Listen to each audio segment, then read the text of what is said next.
All right, welcome to another Warhammer 3 stream. So tonight we're going to be playing some Chaos Dwarfs. In the patch, the Chaos Dwarfs had a couple of little fixes in 4.1. So they've got where they said that they fixed some of the traits on the Chaos Dwarf characters that weren't working. I know there was some. I think there was some on like the Castellan heroes and stuff that maybe weren't working. But I'm not sure exactly specifically which ones were the ones that weren't working. So, but yeah, apparently some of the traits that weren't working, they fixed. I don't know if they fixed all of them or what. But the thing that really got me excited about playing Chaos Dwarfs is that they, you probably have noticed when you played Chaos Dwarfs that you don't get any Chaos Dwarf items or ancillaries, or especially ancillaries, except for when you get them from the tower. So if you choose that seat that gives you like free ancillary every 3 turns from the tower, then you get those ancillaries, but you never get any from like the campaign. And yeah, I assumed that was like, I didn't like it, but I just assumed that was a feature of Chaos Dwarfs, and you know, that was just the way it was. But yeah, apparently it's a bug and they fixed it. So that's what I'm really excited about. I love you know, like Empire's got heaps of different ancillaries. None of them are super powerful, but it's sort of fun trying to collect them and stacking, you know, deciding which ones to stack up on your armies and stuff. So I'm looking forward to hopefully having lots of ancillaries with my Chaos Dwarf campaign.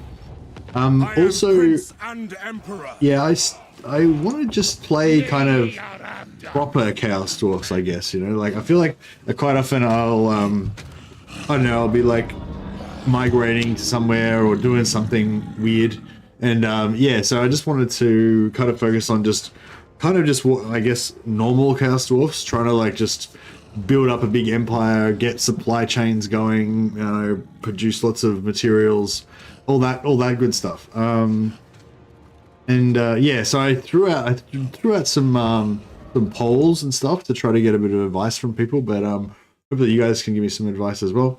If you got any hints or tips for the early game Chaos Dwarf action, or just general Chaos Dwarf philosophy, you know, strategy, army composition, that kind of stuff.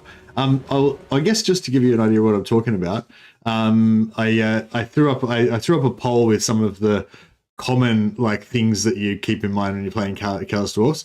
One of them is that you can focus on spamming cheap hobgoblin armies early instead of trying to rush armaments to get more elites. You just don't worry so much about armaments and just focus on cheap hobgoblin armies that are fairly effective for their price.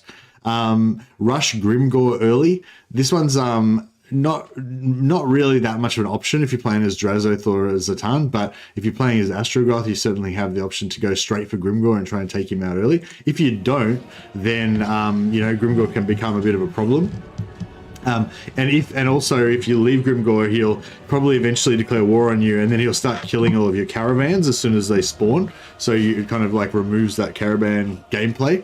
So if you want to, yeah, if you want to have caravans, basically you need to take out Grimgore at some point generally. Is there any specific differences between normal play and as intended play? Well, I mean, like when I'm playing Warhammer, quite often, maybe not all the time, but quite often, I'm trying to like subvert the norm, you know, and do something else, you know. I've got my own idea about how I'm gonna do it. I don't care what the game says, and I'm just gonna do my own thing, you know. So yeah, so instead of doing that, I'm just sort of, I just sort of, and a lot of times I get advice from people about Chaos Dwarves, and I just kind of ignore it and just do my own thing and stuff. So yeah, so I was sort of like wanting to take some of the advice from you know, some of you guys out there that are expert Chaos Dwarf players, and yeah, see if I can improve my chorfing. Anyway, but yeah, I mean, I'm not too serious about it, but I just thought it's like worthwhile to, you know, get a bit of discussion going, and hopefully I can learn a few things. But anyway, so yeah, on my list was spamming. You don't necessarily have to do all these things, but these are just things that I have had suggested to me and that I have thought were good ideas. Spam cheap hobgoblin armies, rush Grimgore, eliminate him early, ally with Kolek early on to secure your flank, so you don't have to worry about enemies coming from the northeast. But I've also had the counter to that, people saying take Kolek out early so that you eliminate him as a threat by just getting rid of him. So that could be good as well. Another contentious one that I'd like to hear you guys' opinions about is the idea of spamming outposts or mines early. Don't really worry about factories or producing any armaments at all in the early game, or very minimal, and just focus exclusively on getting as much materials as you can, because materials is kind of what you use to build everything up. So if you just just ignore armament production, just focus everything into material production, and then try and get as many materials as you can. I tend to go for more of a in the middle of the road thing, I guess. Like in the early game, I tend to think that you should focus mostly on materials, but you should have a little bit of armaments coming in, just so that you can, so that you don't have to have all your armies be 100% hobgoblins. You can have, a small core of elite units in each army to make them a little bit stronger. That's generally what I go for. I did try a full hobgoblin spam campaign one time, like focusing on cheap hobgoblins, and that worked pretty well as well. But yeah, so those were some of the things.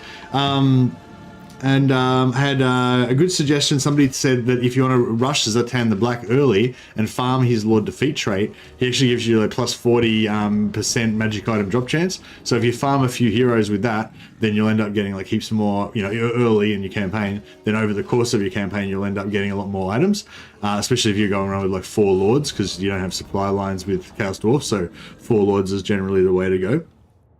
I guess it goes a 10. Def's not suggested a really cool mod that actually sounded really interesting. I'm probably not going to do it this time because I just want to kind of, test out the vanilla game after the patch and stuff like that. But yeah, basically, he was saying that he uses a mod called Dynamic Disasters, and this actually sounds like one of the things that I want Creative Assembly to do with their in-game scenarios.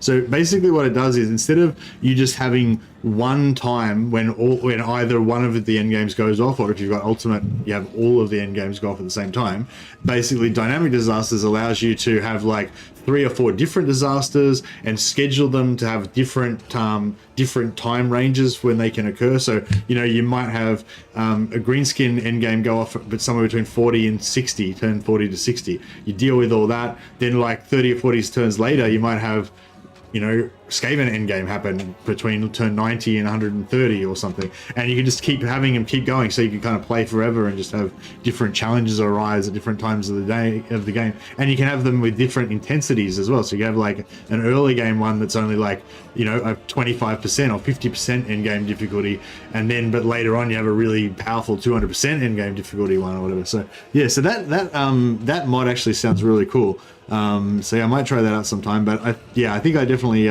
like the idea of it. I definitely support the idea of that mod.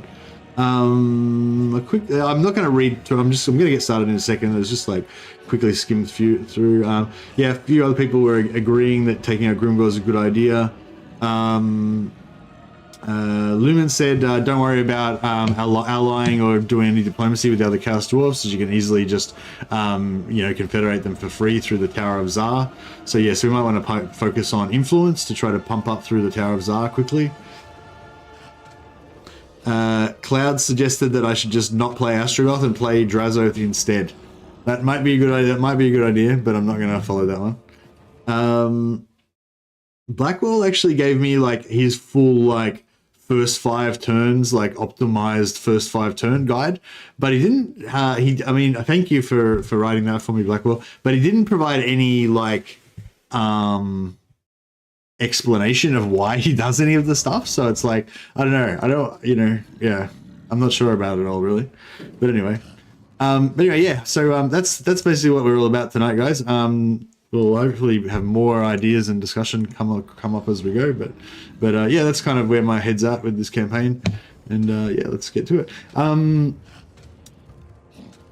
With endgame scenario,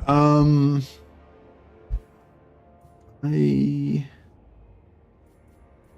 don't really want to deal with an endgame particularly, but I feel like you kind of have to have one. All right, so I'm gonna make it random between dwarfs, orcs, and Skaven. And I'm not too sure at 200%. I don't know. It's the end game's just boring, kind of. I don't even. Yeah, it's like I don't know. Like it does provide challenge, but it's like sort of. But it's like not really challenge. It's more like inconvenience. I feel like, you know, just like annoying. I don't know. Like I like the Skaven one. How it's got that quest that you can do, and the Skaven quest sort of yeah, just what do you call it? Skaven quest it provides annoyance. Yeah, that's what you need it for. The Bull Centaur's Torok hero is amazing. Yeah, for sure. I want to try and get some of those. Magma cannons are nice. Yeah, I like magma cannons. The first 100 to 200 armaments has a huge impact. Yeah, that's why I sort of think, like, I do agree with the idea of going heavy on materials early, but I also think that it's kind of good to get a little bit of armaments just so you can have like maybe 3 or 4 blunderbusses and a unit of artillery in your main army, even if the rest of it is like mainly hobgoblins or something, you know, that kind of thing. And to get some heroes going and stuff. But yeah, I don't know, you can also go without heroes, just go with like 4 lords. The lords are pretty strong. They're basically little heroes for you. Yeah, I might just try. I'll just put the end game. I'll put it on really late, right? So we probably won't even get that far. Put it on like turn 80 to 110. Excuse me. But but my goal is to kind of play a bit of a macro. My dream goal, which I don't really expect to achieve, is to get a bit more of a macro kind of campaign where instead of just focusing on the early campaign with the little battles and everything being, you know, intense, kind of get to that part, that sort of late game part where you're just kind of managing your empire kind of thing. I don't think that's like a particularly strong part of Warhammer, you know, like the end game part. But off is the best here. Yeah, I think like no end game is probably the best idea, but I don't know. I'll chuck it on anyway, just between 80 and we probably won't even get that far anyway, so it doesn't matter. But yeah. Anyway, with that, let's get into it. I'm going to keep talking throughout the whole campaign. So, do I want? So yeah, I'm going to put on 200%. Do I want diplomacy on maybe? Greenskins, Dwarfs, Vermintide. I won't do Vermintide actually. I'll do it either Greenskins or Dwarf with no diplomacy. So once they go off, we have to fight to the death, basically.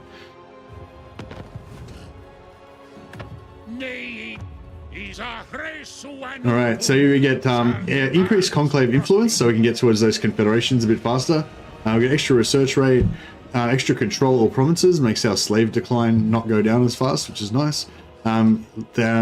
Astragoth himself is the real reason why I like playing him, because I feel like all of the Chaos Dwarf lords, they're all just little short dudes flying around on giant flying bulls, and they're just all the same. Like all of the non-caster lords, all of the caster lords, Drazoth and Zatan, like, and then all the generic lords, they are all just the same. They're all just flying dudes on fucking flying bulls, you know? Whereas like Astragoth's literally the only lord that's not like that. So yeah, I don't know, that's kind of why I like him. But yeah, he's got ward save for Bull Centaur renders. Bull Centaur renders can make a pretty good doom stack regardless, but for him, like, they're even tankier. So yeah, let's do it. So Blackwall reckons that I should make the first settlement a factory and then make the second settlement an outpost. But he didn't explain why. I don't know if I don't know if Blackwall's here right now, or if anyone else has any ideas. But yeah, I mean, I'm not against the idea. Making, like, going one outpost and one factory in your first hey Blackwall, there you are. Yeah, why? So is it just because you're saying basically just have one factory, one outpost? And there's no point having 2 outposts, because if you have 2 outposts, you aren't going to be able to run. Factory is better for the frontier. Oh, because in case we get attacked from the south, which we probably will get attacked from the south. I don't know. Is it? I never really rate friendly fire. I actually really like the way that they talk in their like weird, scary, evil language. It just sounds so ruthless and unsympathetic. Like if you're hearing that language, you're probably in a cage because you've just been enslaved by some Chaos Dwarfs, and there's just, you know, unsympathetic, ruthless-looking dwarfs just talking over you, and you don't know what they're saying. Astragoth. Later on, when the province is safe, all 2 settlements should be factories. Oh, okay, cool. So you reckon, like, for optimization, make both of them factories? I always feel like if I have, if I don't have any outposts, if I don't have any outposts in a region, I always feel like I'm kind of wasting that region, because there's going to be slaves in there, 100%. So if you've got slaves in there and you don't have any you don't have any outposts, then it's sort of like a waste, you know what I mean? So Astragoth has as iron, and so why does that mean that you should have have factories in the other ones? Because I mean, in the main one you can build you can build that gives you raw materials. Is the factories the one that has the thing that increases factories? No, the factories have the one that increases the raw materials. Yeah, the factories don't boost other factories, do they? I mean, factories don't boost the iron production, do they? Or is it because of the commandment? I don't know. I'll have to come back to that one. I don't really understand the... don't really understand the iron boosts armaments.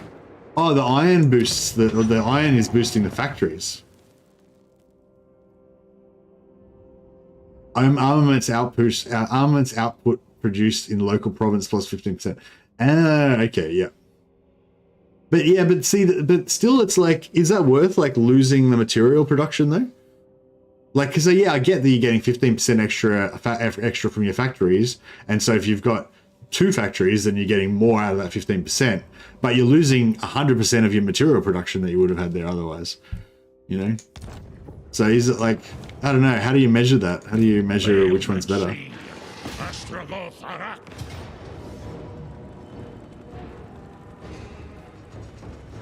Alright, first battle, Clock Monkey. Clock Wall. I was like conflating Clock Monkey and Clock Wall together there for a second. The training skill, the new training skill maxed out gives you plus 30% XP in every battle. So you're, so if you were going to level up, I guess in, well, yeah, so you get like, yeah, you get 130% more XP basically.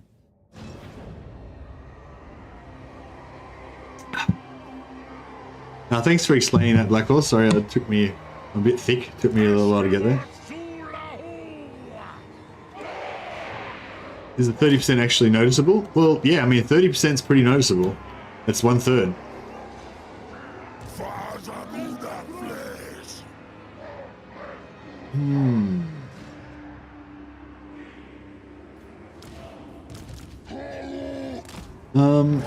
So these bull centaurs are pretty good because they, if you're careful with them, because they're a multiple entity unit, they heal, like any entities that survive heal back to full at the end of the battle. So theoretically we can use them a fair bit, and as long as we don't lose any entities, then they basically take no damage.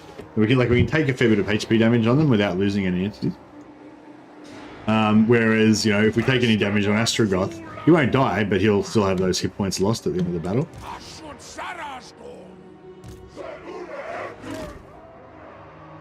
But we don't have any, yeah, I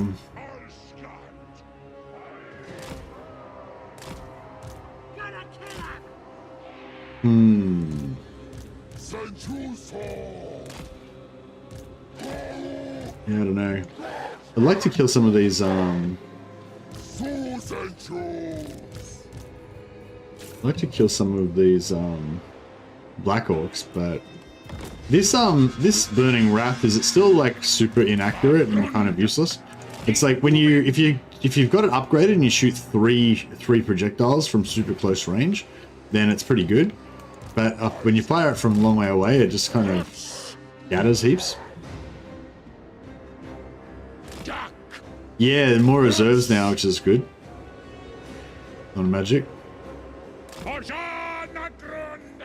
I don't think it is. I don't think it's one of the homing abilities, Rima. I think it's more the opposite. It sort of like scatters. What's the range on it? 300 meters. Hey, we can try it out from here. It'll miss, but yeah. So I'm aiming for the center of this unit here. Okay, that actually landed dead center. All right. Well, I guess it's made a liar out of me. Wow. Okay, that was pretty accurate. I mean, I guess it could have been a fluke, but I mean, so far it's been 100% accurate 100% of the time. Maybe not the homing, but maybe they changed it a while ago. I kind of remember them changing the accuracy of it a while ago. Maybe I haven't tested it for a while.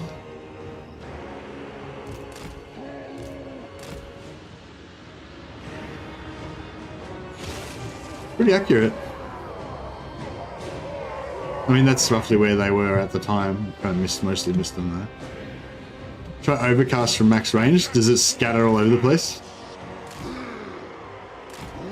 Yeah, I found the overcast from really short range was the way to go. And then all three would kind of land in there and it would do a lot of damage. But yeah, it seems like it sort of doesn't seem to do that much damage a lot of the time. Really?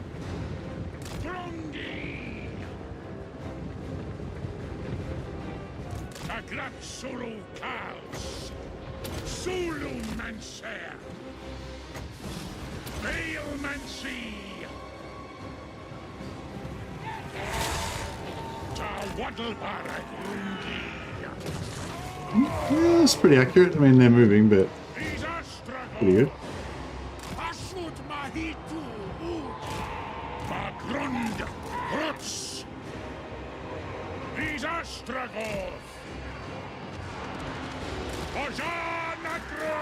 Get out of there.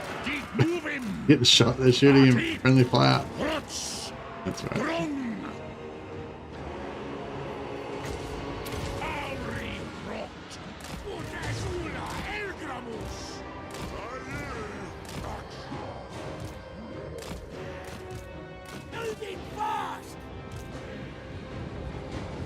Hammer spell, yeah.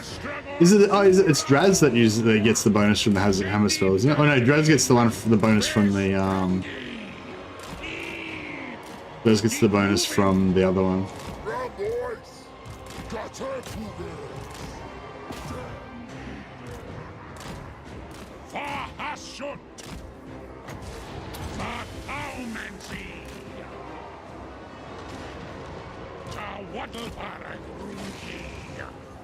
Yeah, I think we're going to lose some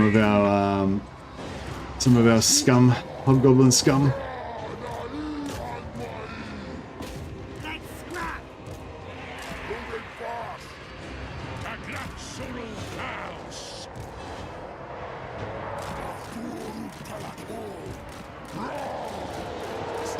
Yeah, he's going to get chunked. Oh no, he dodged it.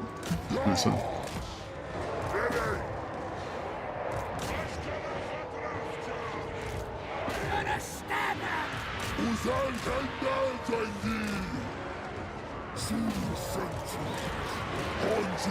Oh yeah, you got hit that time.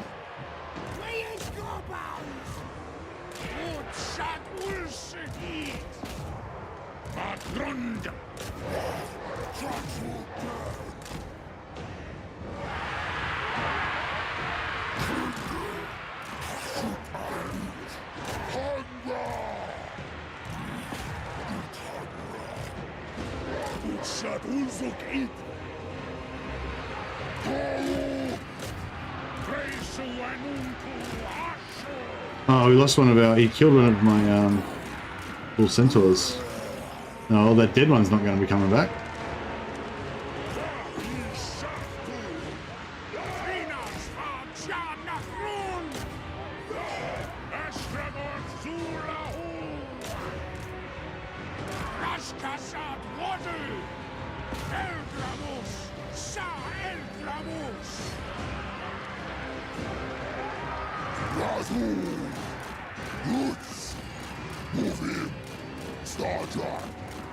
Astragoth Wagoose.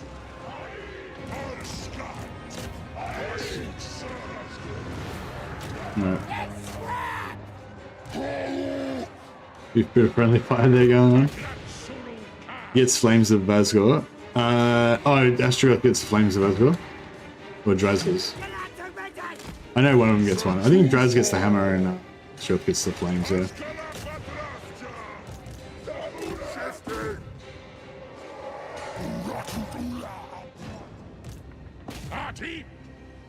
Right.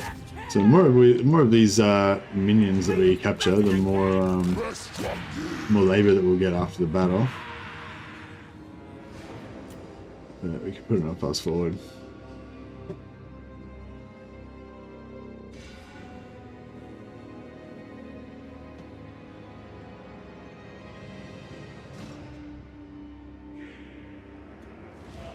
Oh yeah, we've not got any Chaos Dwarf tunnels on this time.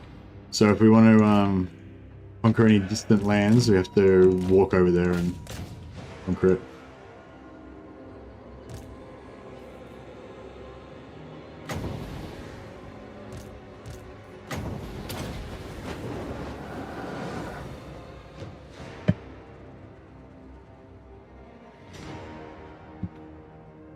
For every 3 fights, it'll be like you fought 4. Yeah, that's a good. That's. I was trying to visualize that, but I couldn't get my brain around it for some reason. But yeah, that's really exactly right, Reba. For every 3 fights, it'll be like you fought 4 as far as the XP goes. If you've got one of the new heroes that you plus 30% XP, troop XP. The new magic changes are great. Well, they pretty much just rolled back the changes. They just rolled back the magic to how it used to be in Warhammer 2, didn't they? But yeah, it's fun. More magic's fun.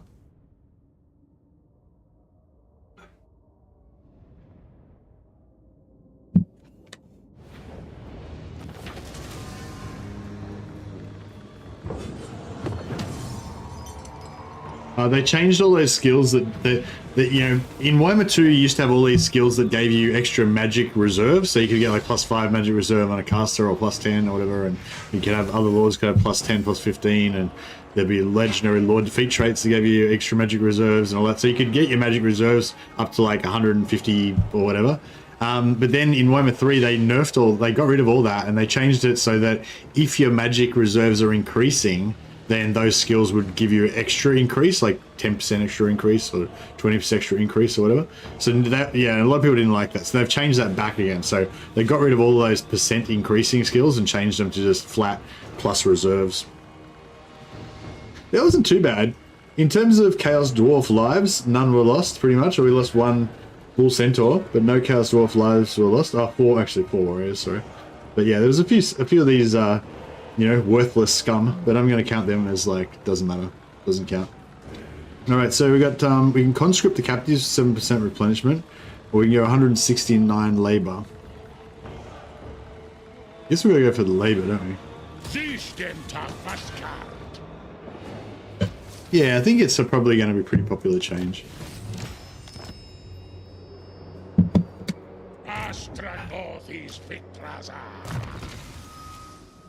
I didn't really mind that they reduced.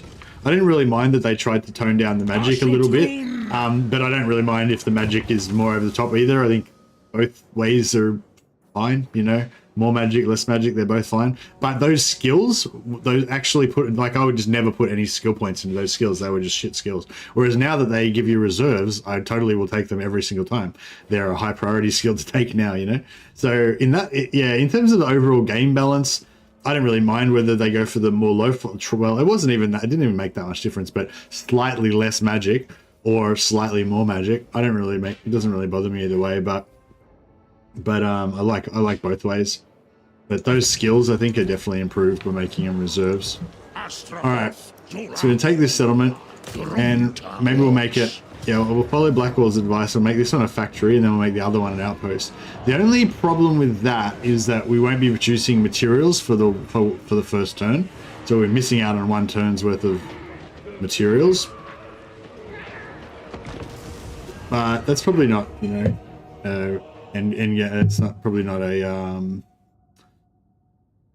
you know, game breaker.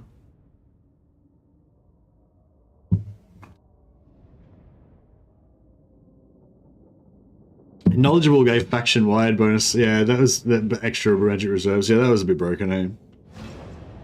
I really like the new Lawkeeper spell, Lawkeeper trait for the vampires. That gives you, I think it gives you plus reserves, and it gives you plus reserves per turn, regeneration per turn as well, flat rate. That's really cool. And yeah, like +1 magic reserves per turn, flat rate, all the time, constant, is so much better than like +5% when improving or whatever, you know? Well, it just feels better to me anyway. Alright, so this is like the same, sort of the same situation, except for no black orcs, essentially. And yeah, we're all about the guns, so in this campaign, we've got the blunderbosses, so it's all about elevation. You gotta like survey the land, figure out where the elevations are, figure out where you want those shotguns to be, because if, like, out of this whole army, probably the majority of the damage is going to be done by these two units. So, like, probably the most important thing out of the entire strategy is just where are these two going to be placed so that they're actually going to shoot. That's like the crux of the entire battle plan, is like making sure they have line of sight.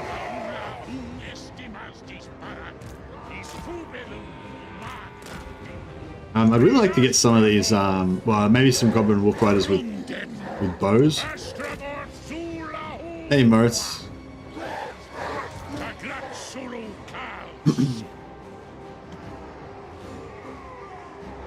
Alright, good, decent first battle. We've got to get a good second battle in as well.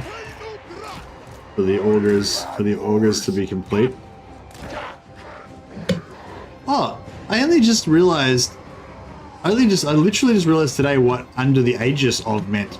Like somebody said, I was watching a movie and they said that these corrupt cops were able to do their corrupt business under the Aegis of the police force, and I've heard that used in that way many times before, but I thought it meant, I just assumed by the context that it meant like with the support of or something, you know, but it just means shield, right? Aegis means shield, and obviously I knew that Aegis meant shield from other contexts, you know, like in games and stuff, or whatever. But yeah, I never like really put two and two together, that when, like, it's not really a common phrase, but sometimes people say, you know, that something or other's been done under the Aegis of something else, and it's like, yeah, and it means like under the protection of, I guess. Yeah, and sorry, that was just yeah. Aegis is a popular name for units with shields in RTS games. Yeah, well, Aegis just means shield, I'm pretty sure, in like Latin or Greek or something. It's a fancy way of saying shield. Yeah, but like regular non-gamer people use it as well sometimes, but like in totally different contexts. And so yeah, I never realized what it meant, and like I didn't really realize that it was the same word. You know what I mean? Like Aegis is in shield, and then under the Aegis of some other organization or whatever. Like, yeah, I don't know. Yeah, that was the epiphany that I had today. I just never realized that it was actually the same word. I thought it was like some other word that sounded well, I never even related the two things together. Associated with the shields of Zeus and Athena. Oh, nice. I really want a War Tales, but set in the Total War Warhammer 3 map. Nice one, Dan. Well, in my mind, War Tales is set in the Warhammer 3 map. It's just in like a backwater part of the Empire that we haven't heard of. It's like somewhere in like Everland. Like, because the whole map of War Tales is tiny, so it could fit into like one region. You could probably fit into one region. We've got to watch this. Yeah, this is pretty good. If we can just have this like whole nice flat, well, apart from this problematic lump here, but yeah, this basically entirely flat plane here. That would be pretty ideal. I'm just waiting for our magic to get lifted. What are they doing? The AI is so weird now.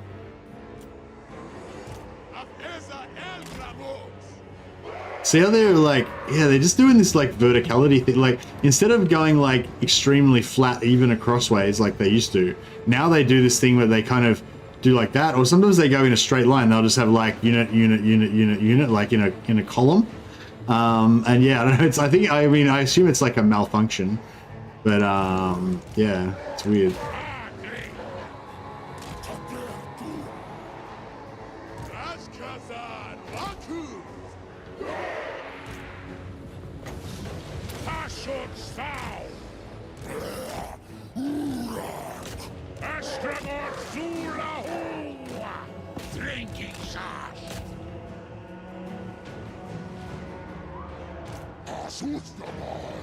Well, these are gobos. They're not anti-large, so he can pretty much just rock and roll in there.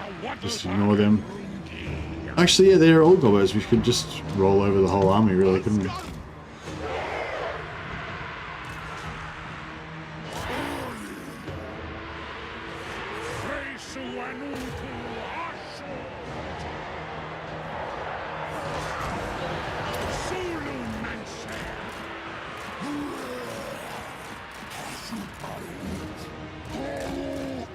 We are taking a little bit of damage.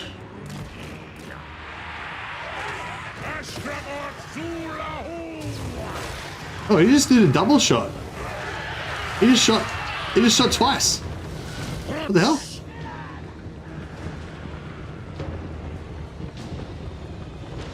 What the hell? What happened then? Did it cost me double winds? I don't think it cost me double winds of magic, did it?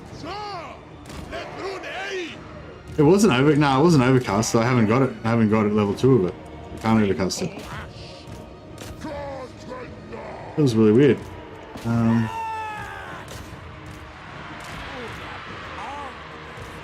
And now I've just got distracted by that and screwed up my whole battle plan's been screwed up now.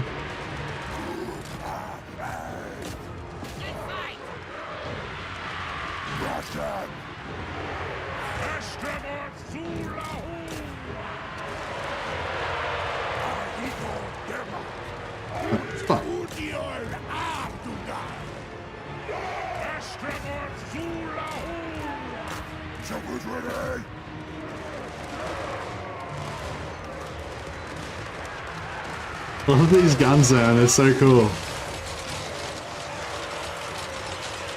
So much gun violence. No, I didn't fight this second one very effectively, but we might be alright. Maybe. I need some tree charges in there.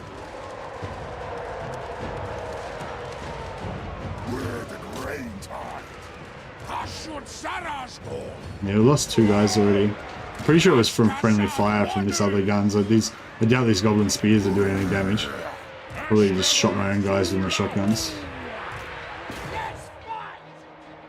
Are they blobbing more now? No, I wouldn't say they're blobbing more.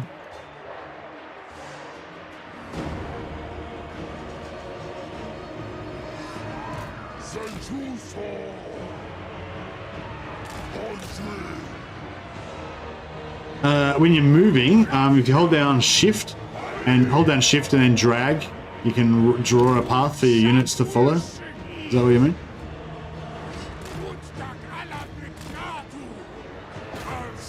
Yeah, it's useful for like cavalry and stuff.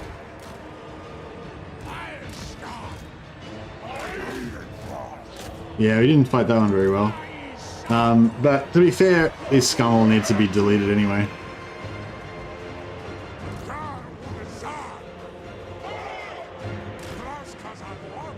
Yeah, no, it's a good addition they brought in the more recent Total Wars. I don't think they used to have it back in the day.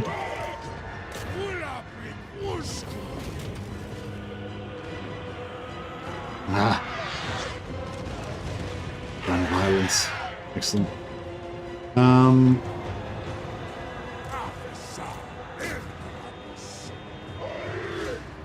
Super useful for Night Runners and Chameleon Skinks. Yeah, it's really good. Friendly Fire is another word for progress in Skaven. Yeah, it's just the modern way. You've just got to adjust to it. Alright. I don't think it matters whether we hunt them down or not, because we're going to take the settlement anyway.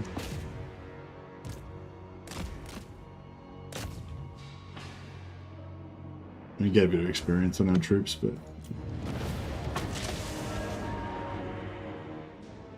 should I loot and occupy for the extra labor and stuff, or should I just occupy for the extra public order?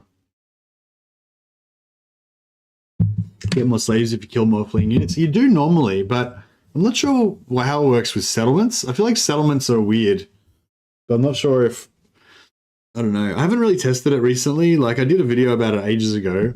Some things have changed slightly since then. I assume it still works basically the same way, but yeah, see 27 cap labor. Like we would have captured, you know, maybe not quite as many as the other battle, but the other battle we captured like 160 or whatever it was. And this time it was 27, you know, and it's like, yeah, pretty sure there was more than 27 would have got captured then, but just because it's a settlement battle, it just doesn't, it works differently. Anyway, all right, we're gonna go with Blackwall's suggestion, make a mining, make a factory here, and then we're gonna build a barracks, rush it, so that we can get the quest to build Gorda's backstabber. And Blackwall was saying something about building the train building. What's the train building?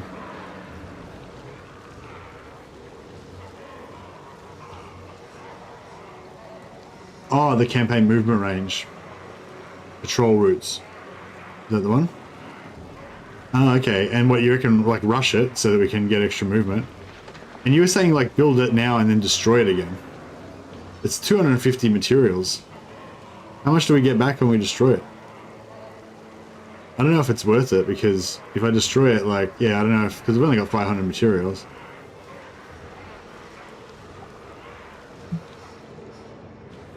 Is it just because you reckon we won't make it to Saber Mountain by turn 4 or whatever?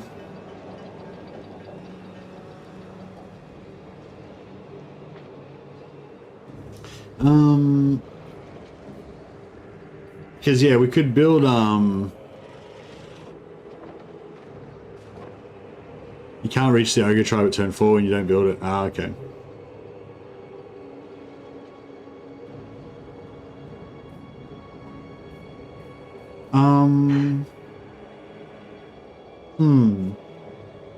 Yeah, I don't know. I couldn't, because I couldn't want. I kind of wouldn't mind building this building, so we can get a Castellan hero.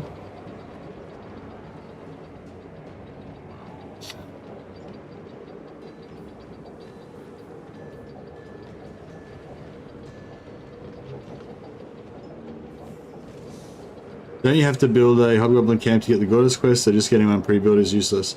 Hey, whatever. Yeah, that's right. Yeah, you gotta build one. Or if you get a level 1 one, you can upgrade it to level 2. That counts. But yeah, if you just occupy one at level 1, it doesn't automatically do it. You gotta build it. Yeah. I feel like I'm gonna build it and then I'm gonna stuff up the movement and not gonna make it anyway. Alright, we'll do it. We'll do it your way, Blackwall. Oh, do I have to have it built at the start of the turn, or can I build it like next turn to save on slaves? I guess it's probably, yeah, you probably have to have it built before the start of the turn, otherwise it won't work, hey?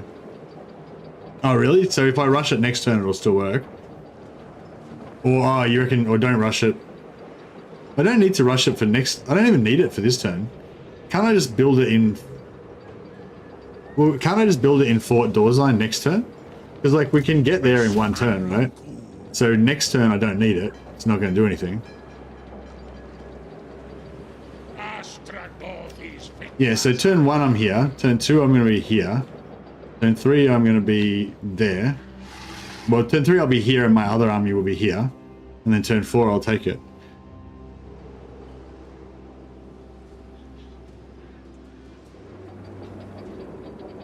So normally what I do is I recruit a second army now, then I take that, and then I recruit a third army here, and then yeah, and then one of them I like force march it up here or whatever, and then he can force march from here to there, I think. No, sorry, no, he can't force march from there.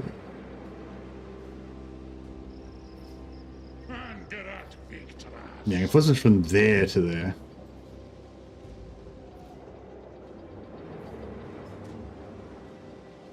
I wonder if, yeah, oh yeah. So you reckon we could force march from there to there, like next turn?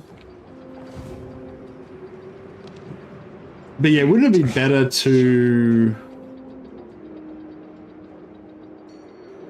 Yeah, I'm not sure that we need it. Can't I just recruit another lord here? You can't just recruit another lord here, get this lord to take Fort Drawsine, while he force marches to there, and then, oh yeah, well we're still gonna have to, it'll still be turn 4 before we take Saber Mountain. Yeah, there's no way we can take Saber Mountain on turn 3, and we're gonna get on turn 4 right, no matter what. So I don't feel like we need this. I mean, we won't miss out on recruitment. We'll just recruit with one of the other lords.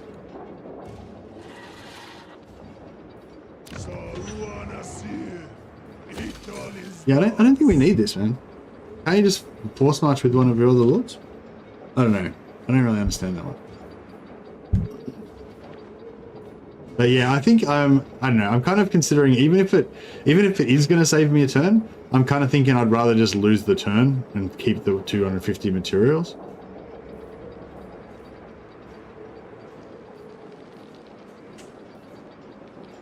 I want my Castellan. It's 2,500 gold, kind of a waste. I'm probably going to disband it again straight after.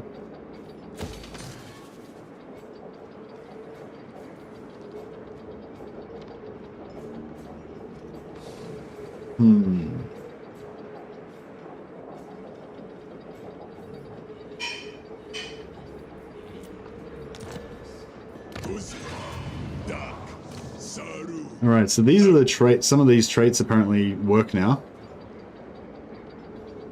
So, ooh, that one's nice as well. So when it says accompanying lord, that means that like I can get on the hero, right?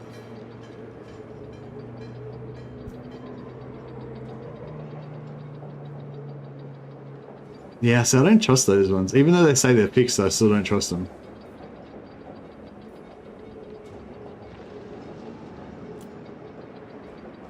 The thing with this is, like, even if they say it's fixed, like, I don't I'm never gonna know, right? So, because I'll never know what the base amount would have been otherwise. So, all right, I'm just gonna trust. I'm gonna trust it.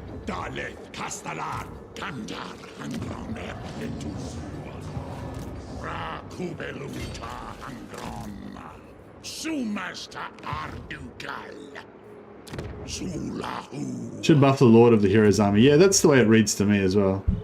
Alright, so I kind of want a death one.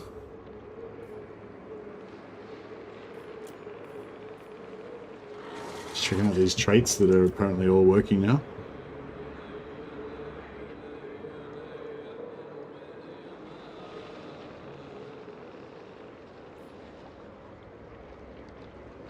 Ooh, winds and magic. Well, that's the same as it was before, yeah.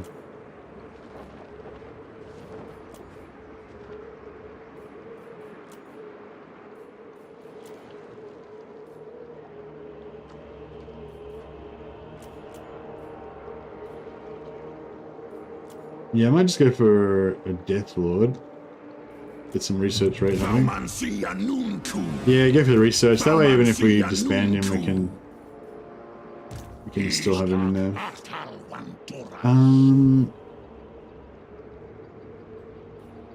Some sneaky gets.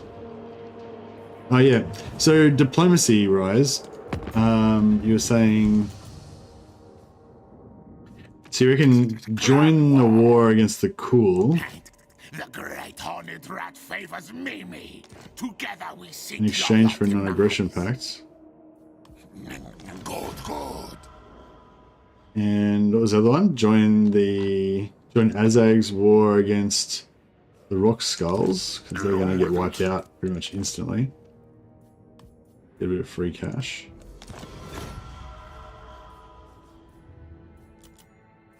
And who's at war with those? So you're enjoying the Lamian Sisterhood's battle against these greenskins, or I don't know, these greens. I feel like these greenskins are probably going to invade me and like trash my settlements.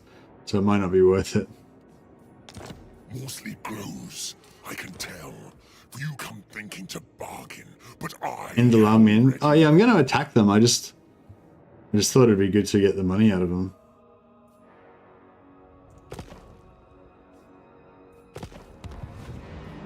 I need to get some more money because I overspent on all my other expenditures. I went too crazy on my expenditures. Now I can't afford my hobgoblins that I need.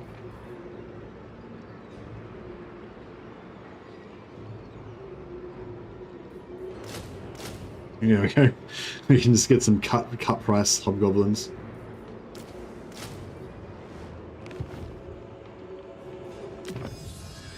All right, so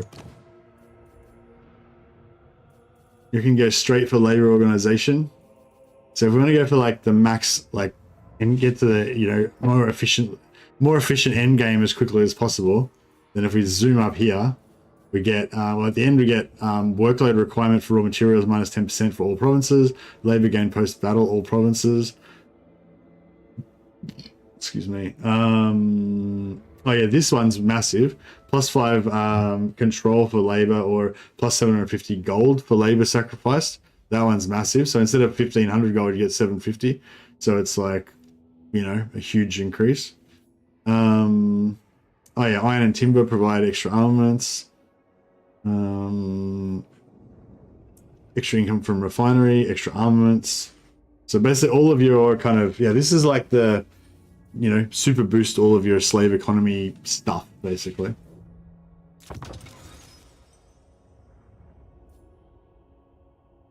Und Fasal Marzu Shamitaj. Dies Hashut Ankor. Astragoth. What do you guys think about Blue Line? Just go straight for Tyrant for the extra slaves, I guess? Or should we get some Overcast Burning Wrath happening?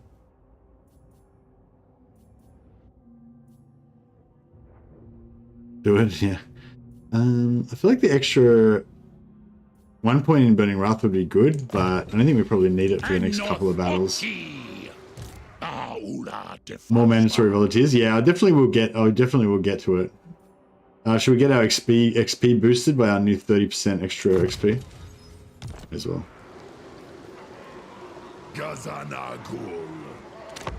Magic's really good. Yeah, no, Magic's really good. I was just thinking the next couple of battles are just no name, you know, garrisons of weak stuff. So, yeah, I'm thinking I'll go for the slaves, and then, but then as soon as we're about to have a battle, we'll, then we'll go for Magic. Yeah, I don't think we want to be at war with the War Host of the Apocalypse. We'll make peace with them. I hope that's not going to ruin my reliability. I don't think it will. What I probably should have done was sell the piece to them like immediately, or tried to. We might have made money out of it.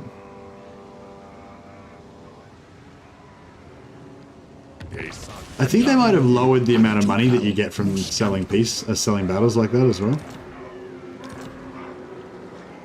I think they did some sort of calculation where it's based on how far away the enemy is. So, like, if I sell a war to Azag to fight the Rock Skulls, because he's quite close by, we'll get more. But if I sold a war to, well, I can't really see anybody that's far away, but if I sold a war to these guys to go to war with somebody down here, then I would get less because it's further away. If I understood it correctly, I think that's what they were doing. But I'm not sure if it worked or not. Peace treaties, no, peace treaties don't cause any reliability problems or anything. It's only if you make a peace treaty and then you declare war after the peace treaty, then you have the problems.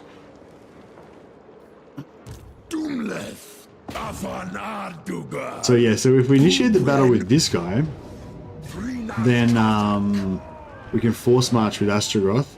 It means we won't get as much experience with Astragoth, but we'll still get good experience on our other heroes. So I guess that's alright.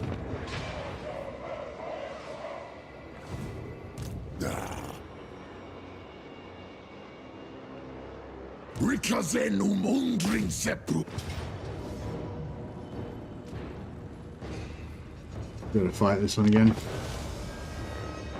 Gotta get these first battles perfect. I was thinking, man, I was thinking that we don't necessarily need to get Gordas like straight away. I mean, I guess it would be better if we do. But what we could do is instead just recruit another unit of blunderbusses potentially, if we've got enough armaments, and then that way we'll have more dwarfs when we face Grimgor, and then we'll get to Gordas later. Gordas will be like a level lower than he would have been if we get him a turn later, but we'll have blunderbusses, we'll have more blunderbusses, so it might work out being better. Yeah, more gun. Because if we don't do that, then we can still recruit the blunderbusses later, but they'll be behind and they'll never catch up in time probably. Like Grimgor.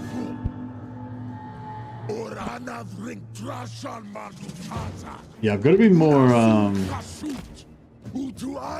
yeah, I've got to try and be more careful this time. Last time I actually lost the first battle against Grimgor, and or not the first one, but I lost a battle against Grimgor, and yeah, it screwed up, delayed the whole campaign by about like 7 turns. I had to like recover from it, build up a new army, go back over there, kill him again. Oh, I made this awesome Turkish.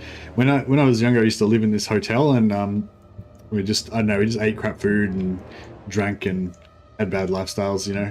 And anyway, but there was this Turkish restaurant that used to be open really late. I think it was open 24 hours. Maybe not 20. It was open like super late, and all of the taxi cab drivers used to eat there and play cards or something in the back. I don't know what they did. They hung out in this like little semi-private room in the back and stuff. But anyway, this Turkish guy used to have this like Turkish stew that he sold there. So it was like a kebab joint, you know. But anyway, but you know, we kind of like, I guess what I'm saying is like, you kind of just want a home cooked meal where you just eat takeaway all the time and stuff. And you didn't have a proper kitchen there and stuff. So yeah, but anyway, you could get this plate there, and it would be like some of this Turkish stew, some of the like meat off the gyro, off the spit, a bit of salad, some of that Turkish rice that's got the little brown bits of like fried pasta stuff in it. Delicious, sort of buttery rice. And yeah, it was amazing. Anyway, so I just remembered about it the other day, and I was inspired, and I got Mrs. Mercy to purchase me some lamb shoulder. And yeah, and I just made myself some slow cooked lamb and chickpea stew with and yeah, it's delicious.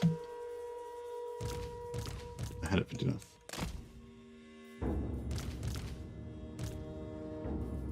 And yeah, it was pretty much, I mean, it's been so long I can't even really remember what it originally tasted like exactly, but it was like exactly the same feeling, I guess. So it was, I'm going to call it a success.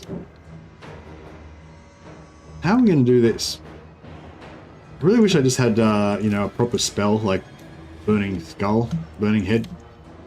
So I could deal with this instead of having this stupid little fireball, ping pong ball. Doesn't work properly. Lamb for me is always hit and miss. You got to slow cook it. Slow cook lamb's where it's at. Yeah, don't go about lamb roasts. Don't leg of lamb roasts. You just go for the lamb shoulder, and yeah, the shoulder roast. And you either slow cook it in the oven on like super low heat for like 140 degrees Celsius for like 4 or 5 hours, or you stew it on really low, super low heat for like, yeah, 4 hours or whatever. Either way, it'll work. It'll be delicious. Falling off the bone, juicy. It's, yeah, the lamb shoulder is quite fatty and juicy, and it's probably quite a tough bit of meat, but it's sort of designed to be slow cooked. If you slow cook it, it comes out super tender because of all the fat and everything. If you don't want too much fat, you can always just skim it off the top. Just let it sit on, just let your pot sit on the stove for a while, let it cool down for an hour or so, and then there'll just be like a thick layer of fat on top. You can just like take it off and chuck it in the bin. But I recommend, if you are going to do that, I recommend you cut off like a quarter of it and like chuck that back in. At least keep a little bit of the fat. If you skim off all the fat, like, I don't know. I mean, it's probably healthier, but there's so much flavor in the fat. How am I going to fucking deal with this archers? I don't want to get shot. I hate getting shot. If there's anything that I hate, it's getting shot by archers. Fucking up there, least favorite things.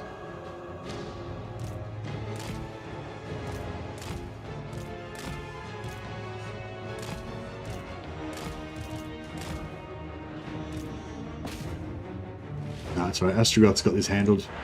We'll just solo it.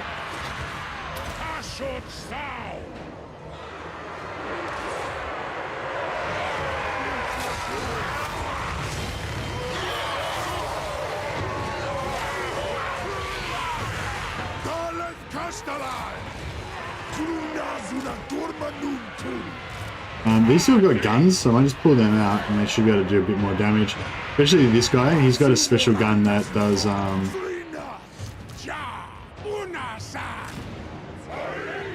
got a special gun that does a nice little penetration and also AoE. It's pretty good for these type of situations.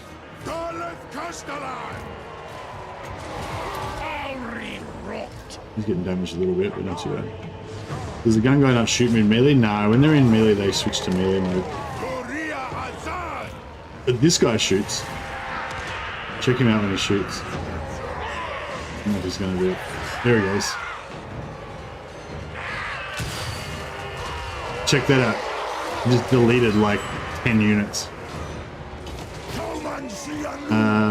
What's his kill ratio? 18 units he's killed. I think most of them were just killed right then. Oh, these guys are trying to shut him down. Ah. See that too? He's had too much power. He couldn't handle it.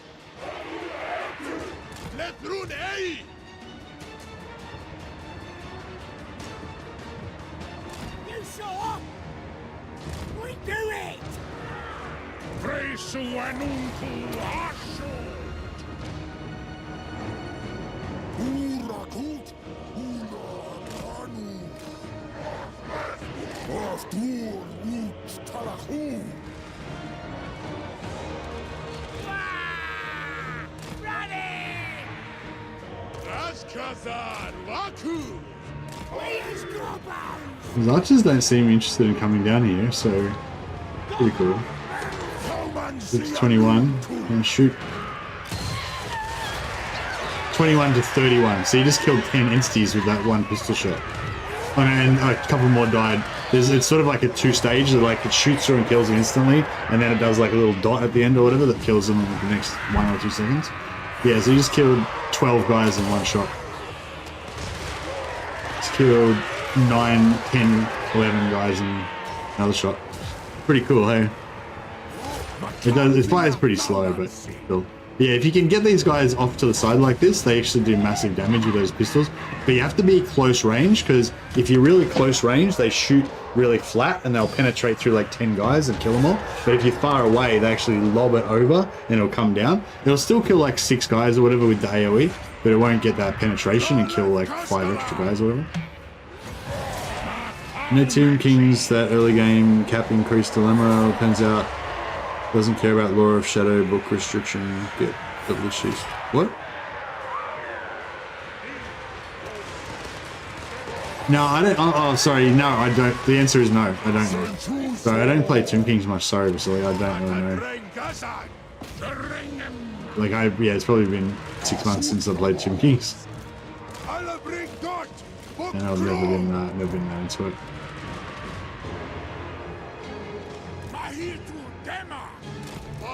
But yes, but I remember that you can't get the I remember that you couldn't get the shadow magic easily. I wonder if we can get these archers without getting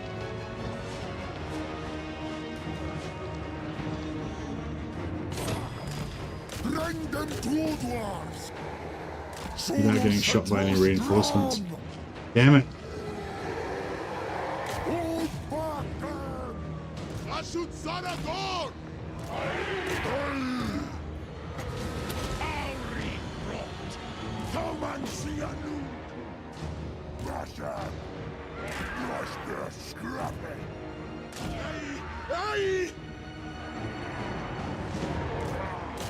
Didn't lose any entities there, so that's alright.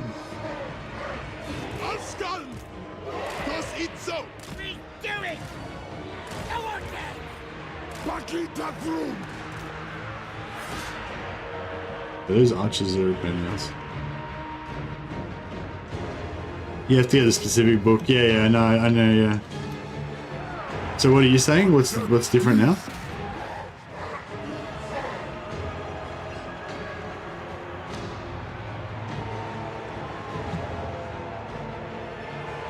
Soros and trolls! Ut qualu hasmit!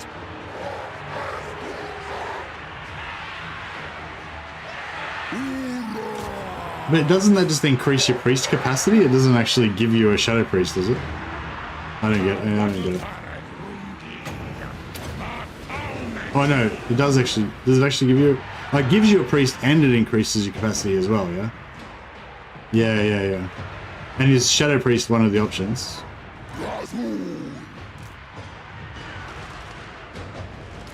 Hey Dave, I should get him out of there, he's getting drilled.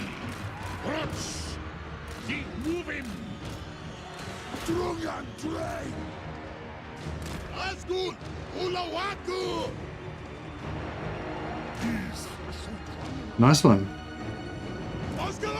Yeah, I'm probably about due for another Tomb Kings campaign at some point. I haven't, like I said, I haven't played them for ages, which is because they're not one of my favorite campaigns. But yeah, the good thing about not playing your least favorite campaigns is that eventually they become really fresh and interesting because you haven't played them so long.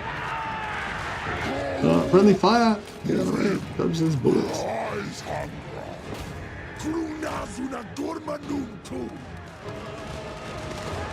Oh yeah, there it is. Freaking wrecked. I love the Chaos Dwarf firing squad. That guy's lost one entity.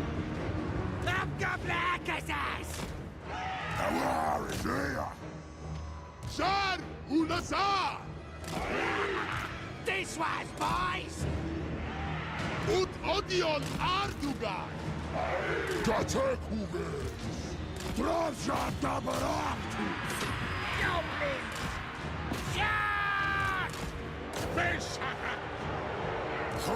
Look at these small centaur renders. 1, 2, 3, 4, 5. They do got like 5 units by themselves. They're not even upgraded or anything. Pretty nice. RNG chance. Oh, okay. Oh, right. It's just random. Like it offers you a random one.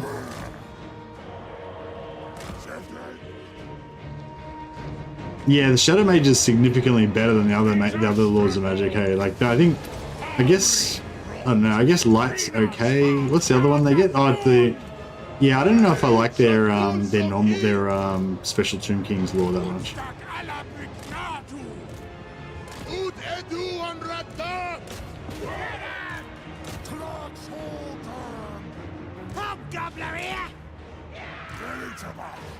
Yes, then. Let's rock! Goblins! Bahitu Dema!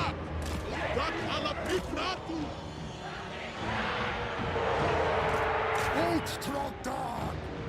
Nika Kara, Laura Magic's good for healing the entire army. Ah, okay, cool.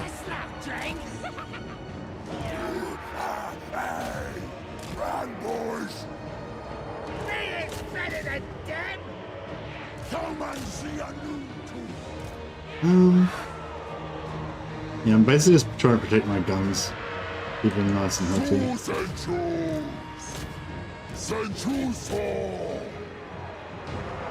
Still haven't lost any more renders, but getting pretty close.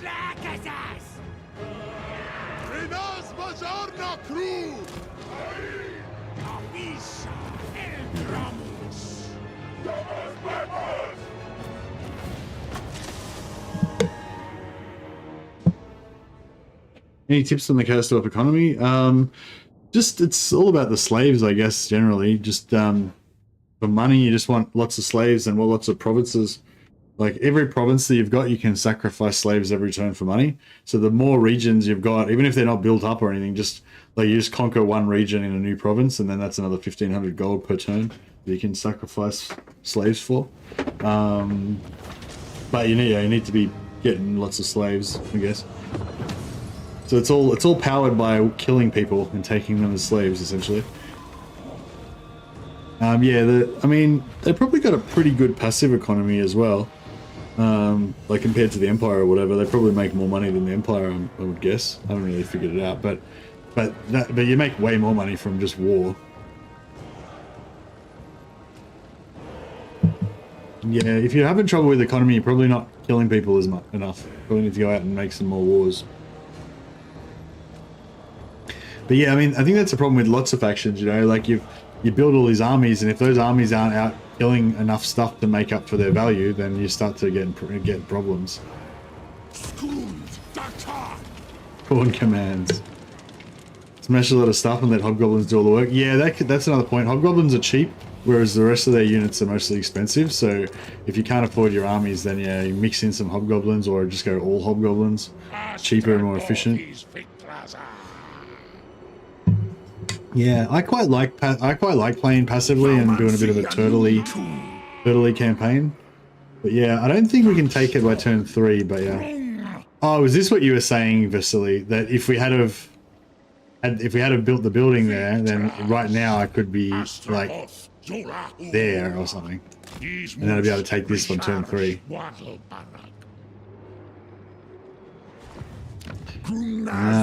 Now I see. Now I see the problem.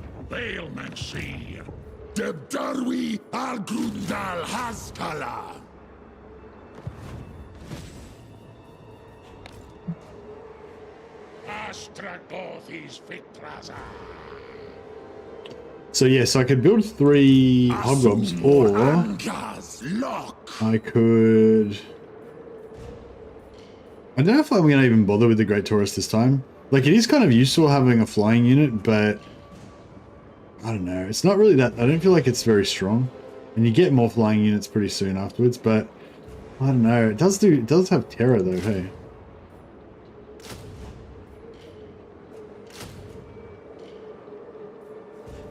It's kind of cool having an early terror. Good against the Doom Diver catapult? Yeah. Yeah, maybe.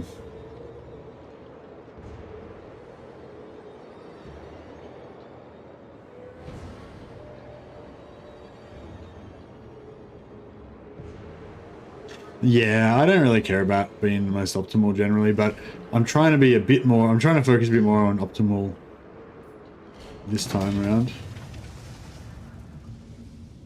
Oh, I thought we were going to have... more armaments than that, but... I was going to say... Oh yeah, I was going to say by turn 5 we've got to remember to make a convoy, but it's only turn 2, so we've got a ways to go. Should I recruit? So, so I can recruit 2 goblins here, and then we can still recruit 3 goblins next turn to get Gordas on the same turn. Or I could recruit a unit of Chaos Dwarfs, and then I'll have to wait an extra turn for Gordas. But no, probably just won't worry about it. We'll just make sure we get Gordas as early as possible.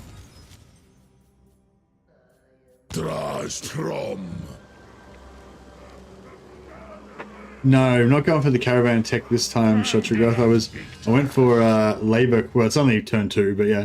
No, I'm going for labor quotas and heading up this direction. But I don't know. I tend to get distracted along the way, and because like there's so many good technologies in the sorcery tree. I really like getting Brazen Bodyguard and Future of the Dawizar, so I get more hero capacity. Some of these other ones in here are kind of decent as well. Casualties captured post battle. Oh yeah, anyway, yeah. There's lots of good stuff. I like going into like the military side of things as well. I like Stronghold Syndrome here for the upkeep reduction. So yeah, it's a bit hard to there's a lot of good stuff. Might as well just restart. Nah, I don't really care too much about the caravan economy. I mean, it's good, but it's like it's okay. The caravans are. I mean, the caravan items obviously are really good. The caravan on the economy side of things, like, it's a good little bonus, but it's only like every 10 turns or 5 turns or whatever, you know? So it's not like game breaking or anything.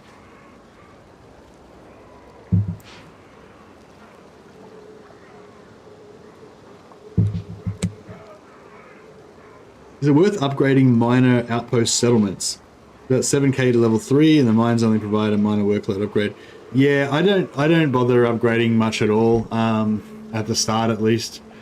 Yeah, I haven't run the maths on it, but just in terms of what I actually do, I don't tend to upgrade them, no.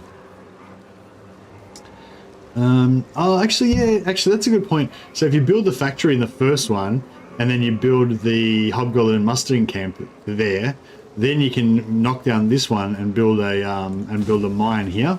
Whereas normally what I do is I build an outpost in the first one, and then I build a Hobgoblin camp there, and then if I want to build a factory in the second one, then I have to knock down and then I keep this Hobgoblin mustering camp. Then I have to knock the first one down again, you know.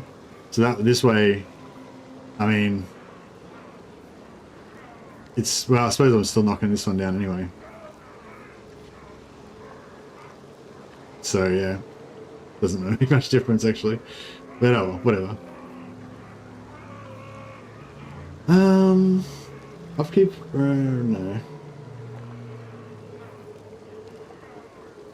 What do I want to go for here? I get a little bit of armaments, but it's probably not really worth worrying about. Control's good to stop your slaves declining. Not going to be doing any recruitment though. Rush cost is always good. Construction. Maybe. Yeah, I guess I'm going to construct something next turn. Might save me 150 gold or something.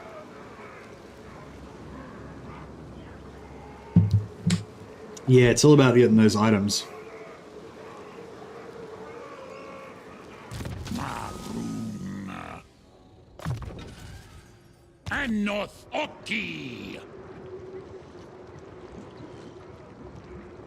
People hate me, but the items are not worth to get early on. The items are not worth what do you mean not worth it? They don't cost anything. How's there a value? What's the value equation? They're free. Isn't anything that's free worth it? Like, what's the alternative? Just don't get them. I'm confused.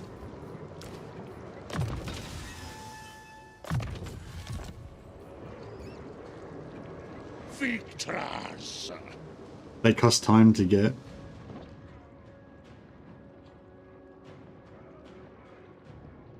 Well, you're saying don't run any caravans. Oh, you're saying don't. Well, you're saying don't run caravans because you're afraid of people declaring war on you.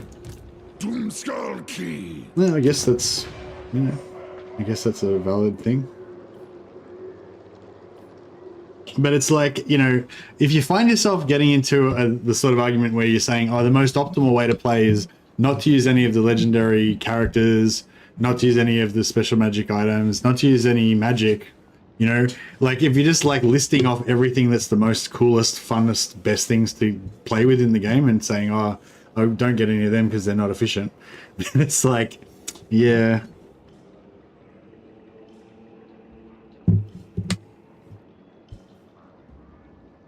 You're saying caravan items. What? Yeah, I don't get it. No, I don't think I have got any magic items yet. Oh, no, I have. Yeah, I got some regular items. Yeah, I can't remember what the Yeah, is this like normal? I can't actually remember what happened last time. I remember you never get any ancillaries. You never get any Chaos Dwarf ancillaries. But yeah, you used to get normal magic items before, but just not Chaos Dwarf magic items? And the Chaos Dwarf magic items only come from the tower, I think. Is that the deal?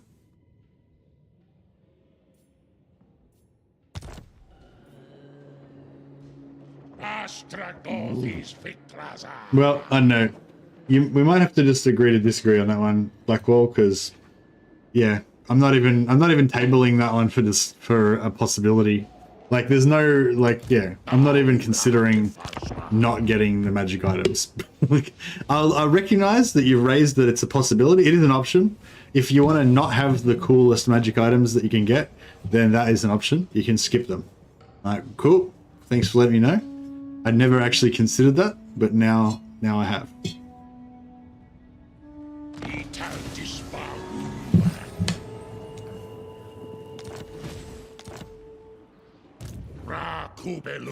So yeah, right. Yes, now I see the wisdom of your strategy, Blackwall. So that extra 10%. Right now, we would be able to take this on turn 3. But alas, I did not do it. Oh, wait up. What about if I rush it? If I build it? No, I can't build it. Yeah, can I? Can you build it in? No, you can't build it here either, can you? Can you build it in factories? No. What were you saying? Build one. Were you saying build one in like when you take over Saber Mountains, build one there as well, so you can get more speed?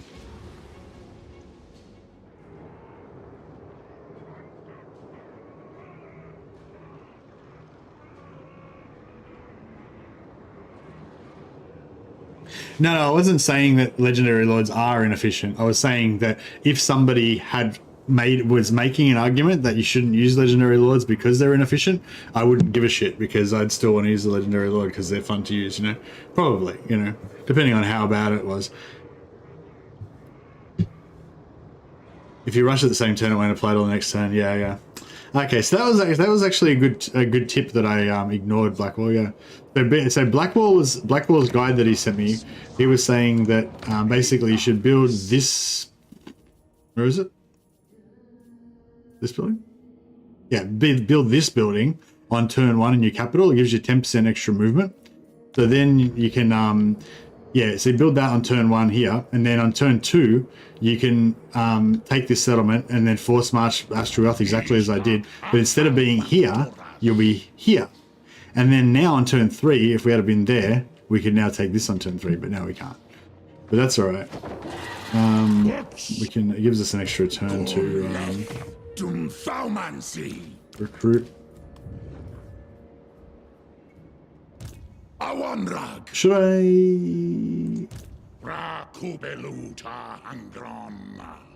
I force march? I guess I could minimize the. Oh, now I've transferred transferred the units now, so I don't remember which ones they were. This is never going to work, but oh, it did work. Glorious. All right, so we can minimize the negative. We can minimize the negative of it by doing that.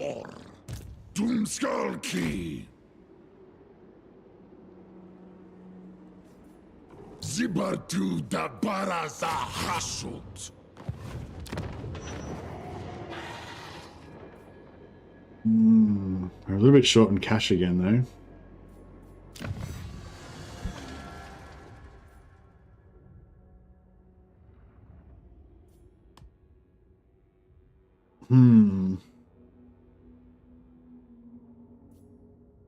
The only problem with this is that it's 3,500 resources to get to the top, plus 17 turns, where we basically get no advantage. Like, that doesn't do anything for us, that doesn't do anything for us, that doesn't do anything for me, that doesn't do any. Well, that will do something for me once I get iron, but I haven't got iron yet. That doesn't do anything for me. And then finally, once I get this, then I get this and this after 12 turns. So it's sort of like, I don't know. It is cool, but it's like 12 turns. Well, not 12. The first one was good. It's like 10 turns of getting fuck all, basically. Whereas, and I'm missing out on this, that, this. So yeah, I don't know. It's hard. Chaos Dwarf specific magic items will now drop after battle victories, not just via the Tower of Tsar mechanic. It was just about specific items. Okay, nice. So yeah, so the generic items always dropped, but the Chaos items didn't. And so far we haven't gotten any Chaos items drop in battles either. These are all generic items. But apparently they can drop now, so that's cool.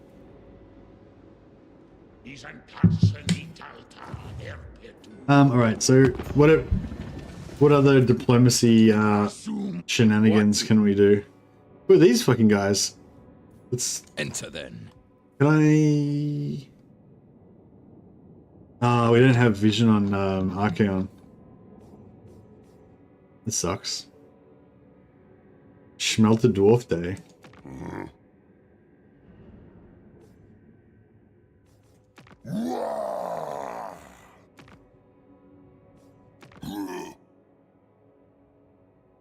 Can you declare war on the fog? Yeah. Slaughter the sheep. Morse chosen. What? What you want? Let's have you then. I'll hear what you say, so I can shove the words right. It's not really going to get it done for us, is it? Norska! I am grateful. What is what? Yes! Clam! Tyrant! You're about to find out exactly. The desert's It might get it done. Northmen come!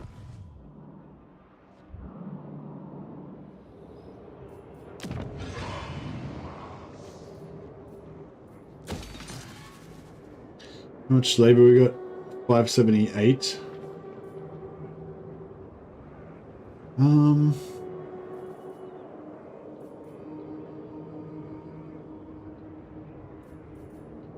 Yeah, we'll do that, and we'll sacrifice for some money as well. I'm sick of being pauper. Grunas una dorma nuntu.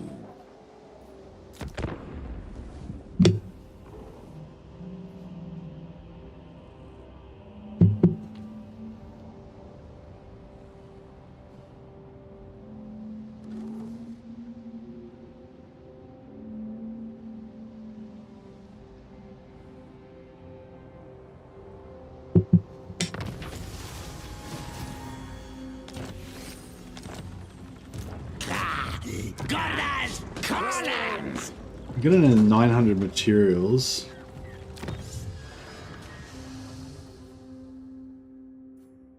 Yeah, this is the reason why you want it. Like, this is pretty massive. I'm torn.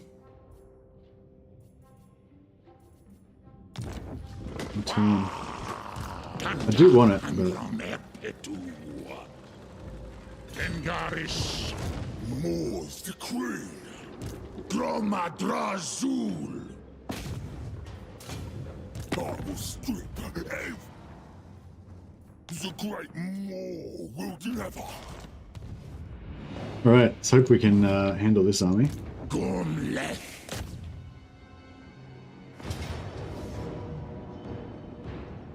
Oh, pretty good auto resolve.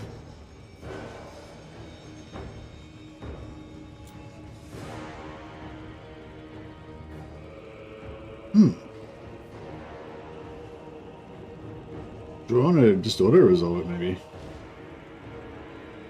I feel like they're going to do a fair bit of damage to us with all this stuff, but... I don't know, we'll fight it. It's for fun.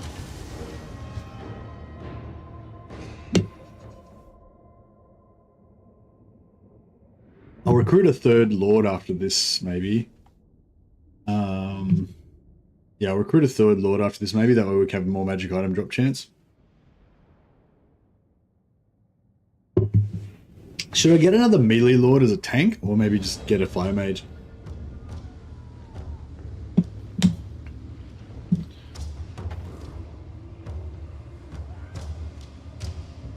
Fire mage, yeah.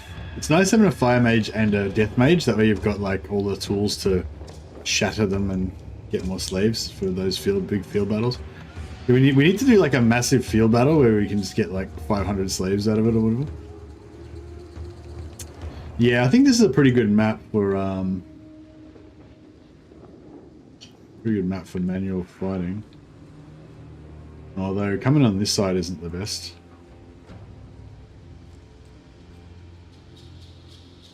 I might just bring him on this side and just try and turn him.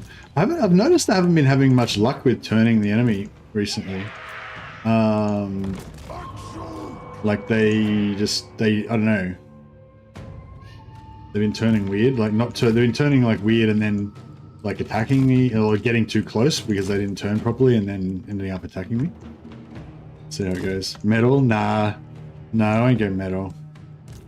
I do like metal's good. I do like metal, but I usually try to take a death mage for Doom and Darkness and a fire mage for Burning Head because Burning Head puts burnt on them. It gives them -8 leadership, so you get like -8 leadership from the Burning Head, -16 leadership from Doom and Darkness.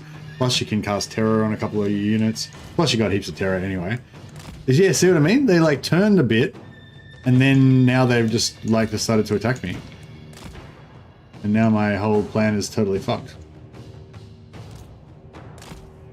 So I don't know. I mean, this is a pretty good change, I guess, because before I used to be able to just turn them and just be like 100% like assured that they would just take it, you know? And now you can't. Yeah, this is a bad mistake. Bad mistake on my part.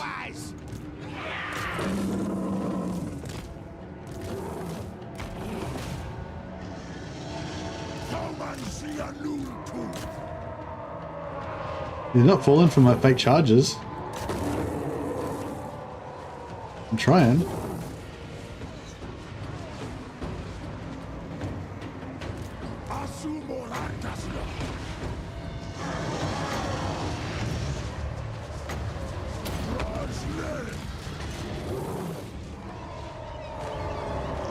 Yeah.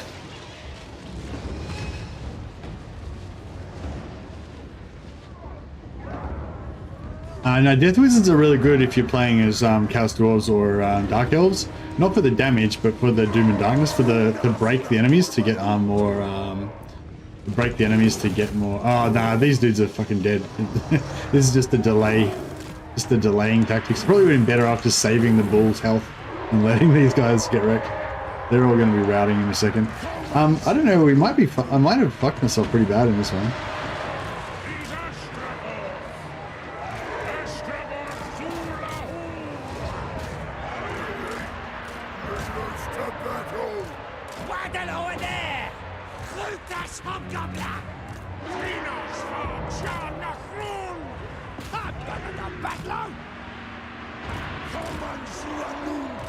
The bull's still alive.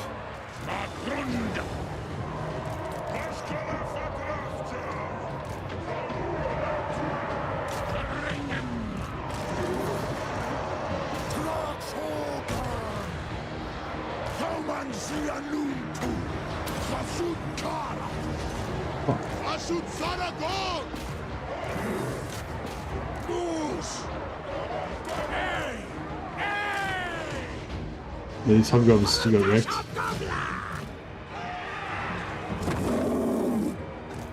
Astragoth to la Ut hungro. I'll start. Astragoth to la Presu anuntu asho.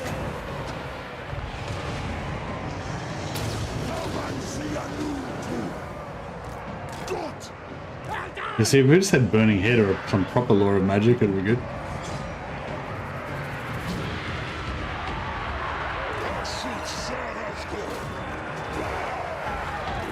Oh, these lords are like assistant lords for Astragoth, so they don't need to really function on their own. But I suppose you kind of want somebody that can function on their own, so that later on they can be promoted to become generals of their own squadron or whatever.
That was a disaster.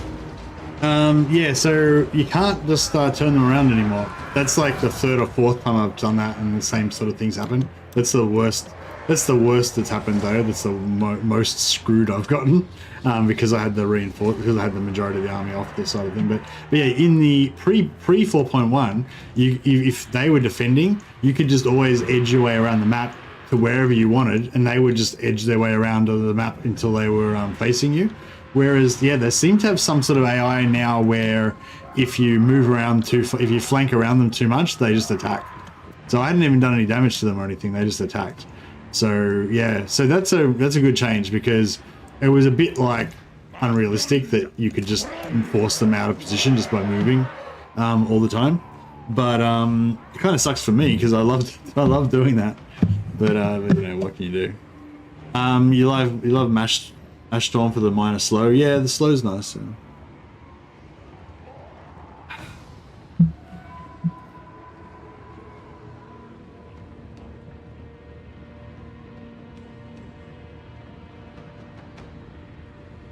Oh, no worries, Muppet. Oh, thanks for saying hi anyway.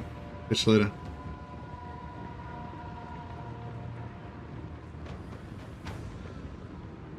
Hashut's cool, but I feel like Hashut's a bit like expensive. I mean, it's good for the main legendary lords, obviously, because they get really good, cheap stuff. But yeah, I think yeah, like I said, I take basically it's like if you shoot the what's the yeah, no, you don't really. I used to use the full combo. There's like the metal spell as well that gives them 8 reduced leadership by 8, but it's only single target. It's still useful though, but it's probably not worth you spending the points on. But yeah, Burning Head gives -8 leadership, plus it does like massive hit point damage on the unit, which drops their morale really high, but it spreads the hit points out over a whole bunch of entities, you know? Like if you shot like a missile, like if you shoot that pistol, the sorcerer pistol through, it like instantly deletes like 10 to 13 units, which will take off like 25% of the unit's health. But Burning Head will probably take off like 40% of the unit's health, but it won't kill any entities, or it may not kill any entities. So, you know, non-overcast Burning Head. So it's like really cool to like drop a overcast Doom and Darkness to drop their leadership by 16, then drop a Burning Head, which does like massive hit point damage, but doesn't kill much. And it gives them another -8 leadership for the burnt debuff. And then if you got some terror units in there and stuff, you can really, you know, you can just route whole blobs, and then you can just you can nuke that blob as soon as it routes. You can like nuke it with a Dreadquake or something, and then boom, like their whole army gets taken prisoner. You know, that's like ideally doesn't work out that cleanly like ever, obviously, but that's why I like Fire and Death as my 2 backups. Basically for when I'm playing Chaos Dwarfs, and when I'm playing Dark Elves as well to a lesser degree, if I'm worrying about slaves. But I feel like with Dark Elves you just get so many slaves you don't even care.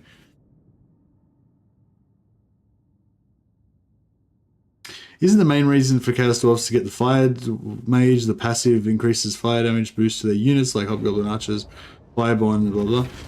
I mean, maybe for you it is, but no, not for me. For me, it's for the captives. I don't find that you really like. I don't know, like you get that passive damage increase when you're casting fire spells, but it's not like you're really like. Well, I don't anyway micro to that degree. I'm not like, oh, a volley, my hobgoblins are about to fire another volley, I'll quickly cast a fireball to get Kindle Flame up, you know? I don't know. I mean, I just don't bother like with that level of micro with it. Like, I feel like the actual spell itself is probably going to do more damage than the Kindle Flame is going to help your fire damage, you know? But it depends on, I don't know, it depends on what setup you've got going on, I guess. I'll just occupy it as a base level tower. So you were saying build the speed thing here as well, Blackwall. What was the advantage of that? Just so that you can get to Blizzard Peak a bit faster? Astragoth, or something?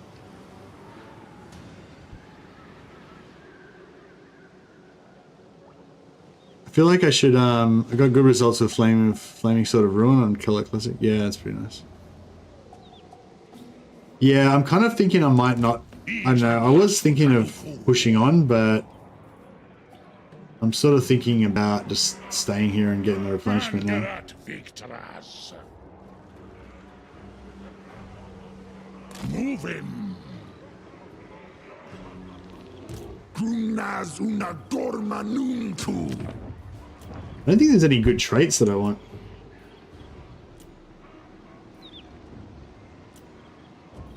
I don't want this thirstful guy, but I don't really like Laura of Hashut that much.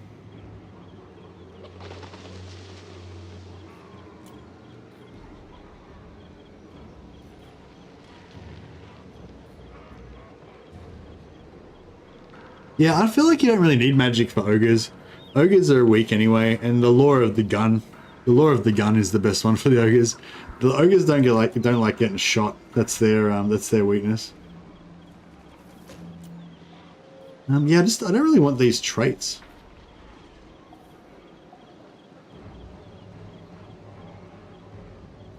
Patrol routes building is good in provinces which border on a lot of other provinces. Anfa Grimazul. All adjacent provinces. Oh no, it's only the control. Yeah. Only the campaign movement range is only the local one, but yeah, still pretty cool. Yeah, it's just like you're a bit like starved on resources early on, you know. Like if I do this, if I start building stuff in here with materials, then that means it's going to be harder for us to get up this tech tree. I suppose we've got like 7 turns. 7 turns theoretically is 2,100 more raw materials.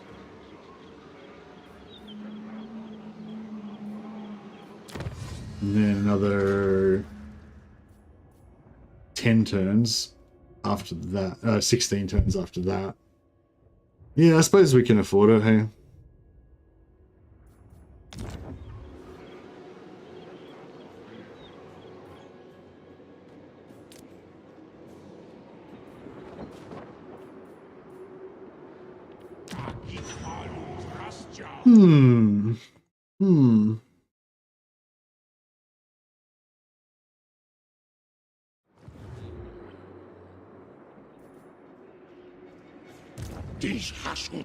Oh yeah, so we've got Gordas, our hero. So yeah, so I didn't really talk about it, but anyone who's new to the Chaos Dwarfs, you want to build you want to build a Hobgoblin barracks straight away, because that starts the quest chain to get this free legendary hero. And yeah, he's really powerful. He's got replenishment, but he's also got this unique trait, unique line here that buffs Hobgoblins heaps, makes them cheaper and makes them more powerful. So yeah, you want to unlock him as fast as possible. You build a barracks, then you got to just recruit eight Hobgoblin units of any kind, and then you get him.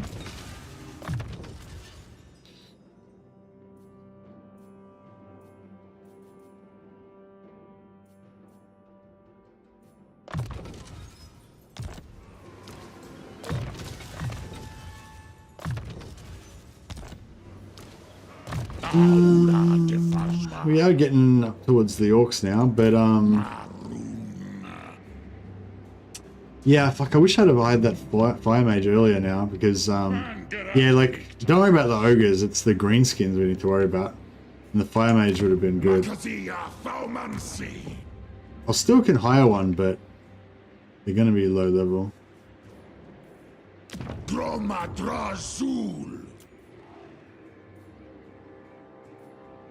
Such shit traits. I don't even know which one to get. They're both so terrible. Guess we'll go for this one.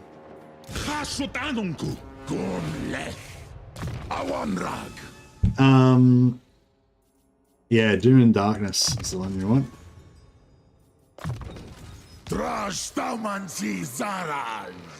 So we still haven't gotten any, or have we? No, we still have not gotten any Chaos Dwarf specific items. So maybe they meant to fix it, but they didn't. They forgot or something. Oh, I wonder if we can. I wonder if we can fuse. I wonder if we can fuse for Chaos Dwarf items. No, it's not a Chaos Dwarf item.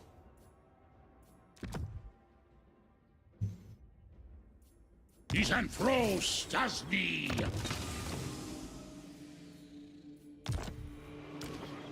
Diesen Hashwatanoku. Marunleth.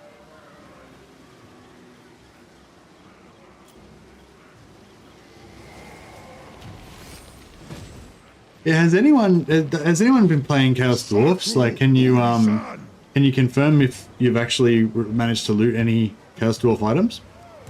I mean, it's only turn 4, but I mean, we've gotten a fair few items and none of them are Chaos Dwarf. I suppose, yeah, I don't know, maybe there's... I guess most of the items are probably generic, so we shouldn't be too alarmed.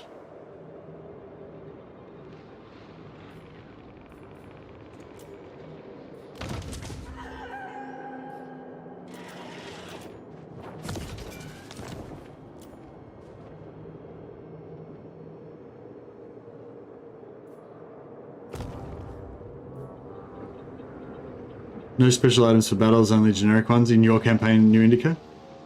Oh man, maybe they haven't, maybe it didn't work, maybe they haven't fixed it again.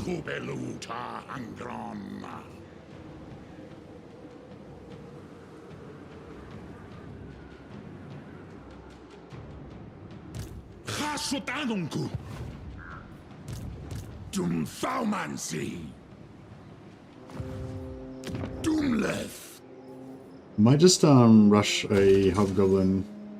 Oh crap! That's the bunch. Oh no, that's right. I just need to. How much do I need? 100. Yeah.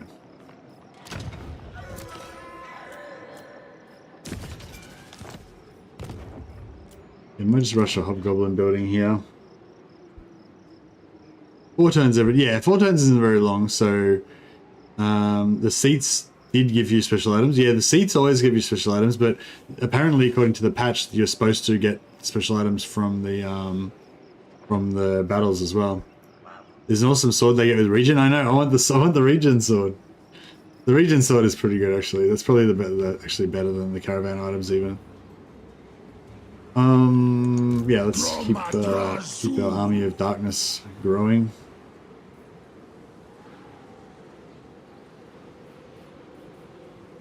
I get some infantry. Doomskull Key. Oh, we can recruit, 1-turn recruit from Global as well, so we could have got Gordas a bit earlier. A bit expensive, but... should I Global recruit some extra troops? Pretty expensive.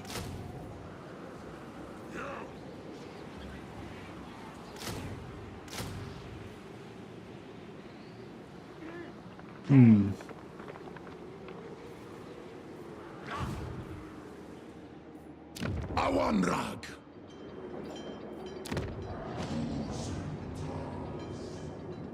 Janela, we need them right now. I don't know. I mean, we're going to have a pretty epic battle in about 1 turn, 2 turns.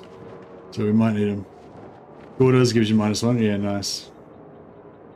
If you got nothing by turn 20, that's something to complain about. Yeah, I'm annoyed that they didn't. They said that they changed advisors to the king, the follower for high elves, to be available for all characters, and it's not. It's kind of annoying. Hey, Wizlord. I don't know if I should build some buildings. I mean, I wouldn't mind building the money building here.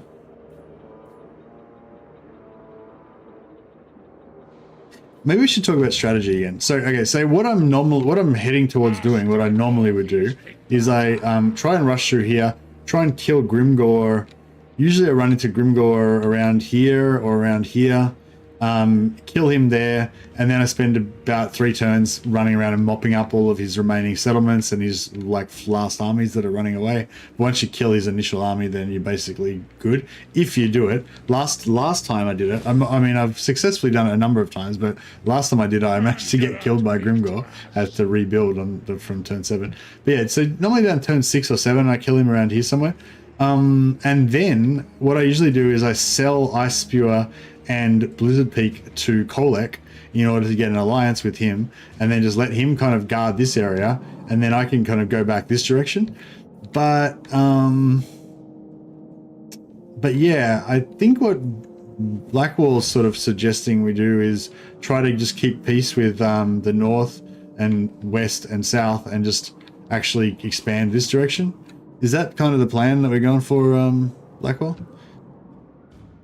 I don't really like all this mountainous area here, and I don't like having to fight Cathay. Like, once you get over here, you got to like fight Cathay, and it just feels like a pain in the ass. Like, I don't know. What I would like to do is either go ogres or go south. Yeah, the thing is, like, if like somebody suggested in the comments, like, if I go south, I end up having to fight Drazoth and these other Chaos Dwarfs, right? And it's kind of a waste because eventually we can just confederate them for free. I mean, that is a fairly long way away, though. You've got to go all in on... No, yeah, like, so I'm definitely... So the plan is still to go here, kill Grimgor, all blah, blah, blah. But normally normally I sell Ice Spewer and Blizzard Peak to Kolek and make him an ally. But if I want to actually expand through this direction and, like, attack Zatan, then there's no point in doing that.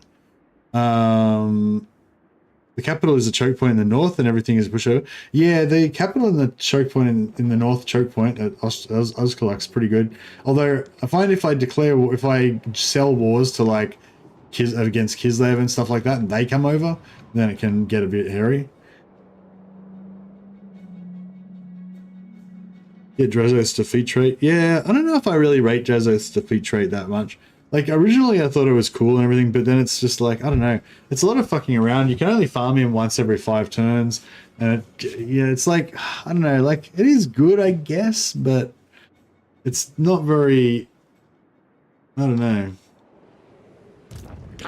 Like, if you just say you've farmed him like 5 times, which is taking you 25 turns of just trying to farm Drazoth, and then you've got a fairly big boost, a pretty significant boost then to your income from your settlement buildings, but it's, it's a lot of effort.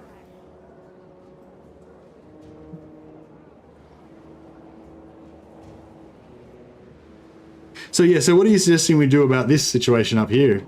Should we peace out with, should I do my normal thing of allying with Kolek so I can forget about this side and then just turn back south?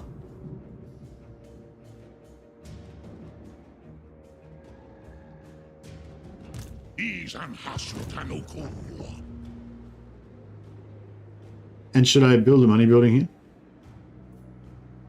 I kind of want to.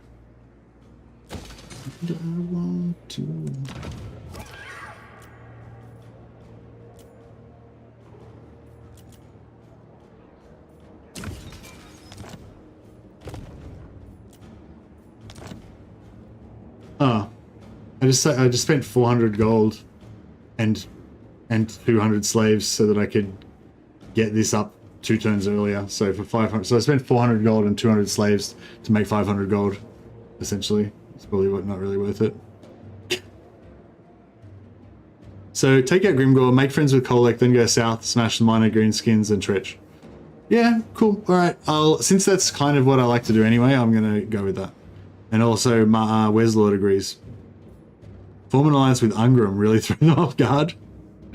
Indeed. All right, so we're good to go here. Yeah, I'm not gonna. No, that's fine. All right, next time we can send our caravan. Despite Blackwall's advice to just not get the cool magic items and just be too cool for caravans, not going to do that.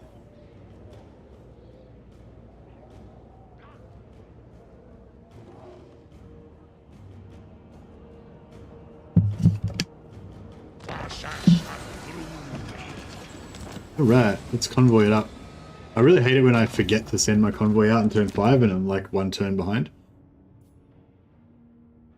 Oh, this is cool. So yeah, if you get like these caravans that have the bull centaur renders in there, then they don't count towards your bull centaur render cap. And I think that you can also use armaments to buff bull centaurs, and then these guys will have the buffs, but they won't count towards your cap and you won't have to pay the upkeep on them. So you can end up having like, making your caravan into like a stick doom stack. It's probably going to be dead by then, but or we could get a Kadai Destroyer. I don't know. This is a pretty hard one. What do you reckon? Kadaya Destroyer or Bull Centaurs? These are not two of my favorite ones.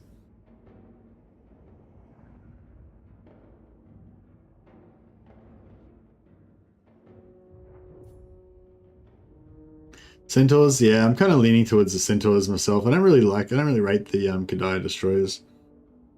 Bulls, yeah, let's do it.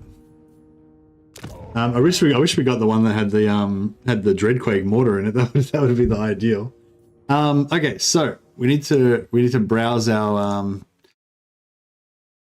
in my long tradition of having played this game for so long that I can't even remember stuff that I've actually made videos about. I think I'm the only one that's actually made a video like this. So I'm literally like the authority on where to get the magic items from, but I can't remember. So I have to keep watching my video every time I play Chaos Dwarfs. So if you guys are interested, there's a link to the video.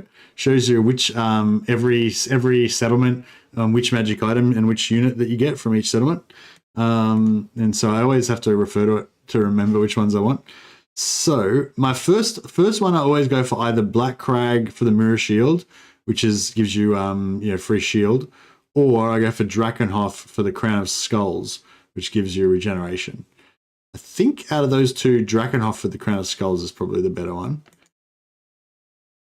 There's other ones that I also rate really highly, but they're further away. So these ones are just quicker. So if we were to go to Drakenhof, we just have to pay gold, so it's basically cost us nothing, and we get some labor out of it. Actually, maybe we should actually get that labor. So 1,000 gold for 400 labor. 400 labor is worth about 3,200 gold, so it's pretty good as long as it makes it. Because it's so early in the campaign, I reckon there's like a 90% chance of success. So I'm going to risk it. I'm going to risk it all. If it was, you can be unlucky though. Sometimes they require 150 armaments as like the minimum, and you don't have enough armaments to actually send the caravan. But yeah, we were lucky this time around.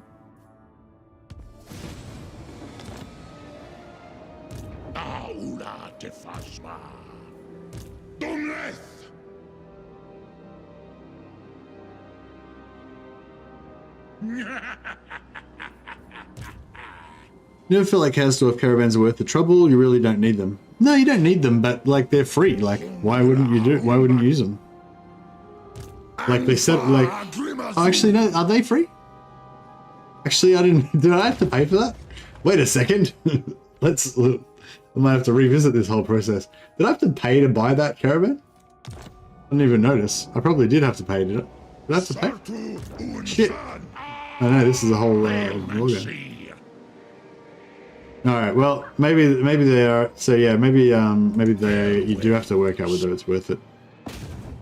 But I think, I mean, despite what the mathematicians say, I think the majority of people watching this stream right now and playing the game everywhere in the world would say that no matter how much they cost, it's worth it to get that regeneration item. At least the first one. At least the first one, just to get the regen item. Like, even if they cost like 5,000 gold, I think most people would pay it. If the choice was 5,000 gold, or you never get the Crown of Skulls ever in your whole campaign, which is what the choice is basically, then, you know, most people would be like, all right, I'll pay the 5,000 gold.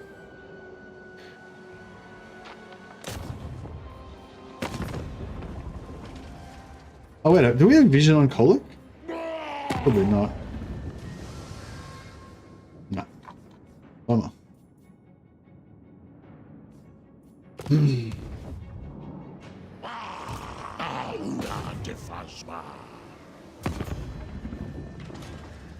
Rotterdam.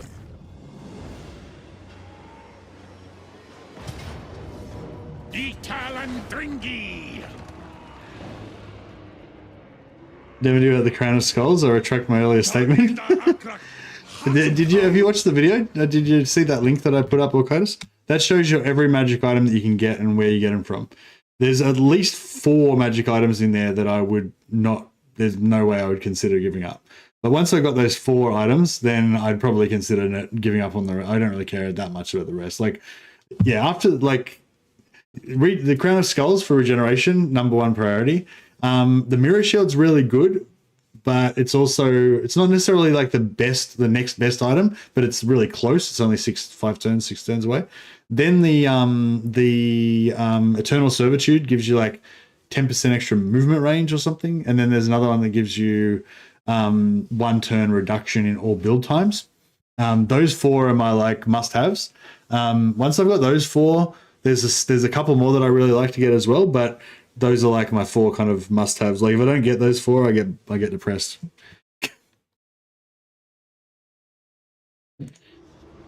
All right.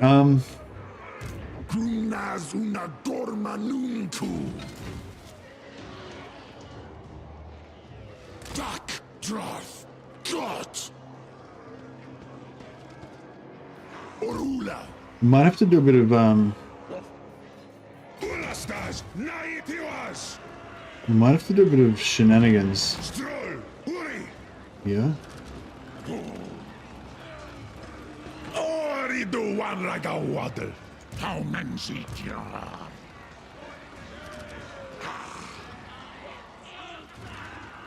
Arak! Anil tools.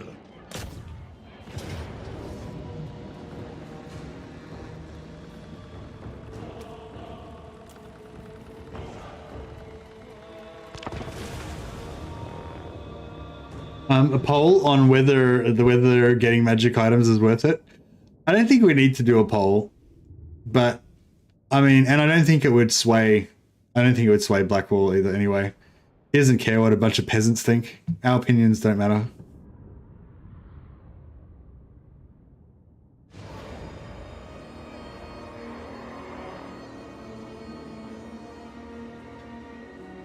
But yeah, no, I'm pretty sure the poll would agree with me, but I might be wrong. I might be wrong.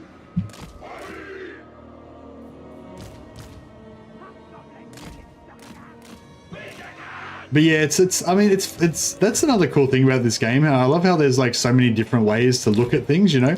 Like, some people like Blackwall might have that opinion that, oh, this magic item or this really cool, fun to use unit is, you know, really shit and inefficient, so I'll never use it. Legend of Total War is actually pretty into that kind of mentality as well. It's like, oh, I'm never going to use this unit because it's less efficient than another unit or whatever.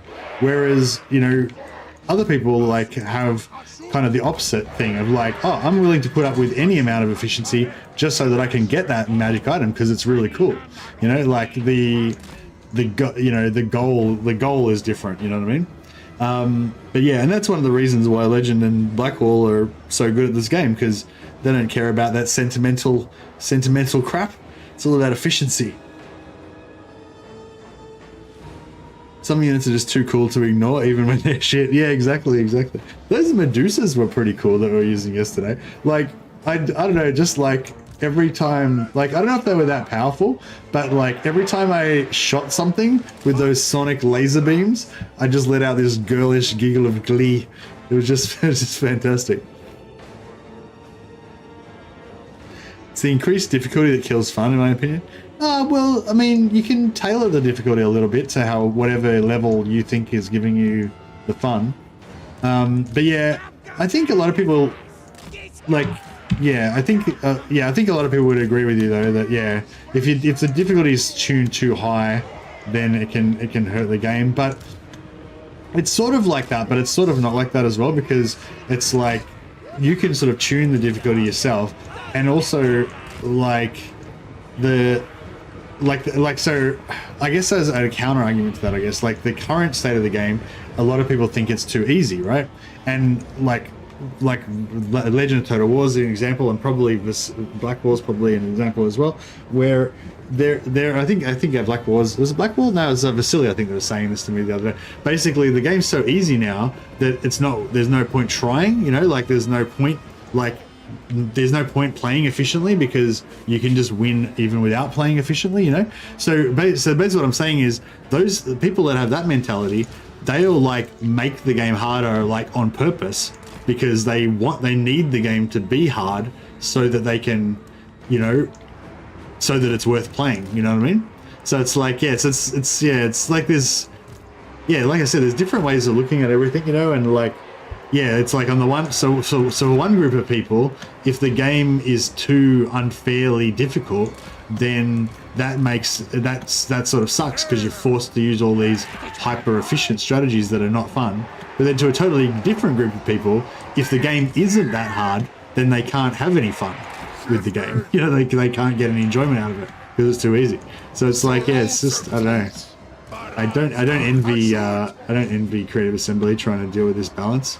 How are we gonna get these guys to attack me? Esgorda's got his oh no. If all else fails, just run up to him and chuck a fireball in their gob. That'll work. The only opinion that matters in most situations is your own. That applies to everyone on the planet. Yeah, that's. I tend to play now with the combat slider in the middle. Oh yeah, nice. Yeah, I think that was a really cool. Like I've never used it, but I really like the combat. I really like the stat slider because yeah, that's kind of annoyed me ever since ever since Warhammer 1 as well. That like you're like elite units like my beloved greatswords, you know, are just not very elite. And when you're playing on legendary, because they get the various debuffs and everything, or the enemy gets buffs or whatever it is, you know, my greatswords, you know, are struggling against orc boys and crap like that. Whereas if you have the stats AI, if you have the stats modifier just set to normal, you can still have legendary campaign difficulty. You can still have very hard battle AI, but just have the stats on normal. That way you get that sort of like yeah, the way the game is actually balanced around. But yeah, I've been playing legendary very hard for so long that I don't even, well, I've never played it any other way, so I don't even know. Yeah, I don't even know how the game's supposed to be balanced. Oh no, actually, so I have, when I played multiplayer, I've played multiplayer a little bit. Multiplayer's balanced on normal. I wonder if we can.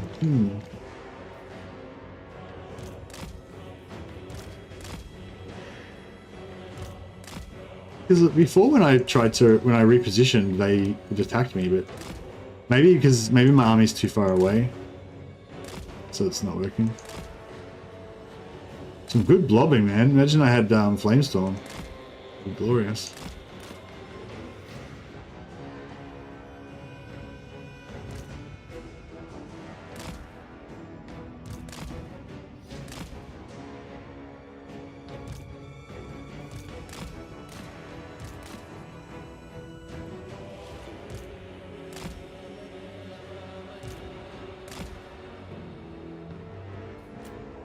We're loving this blob. I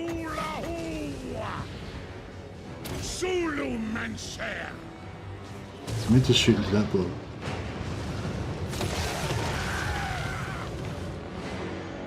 They felt that, huh?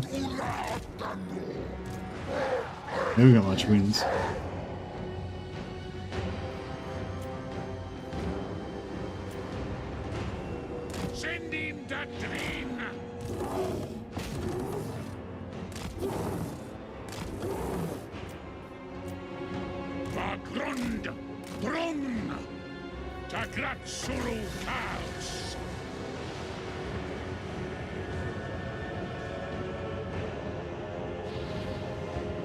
Man, I wish I could get a burning head in there or something.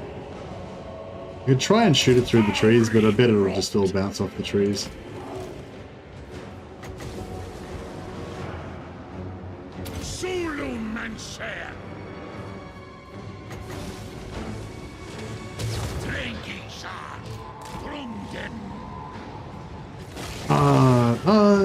Yeah, no, mostly missed.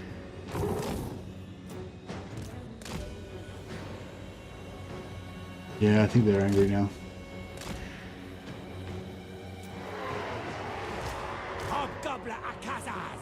This was, boys!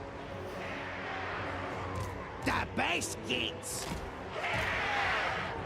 I'll gobble it down! This one's, boys! Dak ala Pignatu! Trinas Fajar Nachron!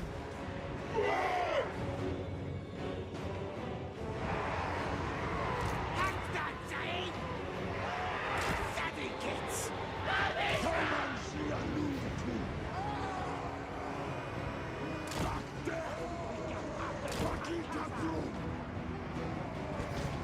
Hashut Saraskorn! Sagula Ertu! Aye! Azkul Ulawaku! Ulsei! Nakitas!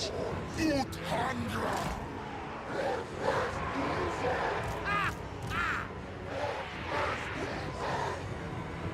Utmoden! True Central Brook!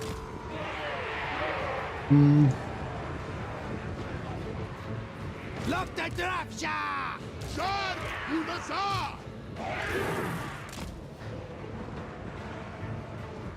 Should be a pretty good little kill box. Scrand, boys! Hobgoblin Akazad! Kajak Mongolo de Yet! Count all those kids! Might just sacrifice some gobbos. Running!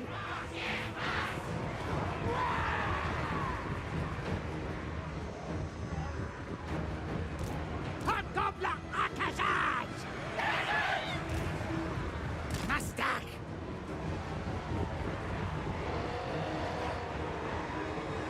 Slender! There is some stuff coming around the back. Brutash Hobgoblin! Brutash Hobgoblin! Me is better than them! Moving fast! Hashut Mahitut! Oh yeah. Here it comes. Dar Unazar! He's having a bad day. Yeah, you went the wrong way, because there was a do not enter sign in here. You must have missed it. What the lever there?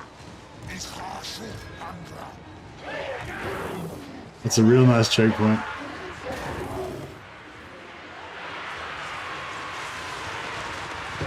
I don't even think we're going to need a tank. I was going to put some of the tank up there, but I don't think we're going to need it. Send them back over this way instead. Regakaz! Get it back. We might need a tank. Maybe we do need a tank. Who's ready? Tackle boy! Oh, some made it to the front lines.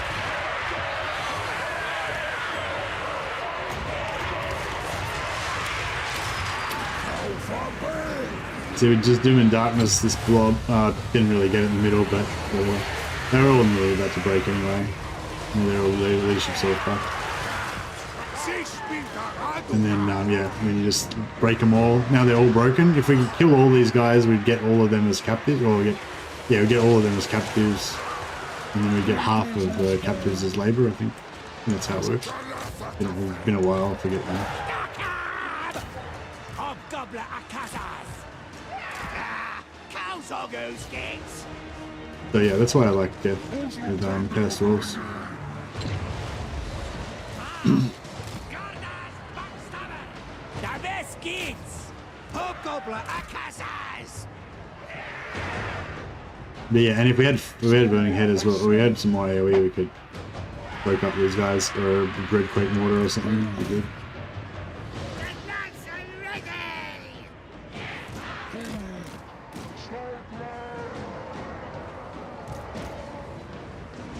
Hobgoblin!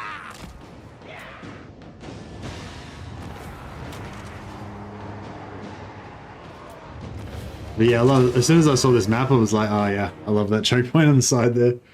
Pretty fun.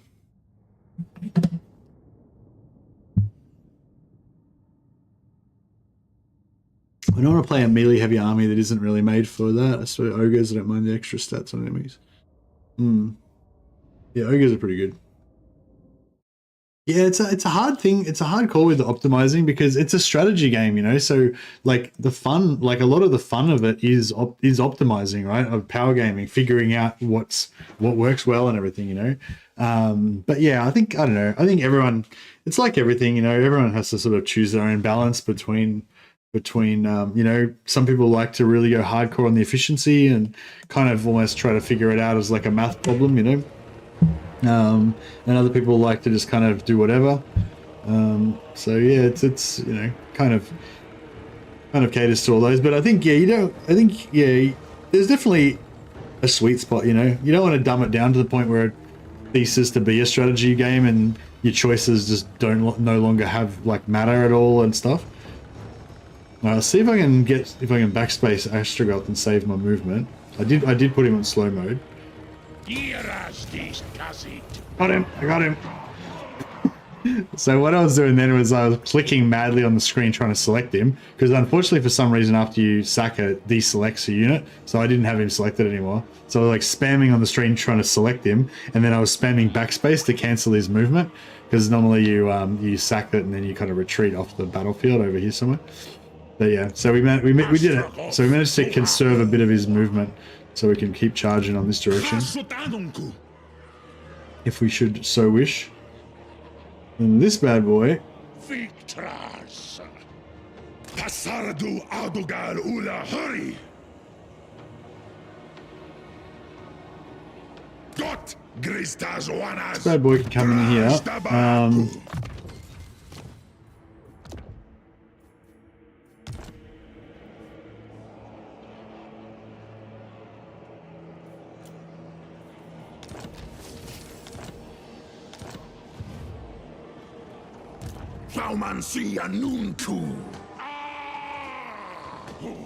We got a potion of toughness. Did we get any items that were Chaos Dwarfy? Nah. Nah, still no Chaos Dwarf items.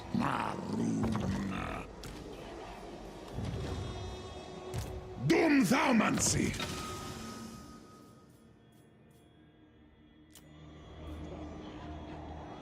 Dwarf Jari.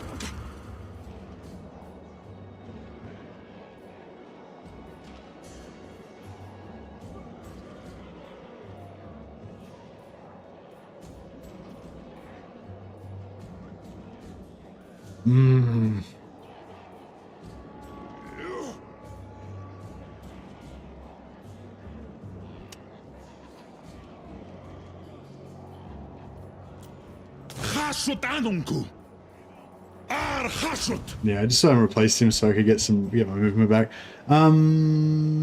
Factory or outpost? That doesn't really matter. Jar Unkurs, Doomskullki, Dak Dwarf, Got, Dankstrol. These was. I refuse. He's probably gonna go me, but hopefully that'll be alright. And we need some winds of magic. This is rough. Dromadrazul.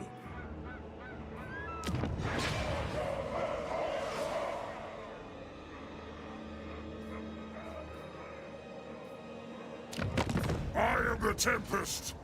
What could you offer me?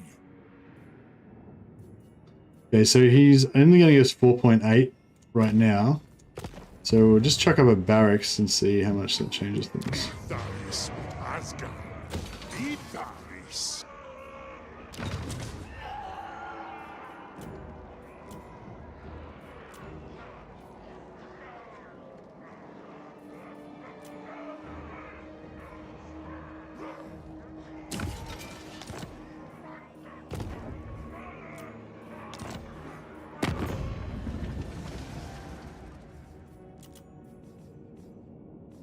For Chaos, I am the Tempest.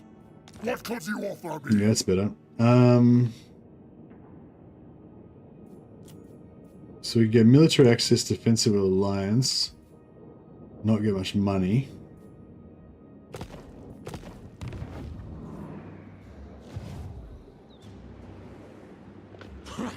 Elgramus Italum Awanrag. So your cause. Yeah, this winds of magic thing's kind of a problem, but no, I guess we can still keep pushing on.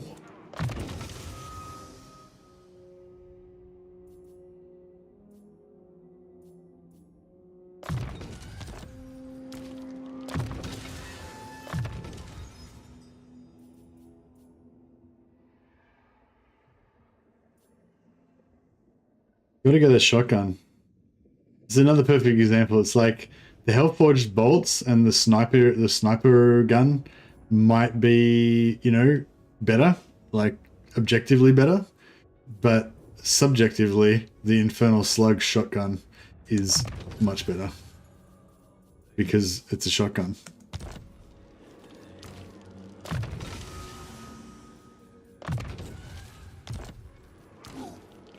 Veilmancy.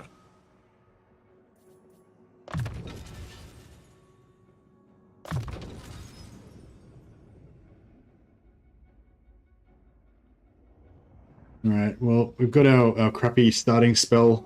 Actually, do I want to put an extra point into that? I mean, I wanted to be able to overcast it, because when you don't overcast it, it's kind of useless. But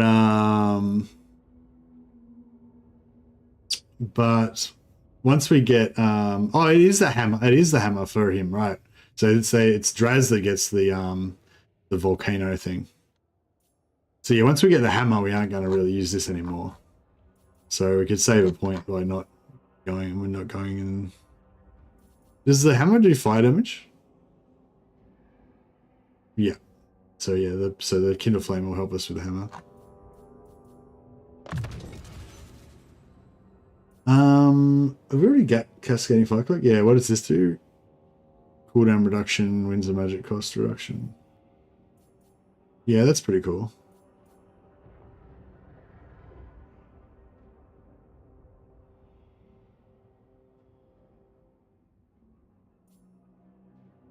Might get the Killing Fire because never do a bit of damage in melee. Gumleth Asumor Angas Lock Dalabdanu.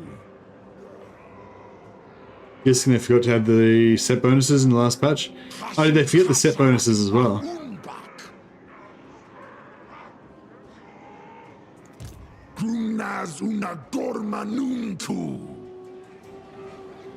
Hmm.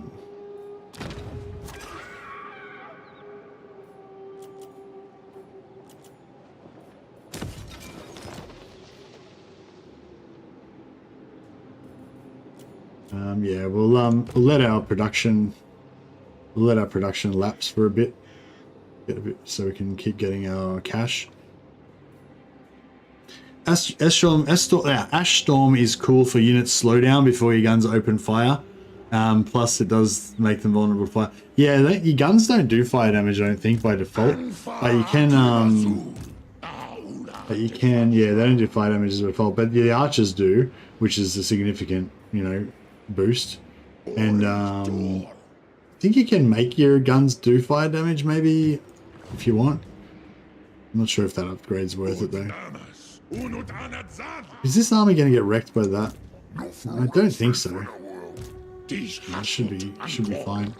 Hopefully they don't have another scary army nearby, or they're not going to like wire up on me or anything.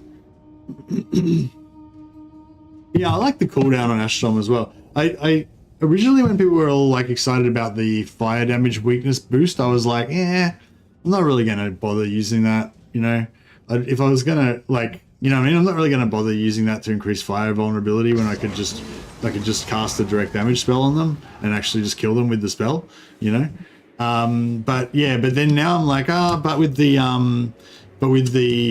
excuse me, but with the slowdown as well, it gives it a lot more utility, you know, because then it's like, oh, there might be there's quite often going to be a situation where you're like, oh shit, I wish I could slow down that unit, and then you've got Ashton that's got a slow on it, you know. Now, even if it's a bit expensive just for a slow, that fire weakness is also really good, and you're probably going to have a lot of hobgoblin archers, so, you know. Speaking of hobgoblins, get some more of them.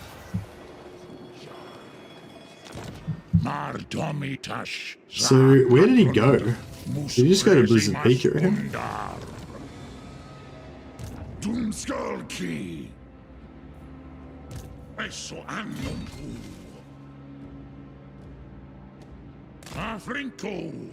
There he is. Alright, we'll just occupy this.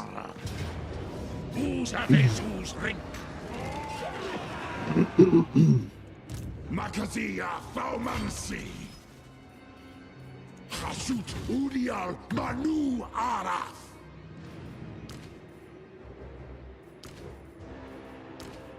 Utwulfran Sazan Unzul Zul Unajar Ata Dokstok Anil Tuz Astragoth Arax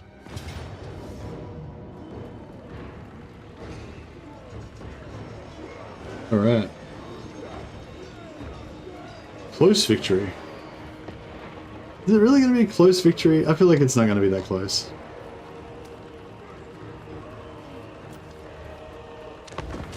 Alright, we'll fight it manually. Ashton is good. Incisities entered the chat. Nah, Ashton, I don't know. I mean, it's not one of my favorite spells, but yeah, like that one said, the slowdown does make it definitely a lot cooler.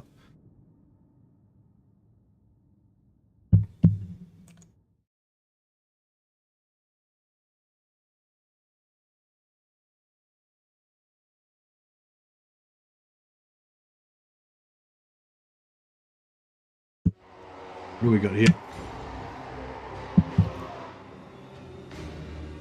Lots of terrain objects.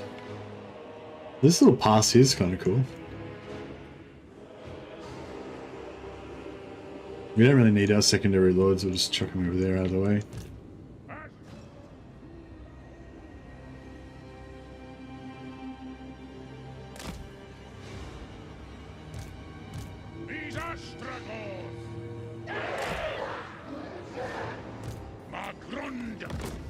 I'll try and do a maneuver this time. Now maybe maybe it's because I just get too close. Maybe I think like the distance that's too close maybe has gotten less since last patch. Like before you could probably get to about here and it would be fine, but now I think maybe I don't know, maybe just getting that close is enough to set them off with your main army. No, I'm not really sure. I'm tempted to get right around into here and get another crazy choke point going on. It looks pretty sexy. Can they get around that side? I think they can. We could block that. We could block that off, but probably getting a bit excessive.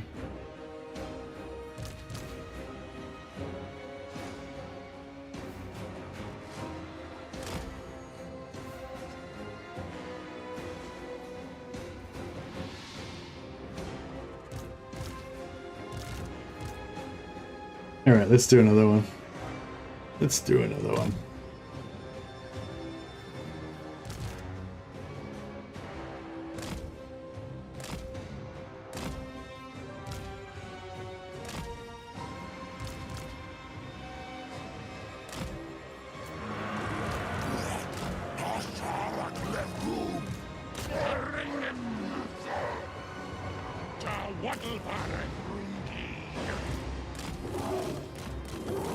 Alright, never mind. It looks like they're falling for it. I thought they might send some flankers around here, but looks like they're just going to walk straight into it and just eat it. I am totally down with that. Oh shit. Like I should have moved them. I didn't realize they were... Might need to mount a rescue party.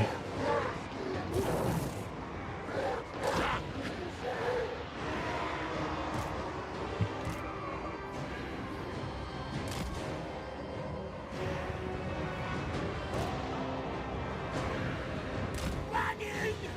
Moving fast! All right! Running!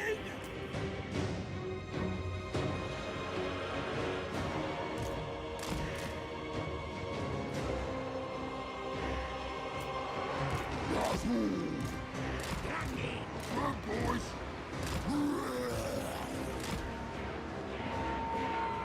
Goblins! Glorious.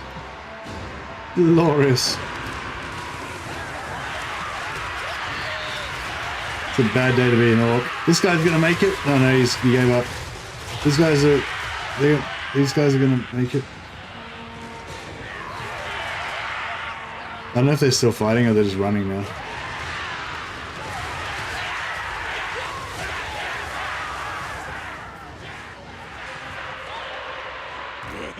Terrier to slow, Dreg!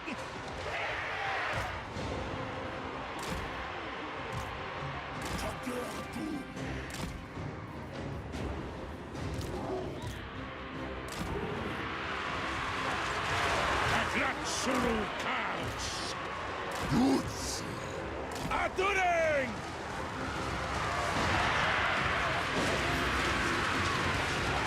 Man, this is just so good. But yeah, we're good if we're Ashtorm right now because some of these guys are like nearly making it to my front line, which is not cool. We get the Terror cow, the Bale Great Taurus. Sorry. Oh, this guy's gonna have a bad day. He's Astragoth. Zulu Mancer.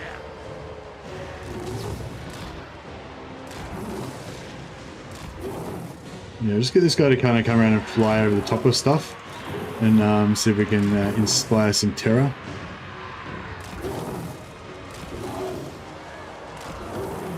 Should we now terror? No, no terror, just broke.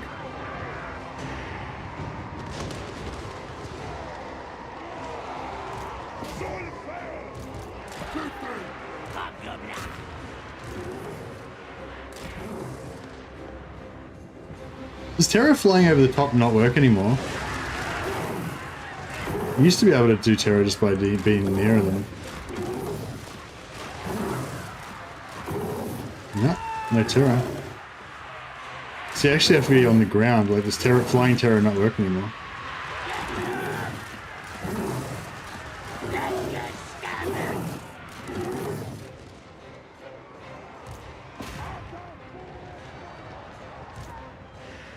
Oop.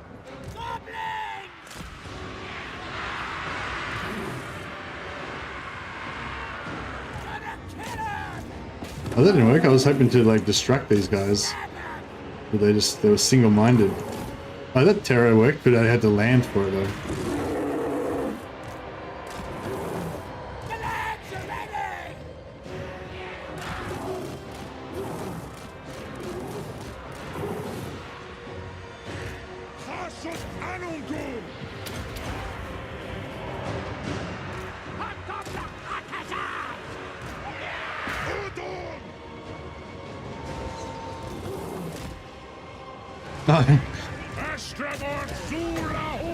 Astragoth's gonna duel him. 1v1. Don't go in the melee.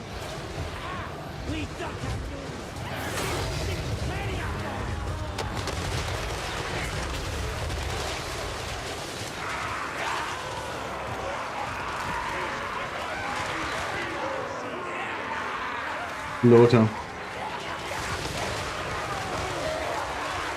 Mortars may even hit something if the units are slowed. Do mortars do fire? Do the Dreadquakes do fire damage?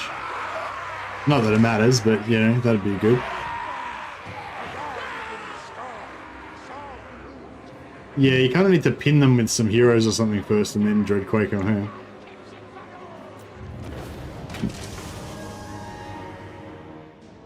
You need a very big blob to make sure that the mortar's gonna do 100, like hit 100%.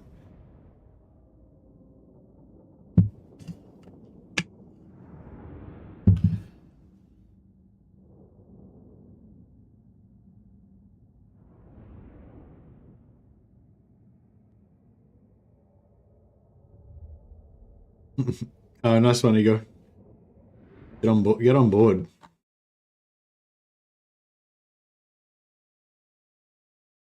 Any new advice on the? When I played Astragoth, Grimgor wasn't really a threat early, but the main threat was over-expansion, meeting Skarsnik and regular dwarfs. Since I used to spam hobgoblins early and their turn 20 armies were quite advanced, Skarsnik spammed nasty skulkers, yeah. Yeah, I mean, yeah.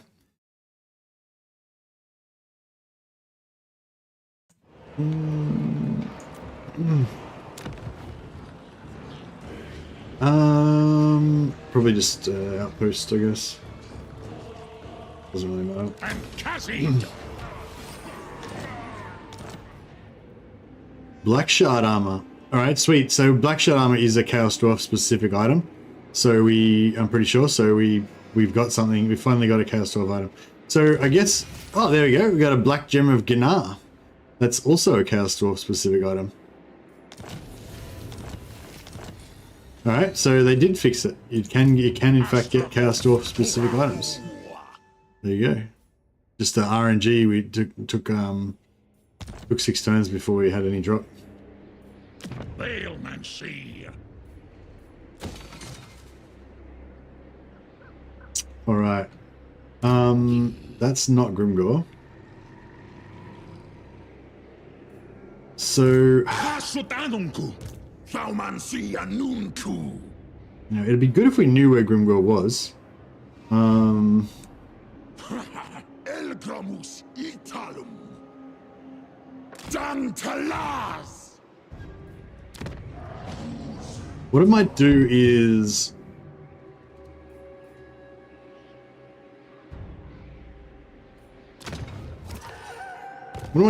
sell Ice Spewer to Kolek and then swap Blizzard Peak back for Ice Spewer. You wanna go that way or this way? No, that's a muchness, but I guess we're gonna go this way. Anfa Grimazul. Ida Hasudula Hasarak. I am the Tempest. What could you offer me?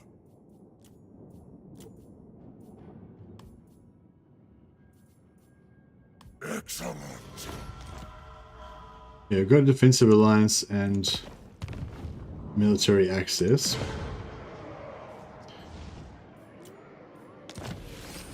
Now then we should be able to switch, we should be able to trade it back. How many slaves have we got? 180. We've not only got enough to do it one more time, maybe. Bow before the mountain god. Ice Spear for Blizzard Peak.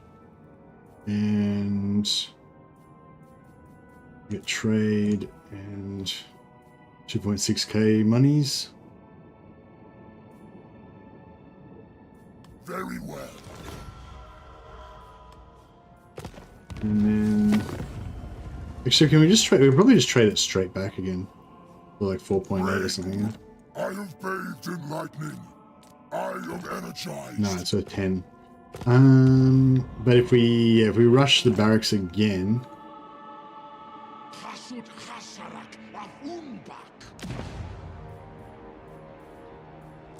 how much does it cost? 638 plus 100 slaves, which is worth 700, so it's about 1300 and something. Plus we got to move the 100 slaves. So that's another 200 gold. So it's cost me. The first thing it cost me like 1500 gold, and we're probably only going to make 1500 gold out of the trade. I have bathed in lightning. I am energized.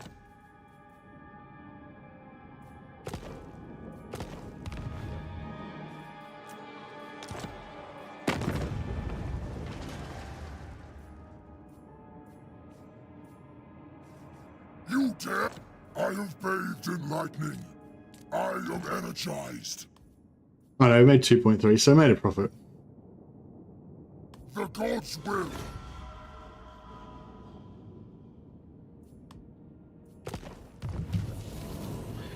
That's cool. And then yeah, we'll switch it back again next turn. And yeah, we'll so every time we do that, we get another 40 relations with them as well, so we can just like boost relations. The only bad thing is that if anyone that hates Kolek, we're just giving him tons of gifts by just trading him regions all the time. So he's gonna just, you know, like he'll love us, but everybody who hates him will also hate us. So yeah, it's a little bit.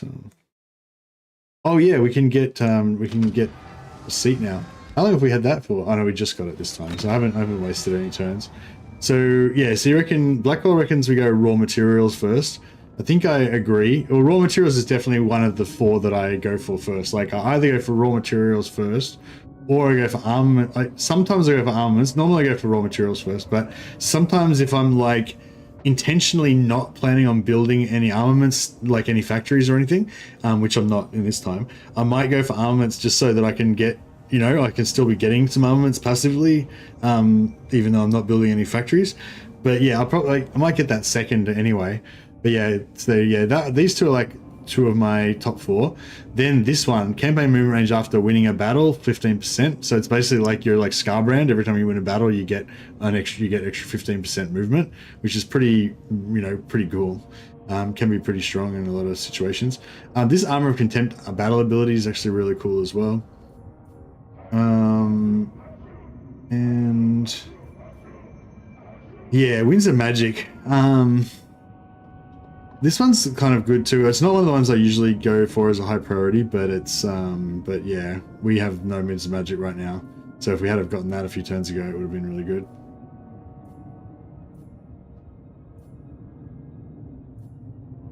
Yeah, this one's probably the best one to pick first. This one's like pretty cool, but it's sort of an optional. Like if you were going to go for like, if you want to play like Scarbrand, then that one's pretty cool. Armor of Contempt's pretty cool, but again, it's like, this one's probably more sensible, but that one's actually pretty cool as well. Pretty strong. And yeah, the Winds of Magic one's also worth considering. They're all ones I would like to get. I would like to have all of them, but you can't get them for free, unfortunately. This one, armaments cost minus 10% for all unit capacity upgrades in Hellforge. That one is pretty good, but the amount of armaments that you spend on upgrades in the Hellforge in the early game compared to how much that you spend later in the campaign is like chalk and cheese. So like this 10% like now and for the next 20 turns is probably going to be fuck all. Whereas if I get that, like I can probably wait like 30 turns and then get this, and I would still get 99% of the benefit of it, because I'm going to spend the majority of my armaments in the later game. That's so yeah. Anyway, if anyone cared, that's my mentality about all that stuff. Sorry, I'm sure someone cared. To whoever it is that cares, that's my thought process on how I choose this stuff.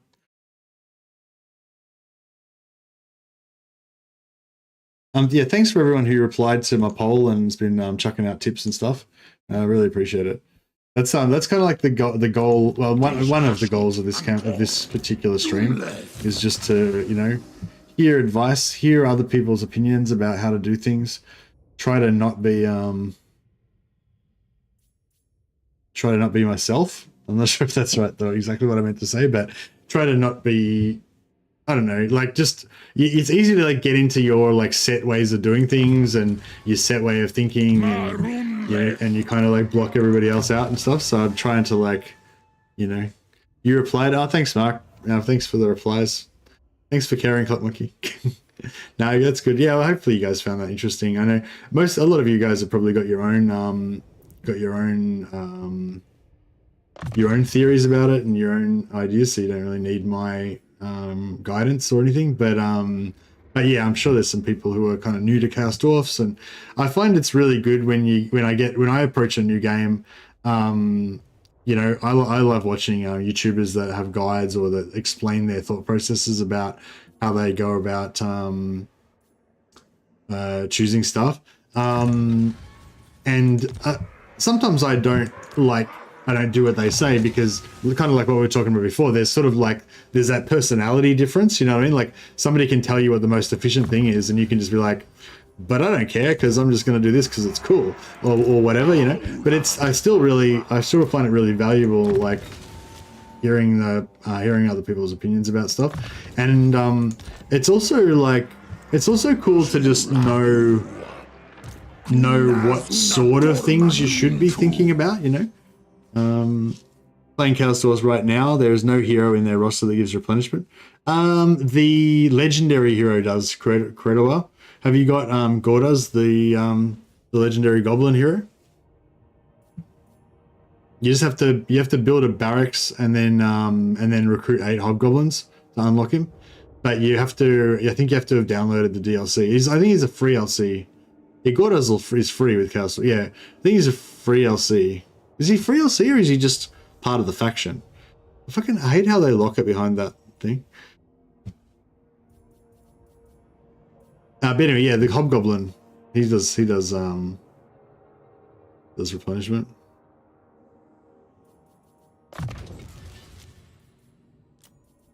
It isn't so dangerous how it's right next to this. I think it does actually ask you though. It like makes you confirm before it resets. But one tower seat gives like, yeah, that's right. There's a tower seat that gives 6% replenishment as well.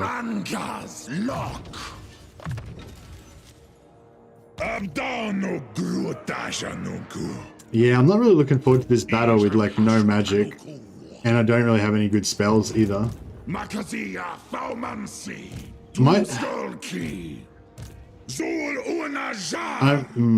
I might just recruit a new lord, because a new lord will come out with 50 winds of magic. So worst comes to worst, we can just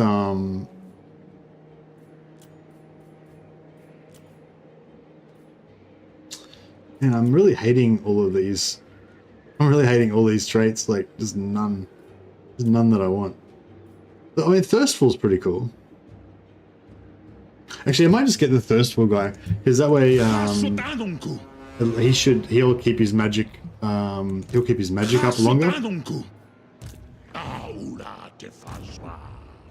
Alright, so we've got 4 lords now, so we've got maximum magic item drop chance.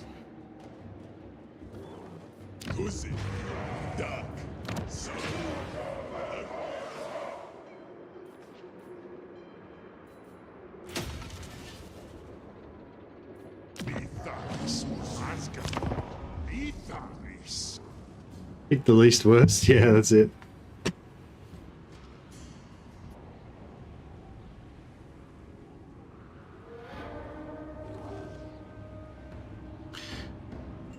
The point Mercy was making earlier, you can also get a tech research for 10% reduction for roster cap unlocks, and that combines with his faction and the Tower of Zarthing. Oh, with Drozoth, yeah.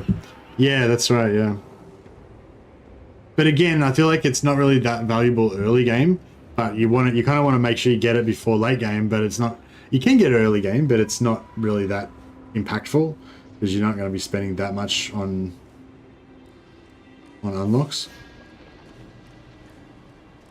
Minus 100 cargo. Oh, okay. I mean, Carbonuses aren't my favorite unit, but it's still cool to make it stronger.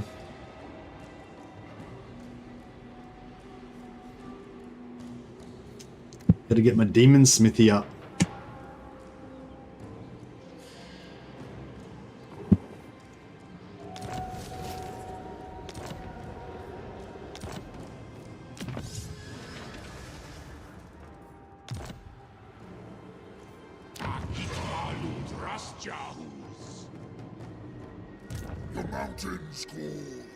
He's just, Kolek's just gonna go over here and chill at home.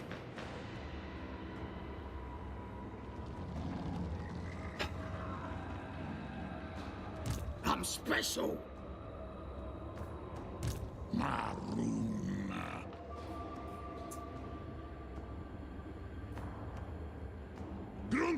Yeah, I hate how you don't have any way of getting magic. You don't have any way of getting your magic up as Chaos Dwarfs. That's why I kind of almost consider going for that.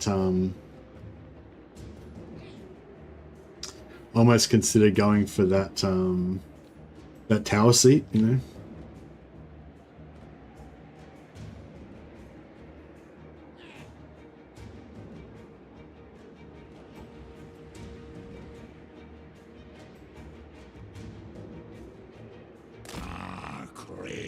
Alright, we're not at war with him. Get some. I'm potentially, maybe I should have, yeah, I probably should have gone into like, ambush stance, and then we might have been able to sucker him into, might have been able to sucker him into attacking us. Jar un kuz. Afsepuzan suminu. Dakdrath dot. Eso annunku. Dum thaumansi. Kunas una dorma nuntu.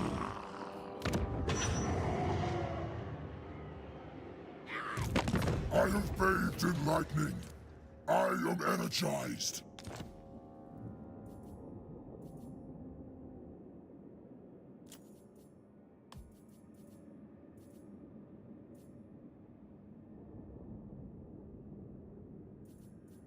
I'll just take the military alliance next turn.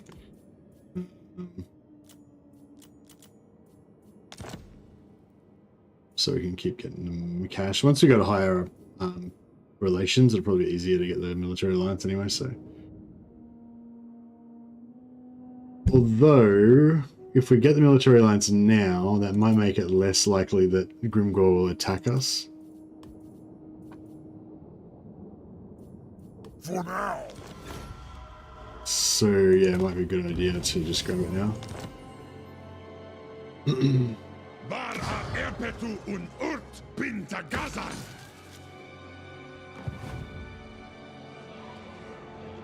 Because yeah, ideally we want to be the ones initiating the attack. If he does attack me, I think we can still win, but it might be a bit rough. How many turns? There's 3 turns.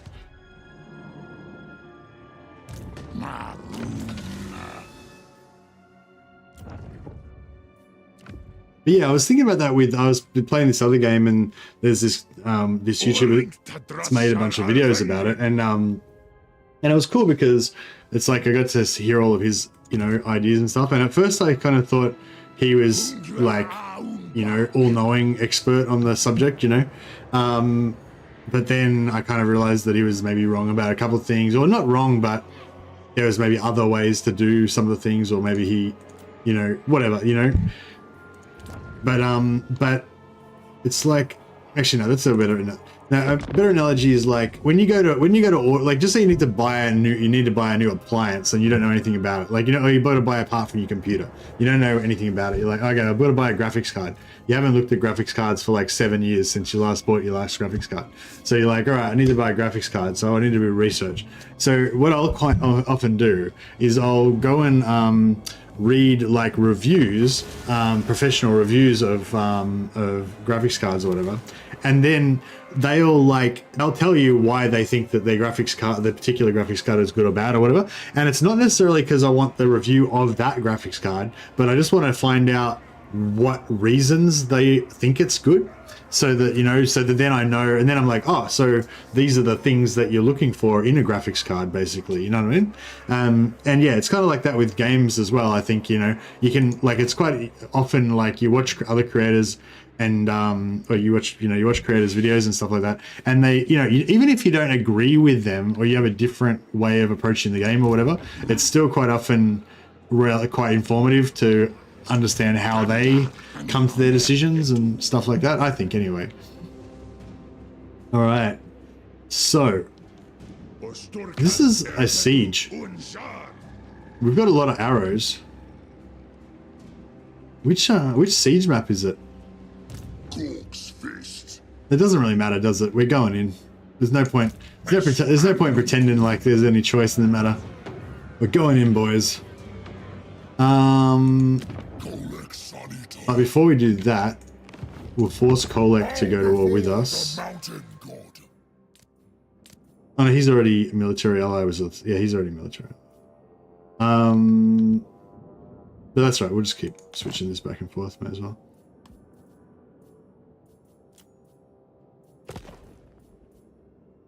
Good.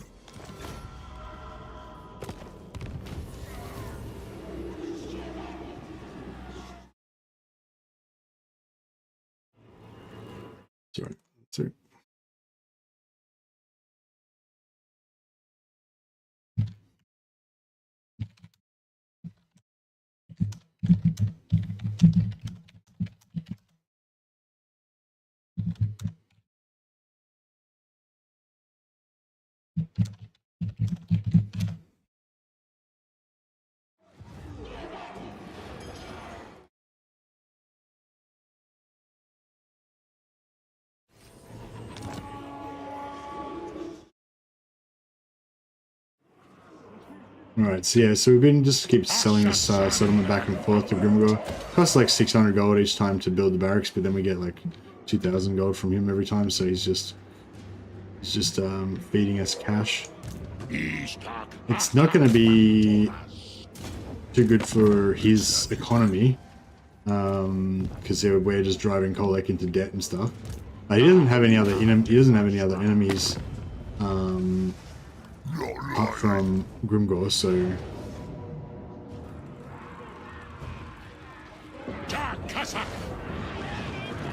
shouldn't be too bad off. Sartu unzan. Akaza. Dak Dwarf. Dwarf.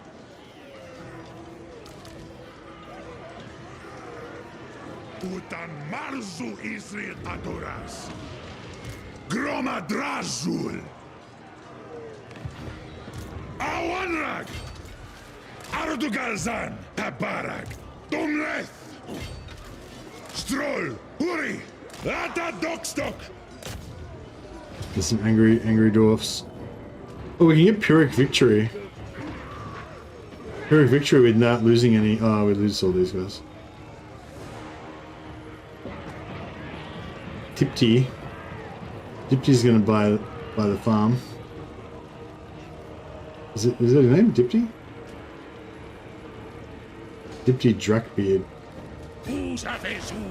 How attached are we to Dipty? Dipty. Dipty is level 2.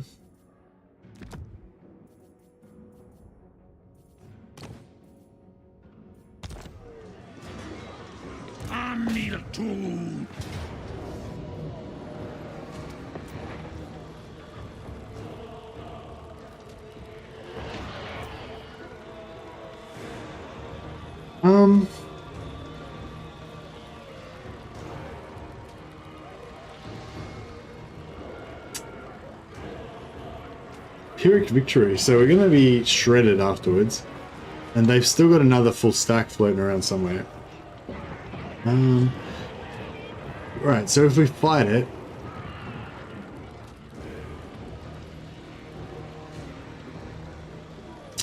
best just got to take out the Doomdiver catapults, and then we can just wreck everything else with archers. But we can't really. You can pull back from the wall. Is there? Yeah, there's enough space to be able to pull back out of the range of the towers and just sit against the wall, right? So we could potentially leave our armies back while we, you know, try some shenanigans to try to get rid of the Doomdivers. I think. Yeah, the towers don't reach all the way to the edge of the map, do they? I think there's a little gap. I can't quite remember. Fight and take replenishment. Fight and take replenishment. Well, yeah, actually, yeah, we will get a replenishment option after the battle. Do you tend to get more replenishment when you fight it manually rather than auto-resolve? I don't think you do, really. I don't know. It's weird with sieges. Like, if it was manual, we would probably get more. Although, I've noticed with auto-resolve, you get pretty good captives sometimes, too. For field battles.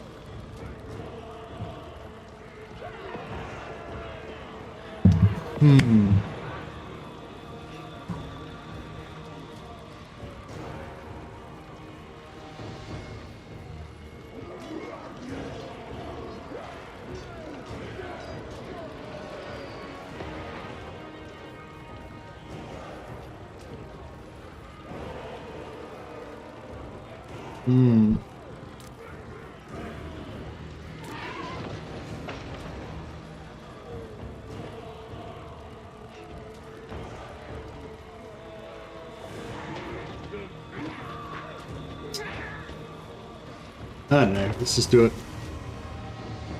There's only one part in the corner where the towers can't reach. Oh, really? Even if you stay like right back against the edge of the map, they can still reach you.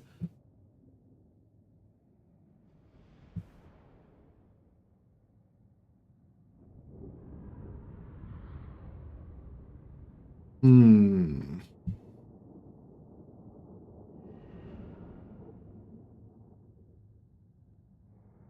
Yeah, I don't know. I don't think that it would be a good idea for us to try and hero hammer Grimgor. We might be okay, maybe, but we might not. We might not be okay. Yeah, these towers look pretty close, don't they? So you reckon these will reach all the way there? Yeah, probably. Hmm. Sturkas! Hobgoblin Akazas!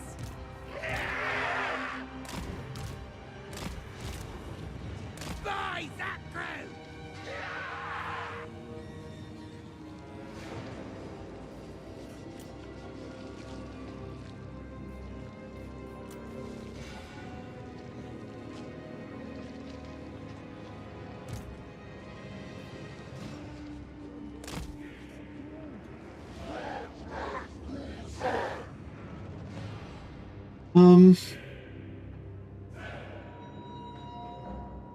Yeah, I don't know. I guess we're just gonna have to fly around with the bull and try to screw with it.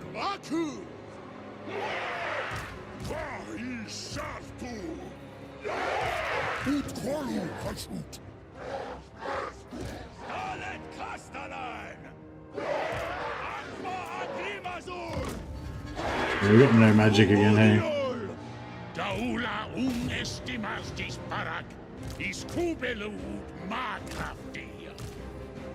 Hobgoblin Akazas!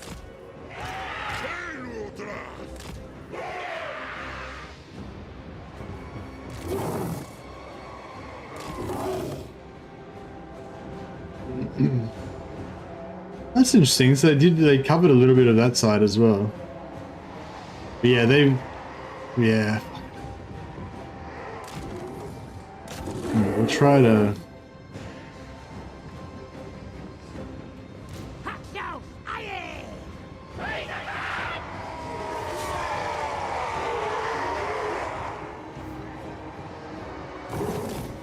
Oh, these homing missiles are going to be really accurate now, aren't they?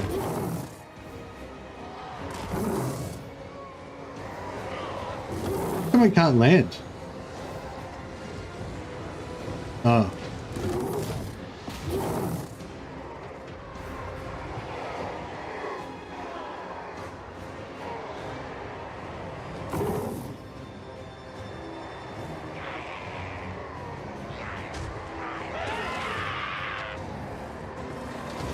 It's just going berserk.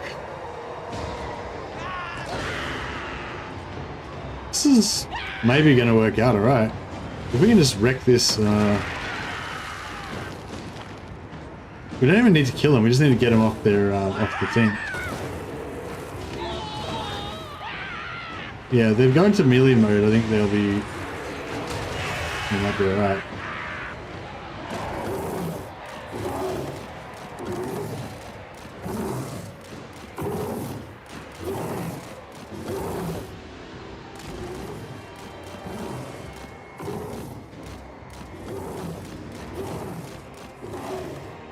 I think we're good. Are we good?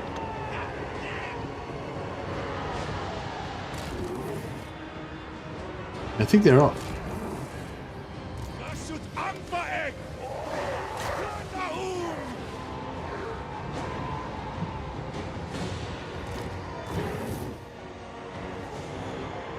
Yeah, we're good. We're good. All right, cool.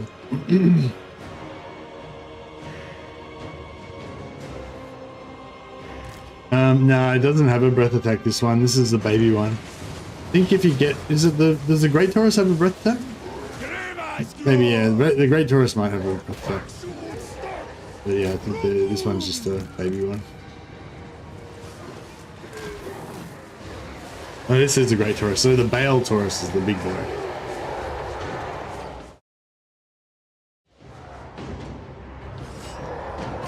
I just want to keep an eye on Grimgor. I don't know if we want our heroes to get near him. I don't have any buffs or anything at the moment.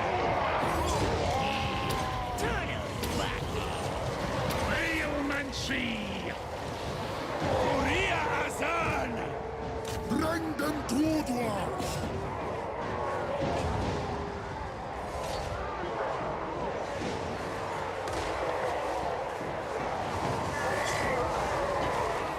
Astragoth!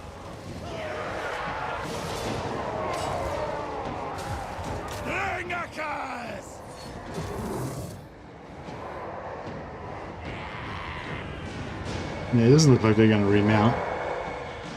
The big one does, yeah.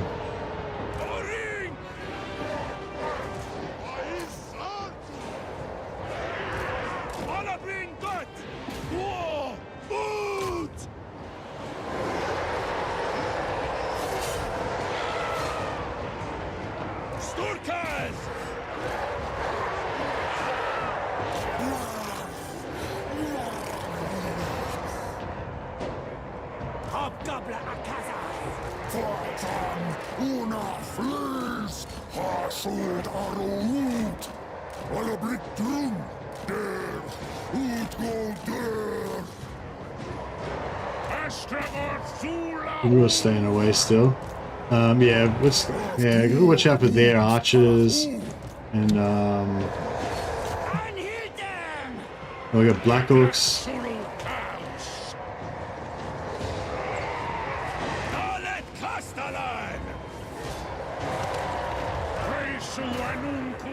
Yeah, Black Orcs are no fun either.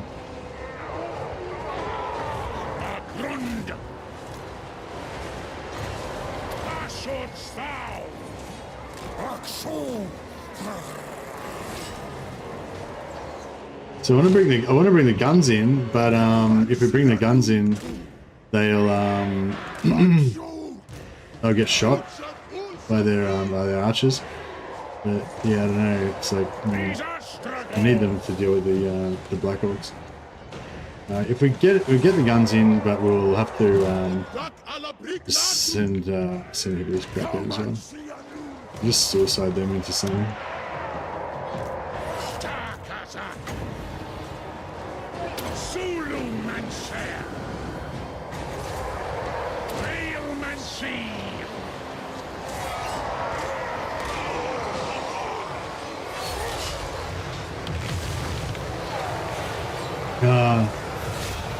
It didn't really work.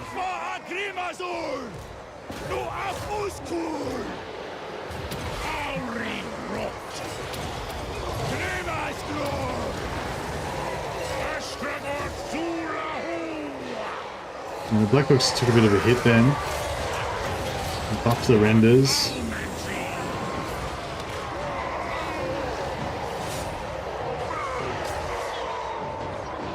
Grimgor's coming. I hope he walks into these guns. Oh, please. Please do.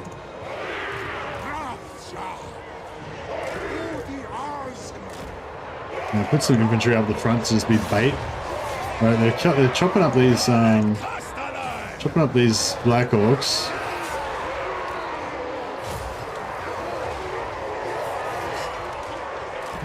Oh yeah, see this? Tower's vision removes stalk because they're within that circle of the tower. So that's the new thing that the CA's put in to stop stealthing sieges. Right, we're out of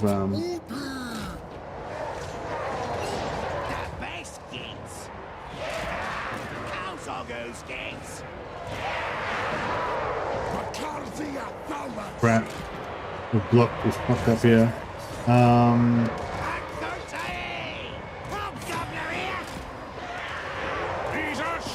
Because I need this free shot to shoot Grimgor, but all these noobs are in the way.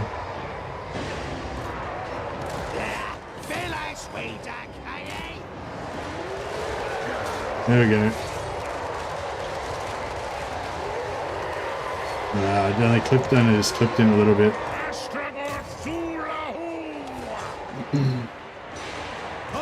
Har nu livsströmkugau! We saving! Sasa! Klaxhoten! Alet Kastalan! Ut movim! Ut go! Oh, there we go. Perfect. We need the Ash Storm slowdown.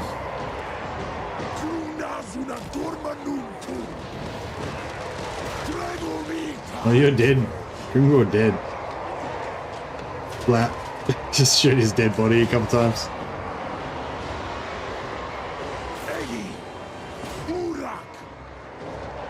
Alet Kastalan! Yeah, these Blackhawks are nearly gone.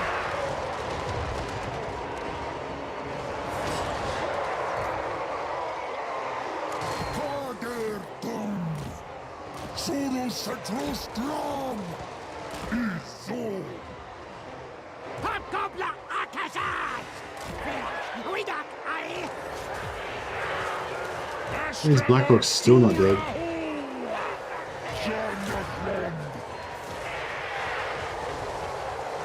So hard in melee, a sudden stuff to kill him is blood. Yeah, it's definitely shooting Grimgor is definitely the way to go if you've got an option.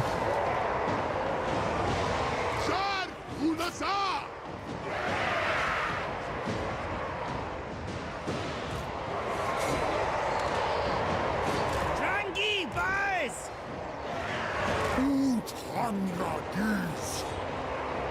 Hobgoblin Akashas!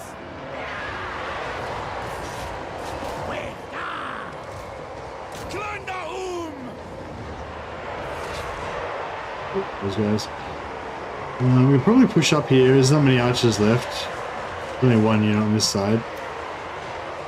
Askan! Chupi Agre!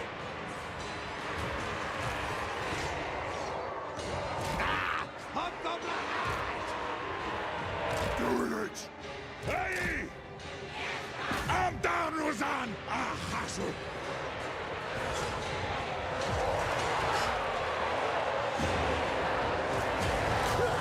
I shan't come Hobgoblin!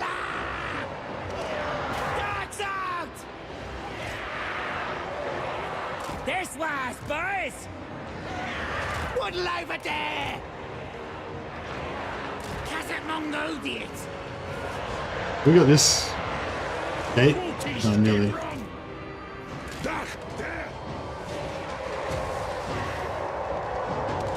Yeah, we look at a lot of damage on our heroes, but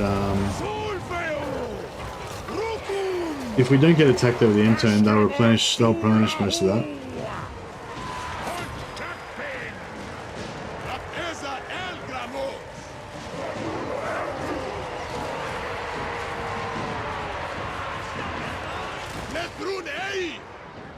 Just keep them moving up here, just lawnmower that down.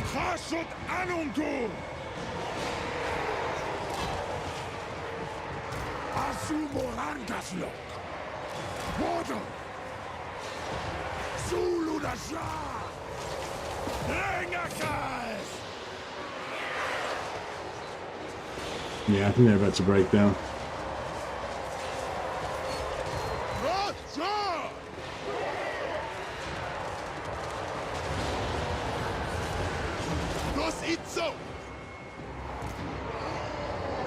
Hobgoblin Akazas! Look the Dwarf shaft! Grund!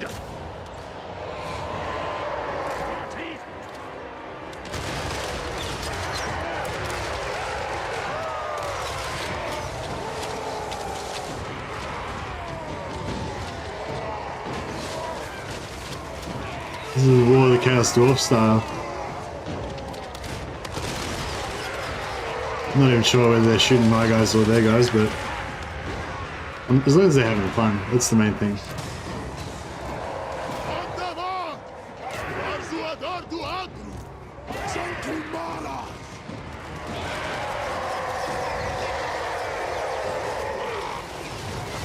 Battle in the streets. Alet Kastalan! Alright. Oring! Get this gate down here.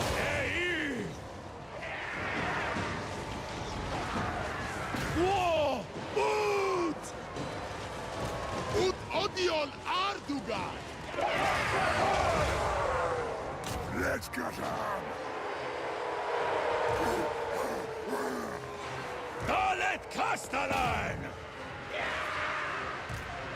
Urakult! Ula Danu! Shadow gates! Soros and Trolls! Is Hasutangra!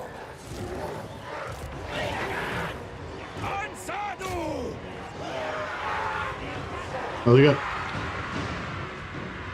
Maybe we should push around the back Sanu Nazaras! a little quicker. Dalet Castellan! Ashkazan! Baku! Asgul! Hulawatu! Clander! Yeah, screwed up there a bit. Urkaz! So, it's heading for a win. Yeah, we're getting there. The idea was to win without taking huge amounts of casualties, so we're still kind of on the cusp of that. Like, we haven't taken too many casualties, but we have taken some significant damage, but it's not catastrophic.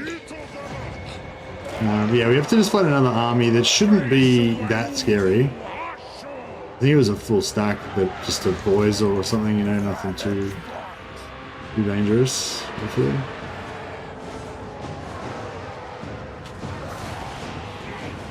Dalet Castellan!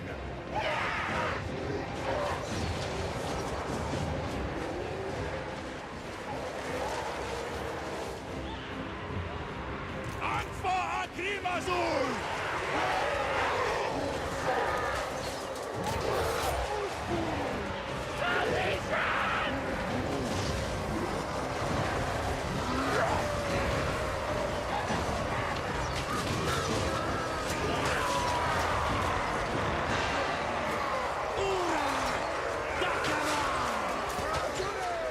Yeah, the most important thing is probably these single entities that are already like half damaged, but yeah, they're not taking much damage now.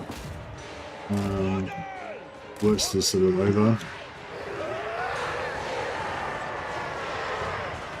Actually, no, yeah, they're not really taking much damage. They're just fighting, you know, generic bunch of boys.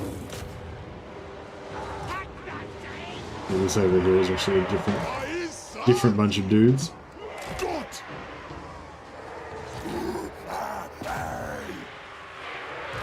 Bahidu Dema! Ut Edu on Raptor! There! Hobgoblin Akazas! Waddle over there! Chariot to slap drink! Grimas Grove! Rengakas! Akbin Wutras! Asum Achasut!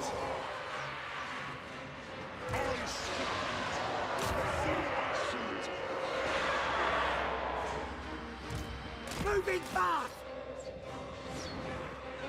Let's grab! What? Oh, they went that way. No, whatever. Whew, what do we got there?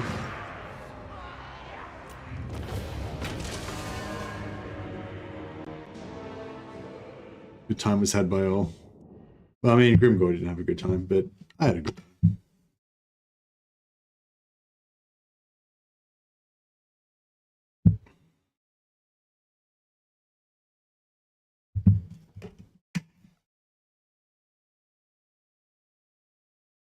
Yeah, I was really glad I didn't have to melee with him. I could just imagine him like even in a group, even in a blob with like a group of other heroes, and he would just like pick out one guy and just go to town on him. Just like kill my bull centaur, Render, or Torok or whatever. Oh, I didn't listen to the. That's a new graphic that they put in. It comes up with the slave currency.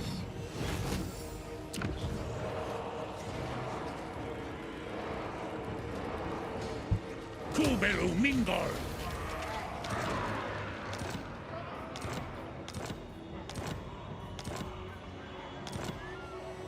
Alright. So, where's his other army? So, has he only got 3 settlements? Let's have you. Let's have you.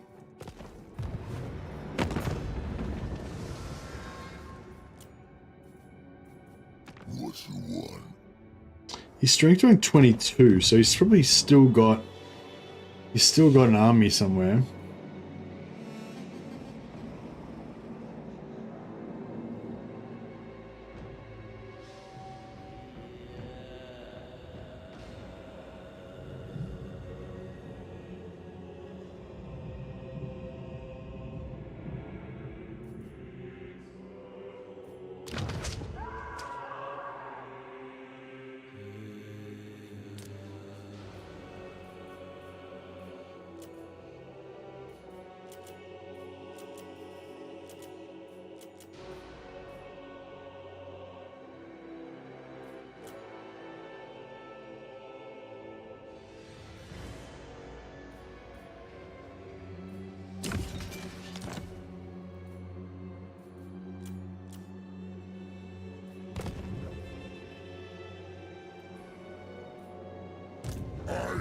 Mountain god.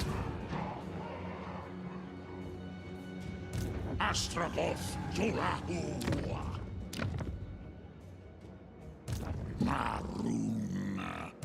Chasotanunku, Thaumansia Nunku. Chasotanunku, Angva Grimazul. Awanrag.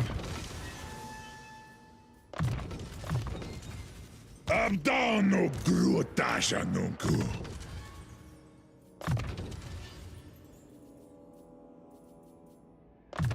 Demnin Makas. Asumor Angas Lock.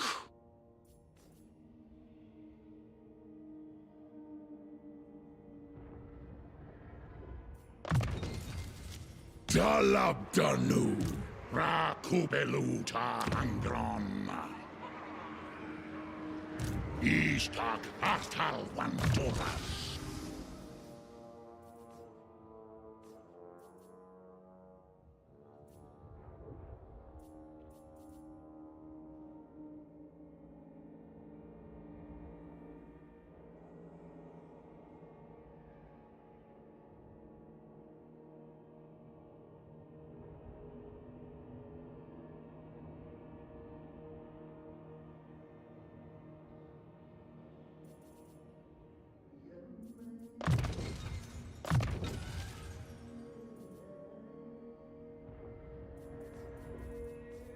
Isan Frost Stasny.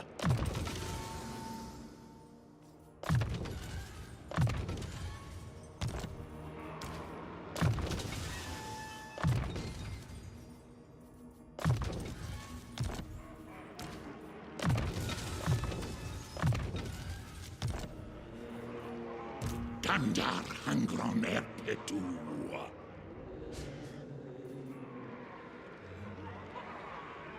Hasut Hasarak of Unbak.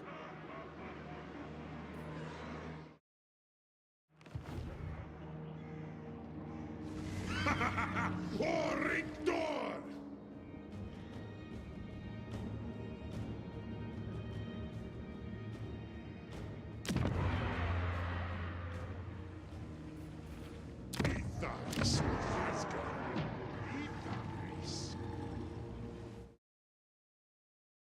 Mercy the mute. Thanks, Dave. Sorry, I was talking to myself there for a while. I was thanks for letting me know. I was just saying this region here, I'm not sure what I want to do with it too much. I think I'm leaning towards I want to keep it for myself, but I don't really want to invest in it because sooner or later, you know, the ogres will invade or Cathay will invade and I'll be too far away to defend it and I'll lose a couple of settlements and blah blah, you know. But yeah, but even if we just take it and put it at like tier 1, you know, that'd be probably okay.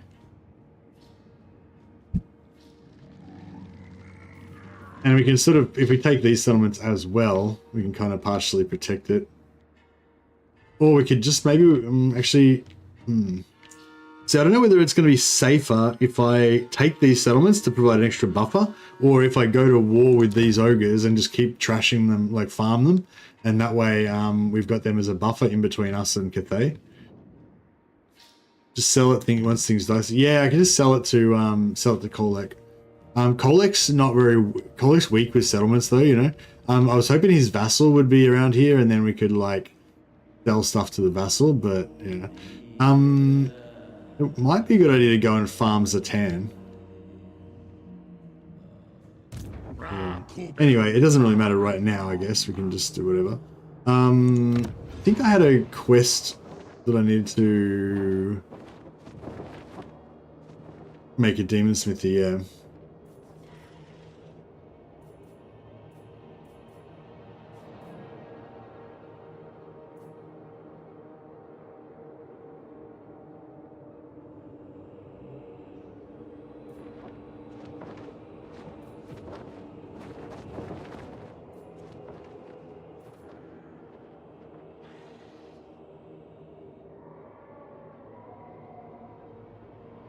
Probably worthwhile to build this, eh? When do we need the... Oh, we need 1500 in one turn. So we won't be doing that right now.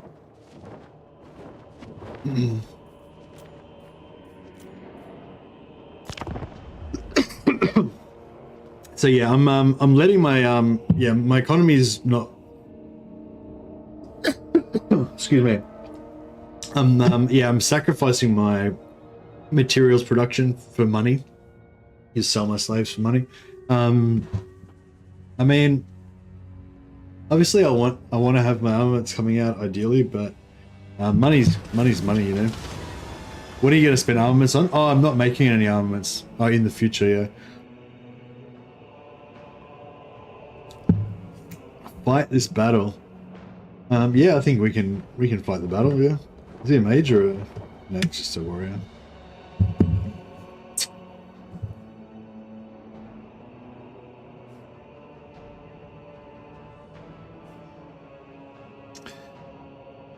I mean, I don't really like the Covetous very much, but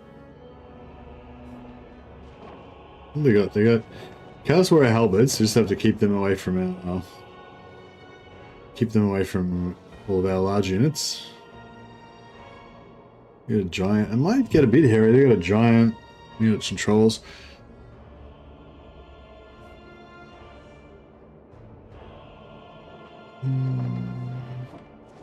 I'm tempted to just destroy the Covetous so we don't have to fight the battle.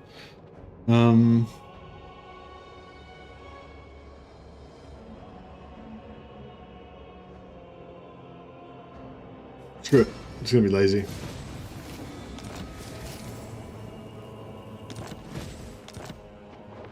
Like in turn-wise, it won't make me get my item any quicker, but in real time, I'll get my item slightly quicker by doing that. Because it'll be like one less 20-minute battle. And I don't think the Covetous is going to be that big of a deal to save my life in future or anything. Stop pushing it. What's the garrison look like there? Forger Rock, yeah, okay. What we might do... Might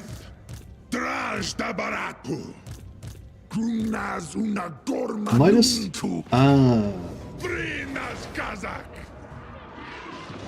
I was going to say, I might just siege lock this guy here while we go and do other stuff. But yeah, this guy's here. Slagger.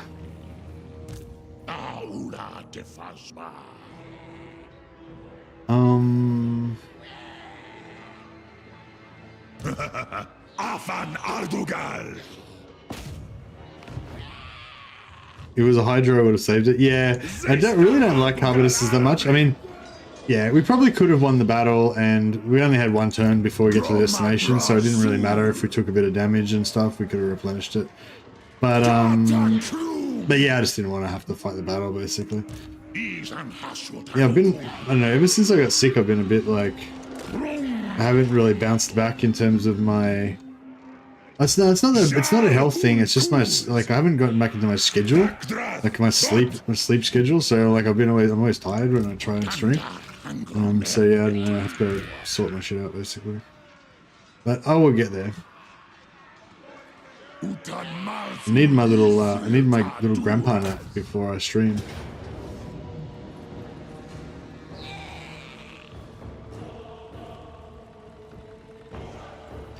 I may as well play it, I guess.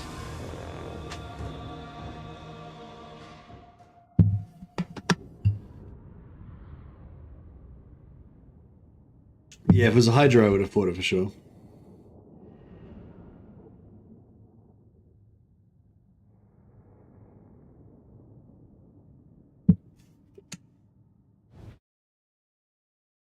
Yeah, man, that Turkish stew I made earlier was so good.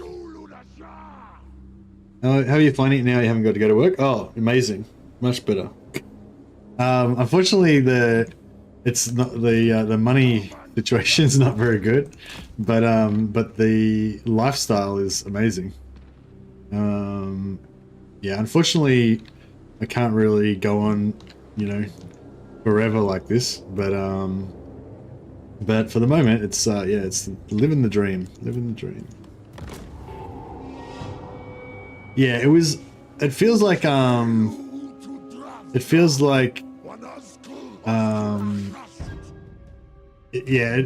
like still a bit hard to stream, you know, do like 8 to 10 hours of streaming per day, like at nighttime. Like if you've ever done night shift, it can knock you around a little bit, but yeah, especially when you're not used to it or you get out of your rhythm, which is where I'm a little bit out of my rhythm at the moment.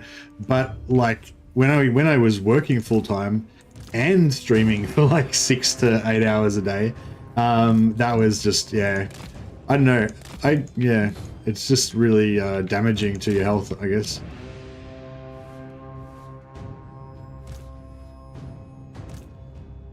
So yeah, I think the current lifestyle is a lot less damaging to my health.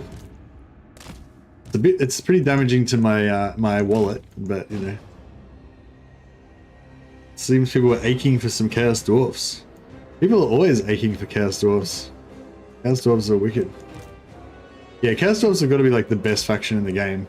Just the best, overall best designed faction. Best like theme, like vibe, coolness factor, just everything. Like just the total package. Like there might be some other factions that surpass the Chaos Dwarfs in some areas, but like their total amount of just general coolness is the best, I think.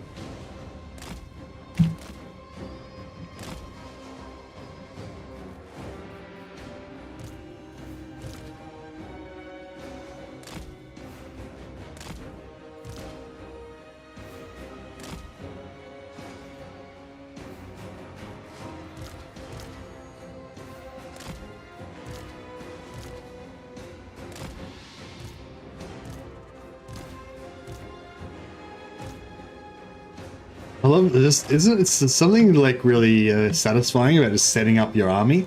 It's like I don't know what it's like. It's like I don't know. It's like a little ritual, you know what I mean? Like I find myself doing it a lot. Like just then, I just went into a little trance of like a little army setup trance, you know. And it's just like, and then I look up and I'd forgotten who I was actually fighting, and it's like, oh, it's probably like a bit too much setup for this particular enemy. Probably didn't really require that much thought or preparedness. In my line of business, they say sitting is the new smoking. Full-time work and streaming is probably too much for anyone. Yeah, I'm definitely missing the exercise part. I need more. Oh, I haven't seen it, sorry, Haley.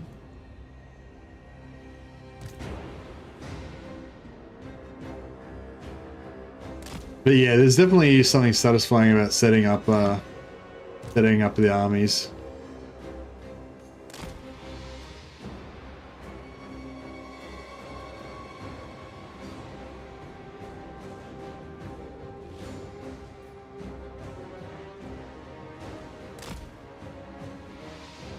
They rotated a bit, but they sort of, yeah, it's weird. I don't know what's going on with the new battle AI. It's not, I don't know if it's like super bad or it's just different and I'm not really sure what it's doing.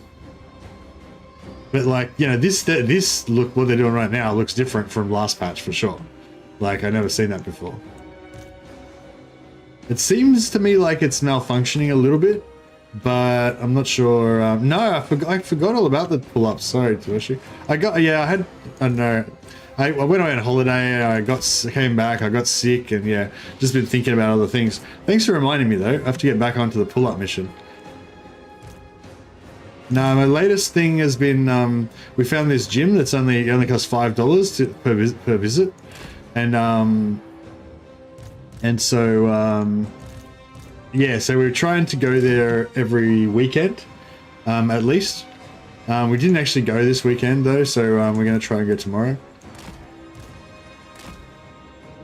It's sort of like a combination of a workout for me and like a excuse to hang out with the missus.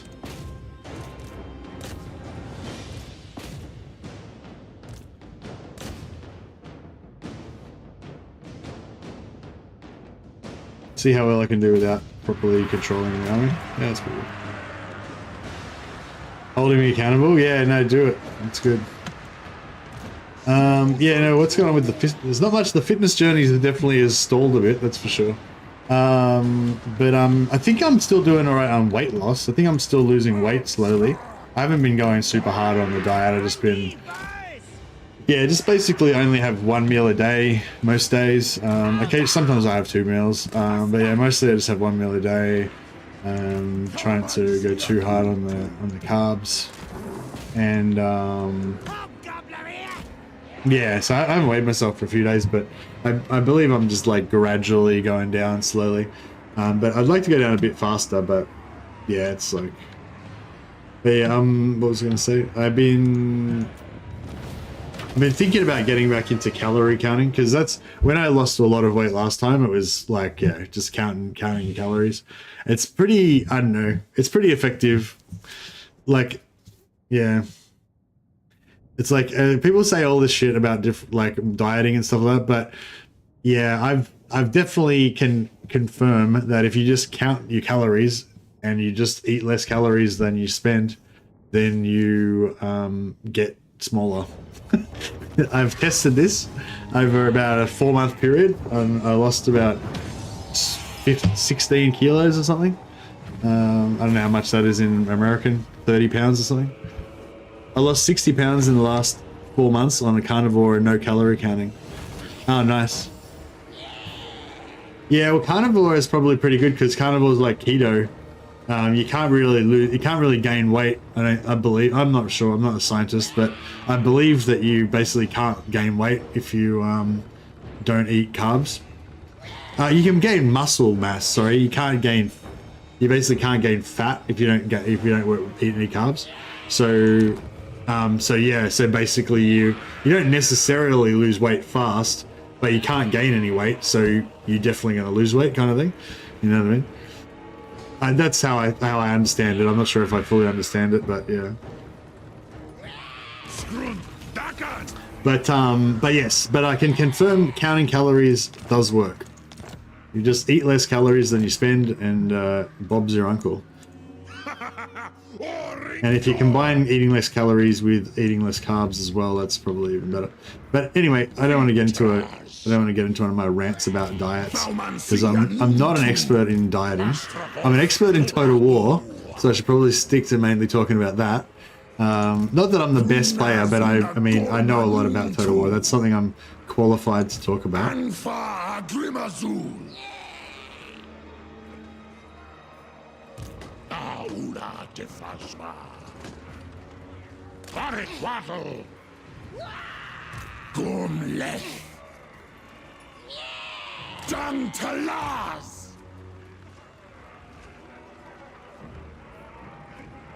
Dodakrum.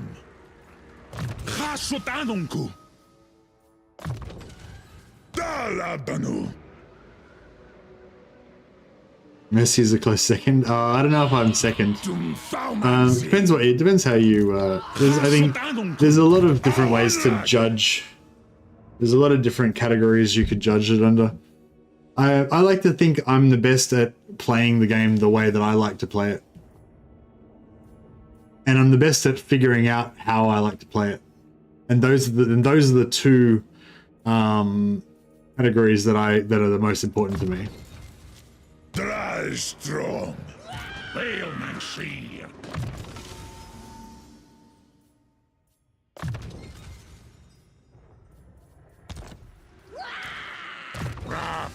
But yeah, Legend's definitely very good at the game. The thing I like about Legend is that he well, I mean, there's lots of things I like about Legend, but one of the things I like about Legend is that he, like, yeah, the way that he's very different from me, like the way that he thinks about it. Dog, yeah, intensity with dogs is number one for sure.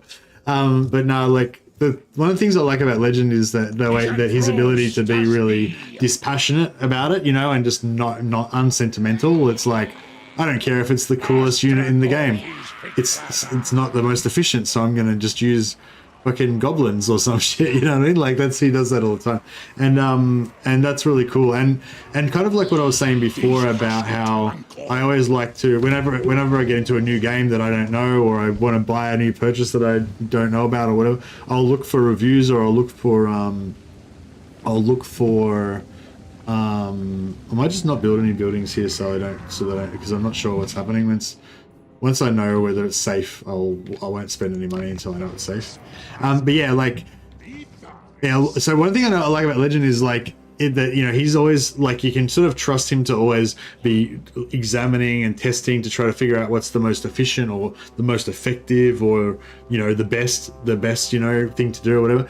And then you can like look at that, and even if you don't care about being the best, or you don't want to be efficient or whatever, at least you know that somebody's kind of done that, and you're now informed, you know, like you've got more information than you had before.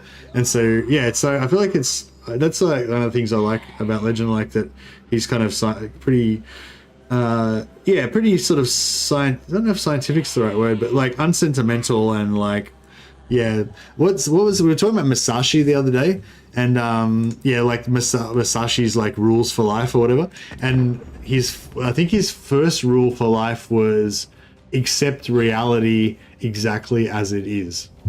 And I think that's like a good one that Legend's quite good at doing that with Warhammer. Underway interception. Because I think it's easy to like fool yourself. If you let yourself, you can fool yourself, you know. You can be like, you have that, what's that confirmation, I think it's called confirmation bias. It's like when you really want something to be true, then you kind of make it true in your mind, you know. Like you're like, I really like great swords, and I think they're wicked, and like units that have heavy armor and two-handed swords are wicked, and then I'm just gonna like play heaps of games with units with two-handed swords and armor, and you know, like if you don't sort of take a step back and just test it scientifically to find out if it actually works, you can easily trick yourself, you know. So yeah, I think it's cool, like people that are able to avoid that trap, you know, because it's kind of a rare trait.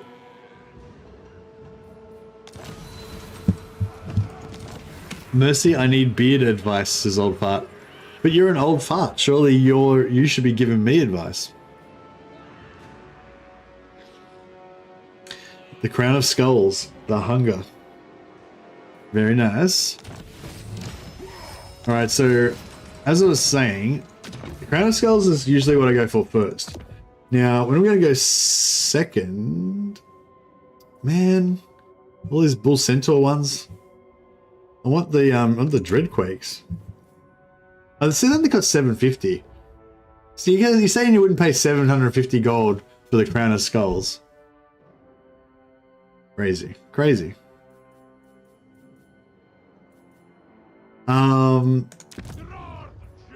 Yeah, so Crown of Skulls is my number one pick. My number two pick is not the Mirror Shield.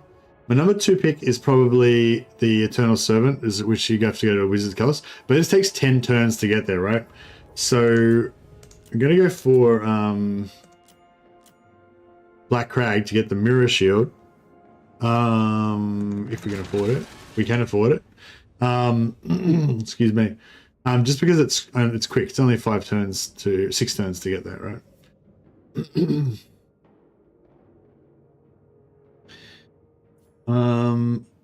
Yeah, we should be all right. I mean, there's a slight chance there's some greenskins down there that might harass us, but hopefully we'll be all right.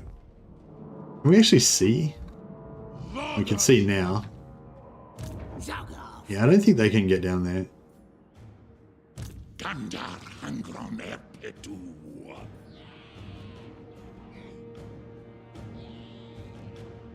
El Grangi, Italmus Rivalma. Yeah, I hate chasing these dudes around.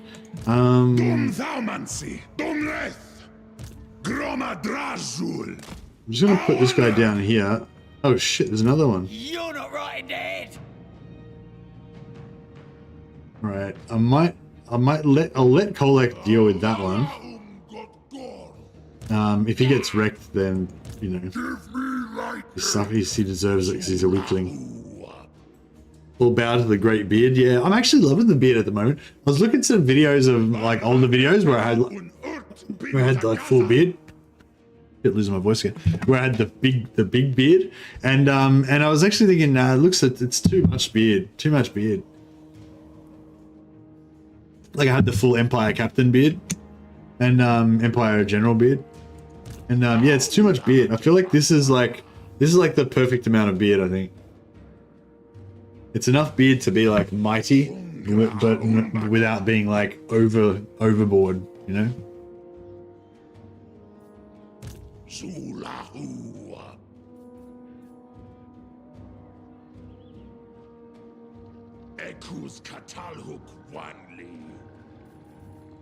Alright, might jump just to lure them. Nah, I was hoping they would intercept me or something.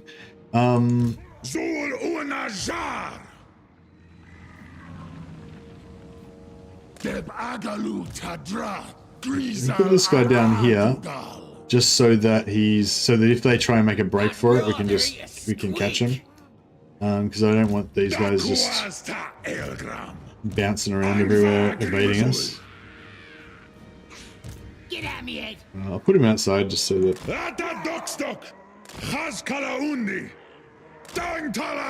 Just in case. Right,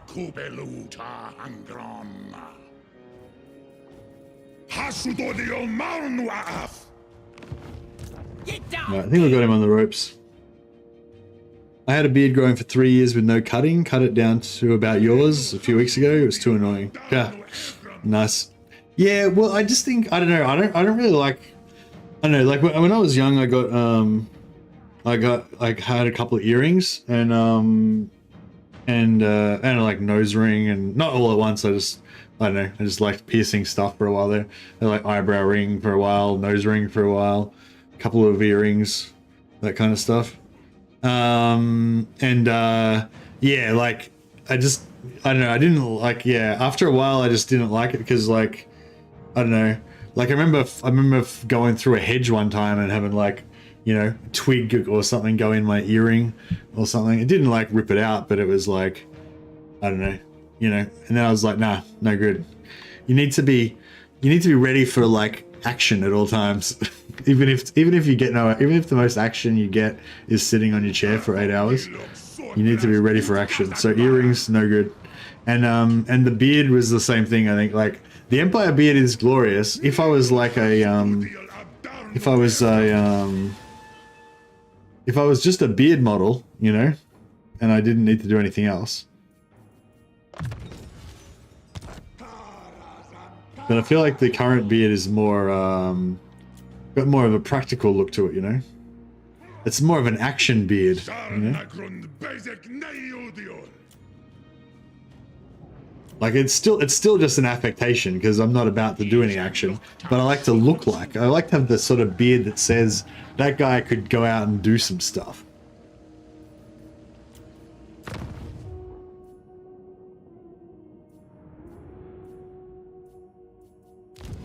A man of, you're not a man of action, but a man of potential action. Exactly. Whereas the big full beard was like, you know, that guy's clearly just some beard supermodel. He's got his hands are soaking in ivory liquid. He hasn't done any action in a long time. He has people to do action for him. A guy with a beard like that, you know. It was definitely a high status beard, but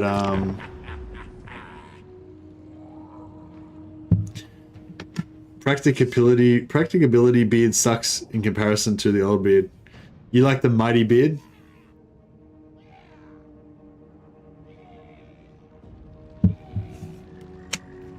The longer the beard, the higher the authority. Yeah, exactly. Oh, Kolek actually took him out. Look at that. You go, Kolek. Yeah. How dare I insinuate that Kolek was a useless prick and he wouldn't be able to take him out.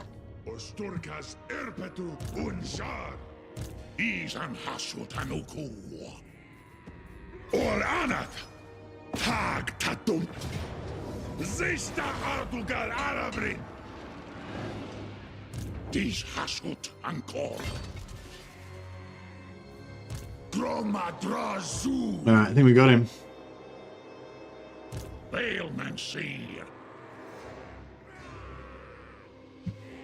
Move him. Odiol Vengli. Dakuas da Elgramus. Should I put a factory in here somewhere? I don't know, this one can probably be I mean, it doesn't really matter, we can switch it back and forth anyway. Actually, no, yeah, I probably wanted that one to be a factory and that one to be an outpost. But it doesn't really matter.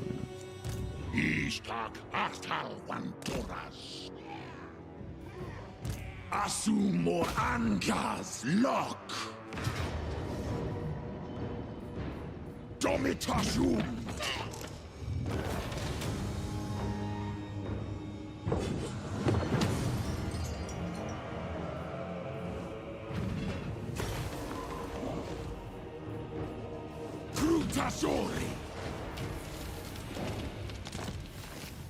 Alright, Grimgar has been eliminated. Awanrag. Yeah, I wanna occupy that, I think. Evil Eries.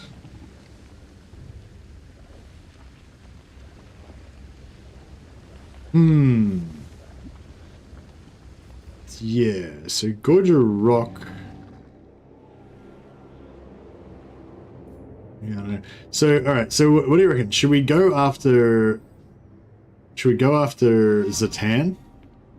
Or should we go after what was the plan before? I forgot what the plan was now.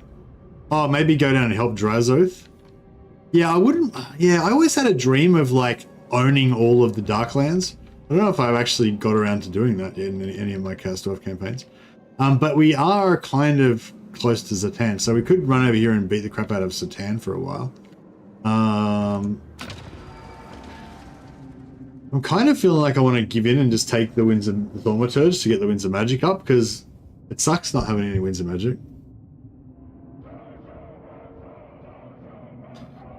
How's our Kuguru? Nice. How much wins we got? Oh, our wins are coming up now. Maybe I should. No, it's still pretty crap. Certainly.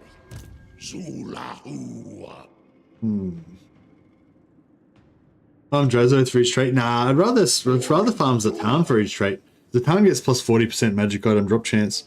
Well, Drazoth's one gives you a little bit extra money, but I mean, I guess it's more the bigger your empire is, but yeah, I probably am not going to bother. We can beat the crap out of them both and then later on confederate them anyway, isn't it? Yeah, that's how it works. If they get wiped out, you can still confederate them back to life again, right? Can't wait for the Dreadquake waters, like in your campaign or in my campaign. I wish we got some Dreadquakes on our caravan. That would have been handy.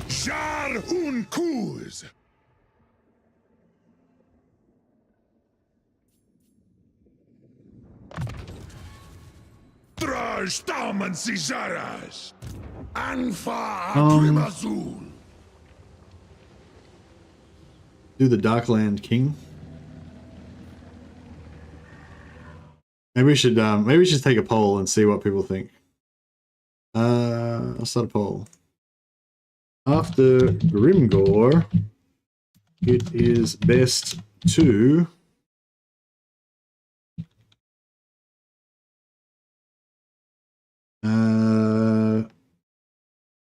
attack Zatan and maybe farm him, or best to go south and take over Darklands. Is there any other options? Oh, I guess we could go after Kugath. Oh yeah, we could go south and go through the ogres. Go south and take out Rhesus plus Ghost. Oh, just I guess say Rhesus first. There's one step at a time. Yeah, so basically we could go for Zatan. We go for the Darklands, which would probably be like Tretch for starters, but maybe Zatan, maybe Draz later. Or we could just go south through the ogres and go after like Greasus and then maybe Gorst and maybe Kugath after that. I think those are like the only three options really. I mean, you could go north or west, but I'm not really entertaining those as options. All right, poll away. I'm not going to follow the poll's advice, but I was just, you know, the sort of part of the mission is to see what people think is the best way to go in this campaign, rather than just doing my own thoughts. So, I can make Black Fang. Actually, no, I want to make them all outposts, because if I make them outposts, then I can just build basic money buildings there and get money. Oh, I guess I should.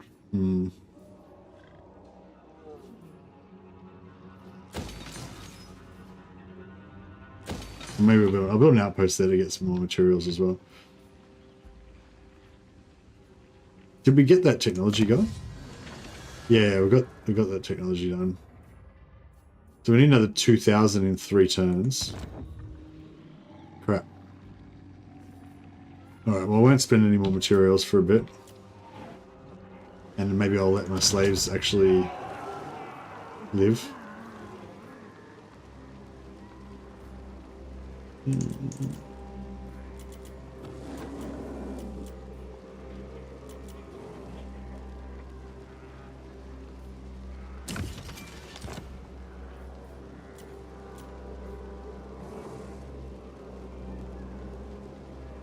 Yeah, alright. We'll let the slaves live.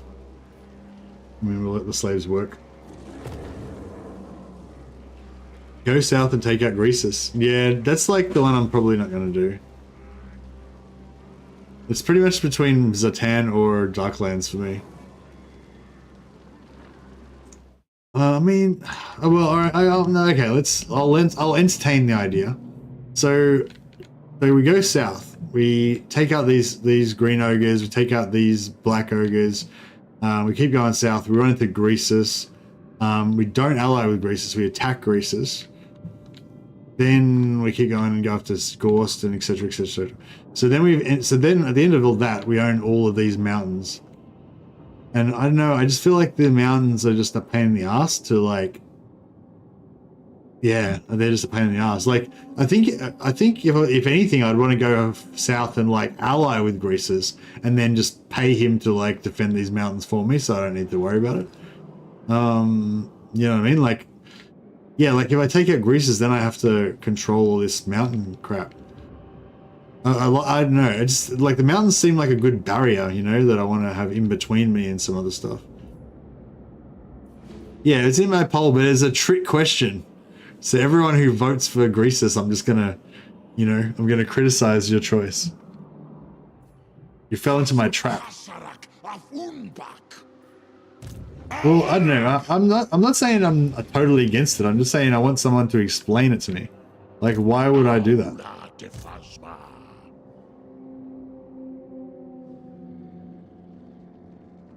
Angerat. Like I've kind of explained why I don't want to go after Greasus. And I'm hearing like a lot of people are saying go after Greasus, but I'm just saying like why? Why are you saying that?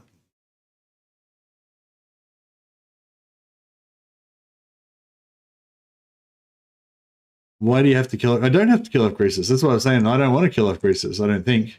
I think I would probably. I'd rather. Probably rather ally with Greasus. The mountains are easy to hold. Well, the mountains are easier to hold if I'm here, but if I'm somewhere else, they're a lot harder to hold.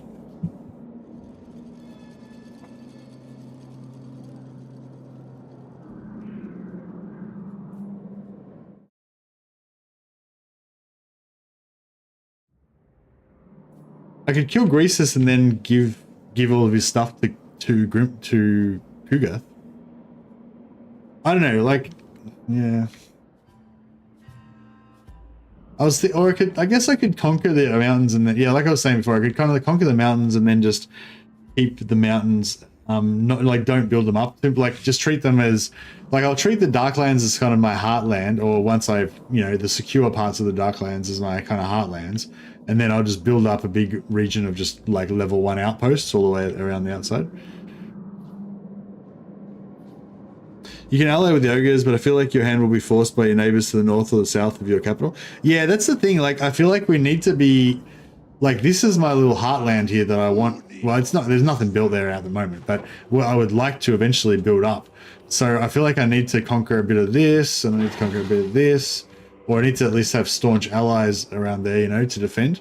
Whereas if I think like here is not too bad. I can, if I have a problem, I could maybe rush back over there in a few turns. But if I've conquered all the way down to like here, which is not even to Greasus yet, if I get down and conquer Greasus all the way down here, like look how fucking far away I am from my capital. You know, I can't really get back there with my main army. I don't know. I just, yeah. How about if we? Too many green skin factions with correlations, yeah. Yeah, how about if we go down to here, we take out some of these factions, we meet up with Greasus, we make friends with Greasus, and then give him all this land so that he can worry about the mountains. And then we kind of come back in through here and then hit Tretch and whatever. So like I think the two most popular options would go south and take over Darklands, or go south and take out Greasus. So how about we sort of split the difference, and we'll go south and not take out Greasus, and then go into the south of the, Darklands. Well, actually, how about we'll meet Greasus, and then we'll evaluate from there. Like if Greasus is super weak and he's about to die, then we maybe won't bother allying with him because he's just going to die anyway. But if he's strong, then that might be just the thing. Might be just what we're looking for.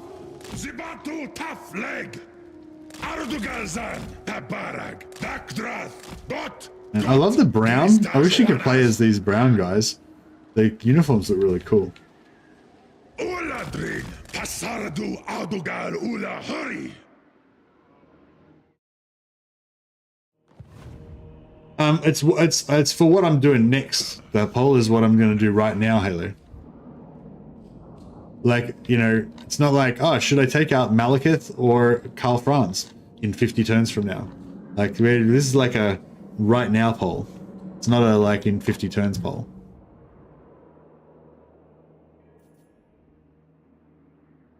But yeah, I mean, maybe we should do a long-term poll. You think Greasus is? I mean, Kugath is an important like long-term strategic target. Ogres are poor allies. Oh, really? Why is that?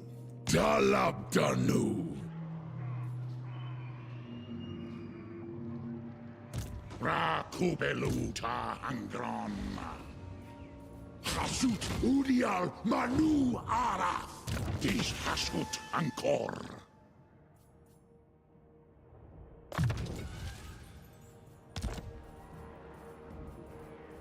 Victras.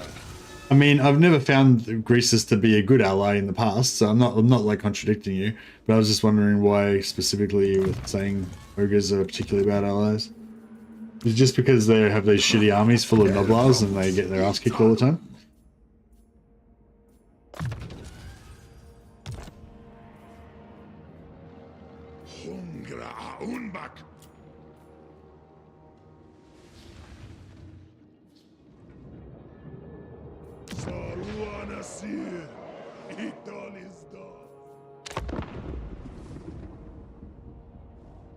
Oh yeah, so, sorry, I don't know if anyone answered this question before. If I confederate through the tower later on, does that brings the faction back to life? Yeah, well, it doesn't bring them back to life, but like the faction can be wiped out and I can still confederate them and get the legendary lord, yeah?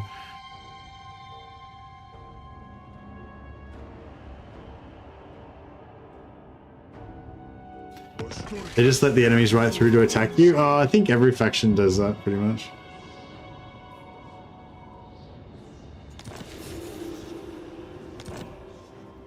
Oh, we just encountered Carrot Cadron.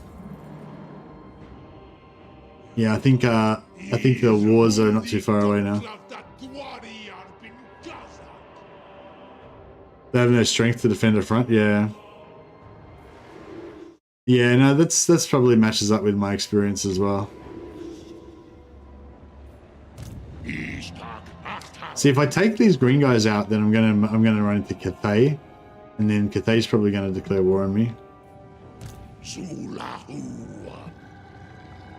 Awamrag, a Kazakh. You're about to find out exactly why I'm the boss. My tribe will tear you apart as soon as I give the nod. That'll do it.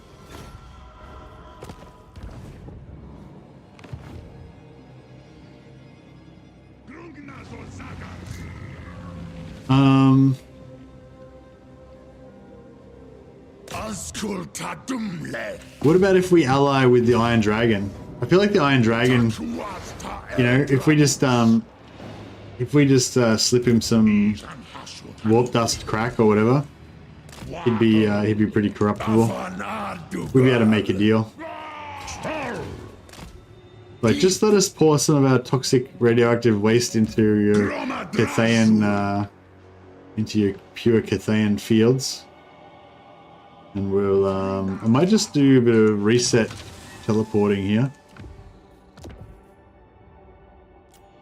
So these guys don't have to catch up. You can just teleport them to the front. Angva Grimazul, Goda Krum,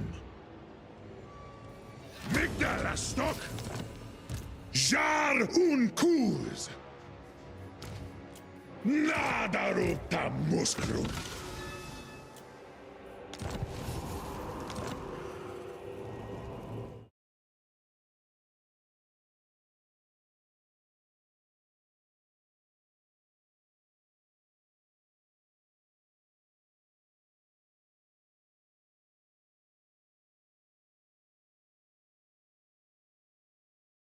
Normally let the Chaos Dwarfs run wild and then confederate them, then having strength also fills up the tower properly. Ah, that's a good call. How about if I take out Greasus and then gift all his stuff to Draz? Oh no, I don't think we can. I don't think you can because of the rivers. I don't think it'll connect. These dudes. Oh, these guys are actually still alive. Oh, it's only turn 12. I find these guys usually get wrecked pretty early, but Draz is a major faction though, so theoretically he could be strong if he rolls high. Because every faction has a you know, kind of random chance to be strong nowadays.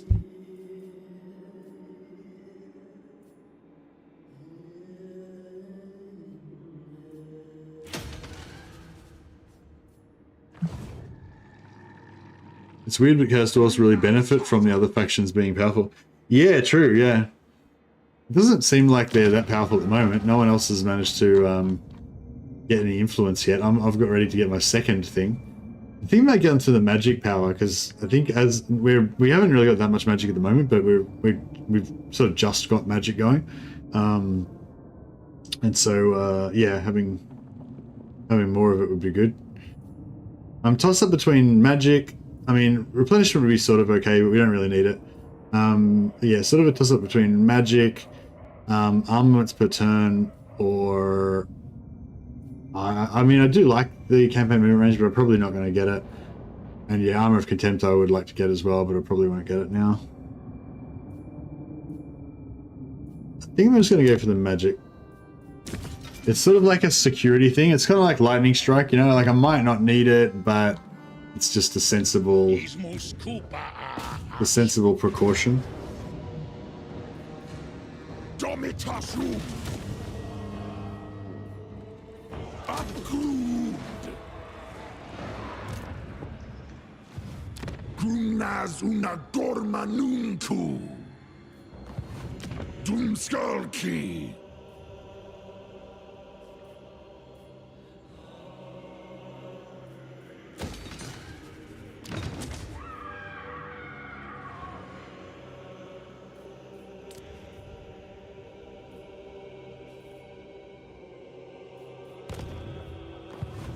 Gandar hangron epetu.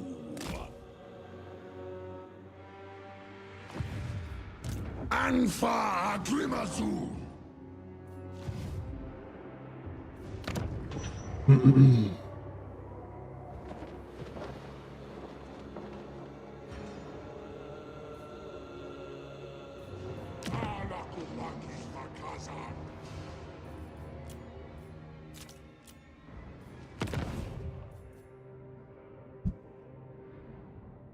Would like to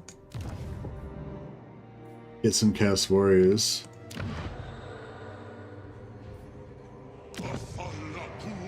Yeah, I'll switch them for... Speak, mortal.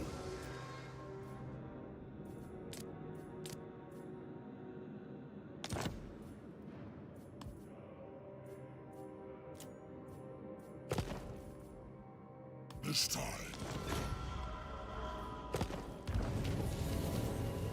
I don't want to build an outpost here so we can get more materials, but it's kind of lucrative just doing this every turn, getting just an extra 2,000 gold every turn from switching this settlement back and forth. It's a bit broken and cheesy, but I'm not above a bit of that sort of thing.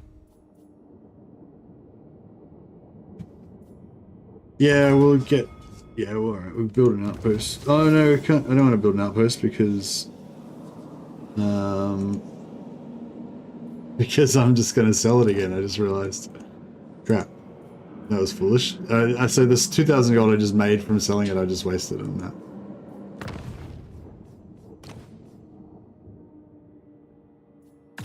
Oh well. Hey Seth, thanks for the great content, Mercy. Oh, thanks Seth, thanks for $10 super chat, man. That's super generous of you. You're awesome. I will name one of my mighty Chaos Dwarfs after you. Oh, mate, where's my loyal Castellan? Astragoth is Victraza. My loyal and ruthless evil Castellan.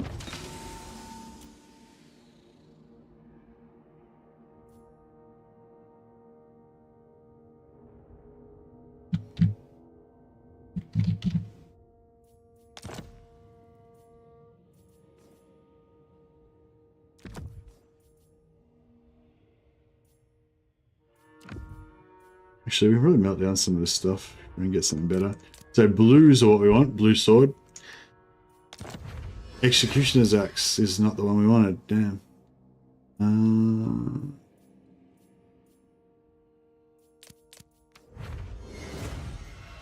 of command. Crown of command. Okay, here we go. Get it for another blue. Let's go for the blue sword. Nope.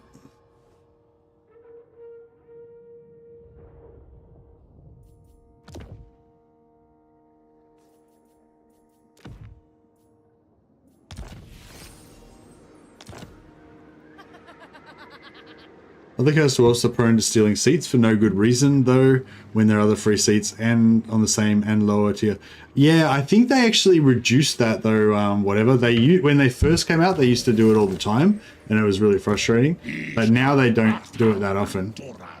Unless it's changed again since last time I played it.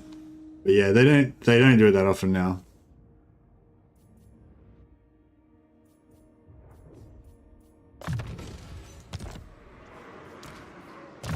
Aula de Phasma. Anoth Oki. We'll just get rid of outpost available. Get rid of outpost upgrade available and outpost available. Yeah, there we go. Angerat Victoras.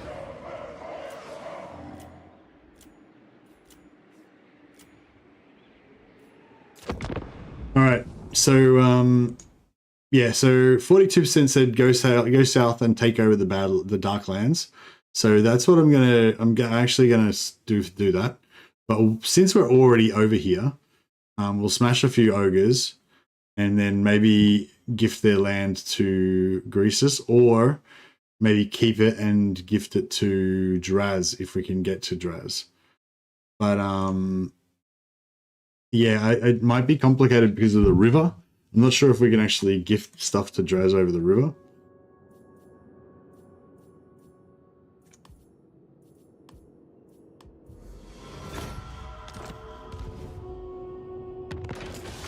Orkiskuf, dat skatsal konverfa drathjar. His kalts hasot svengrin arnudem.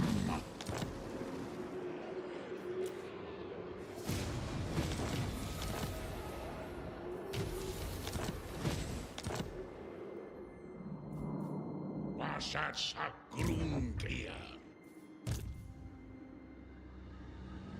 Urata handron bin erpetu. Dis hasut ankor.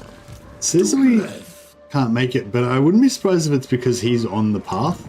I reckon if we just move him like there.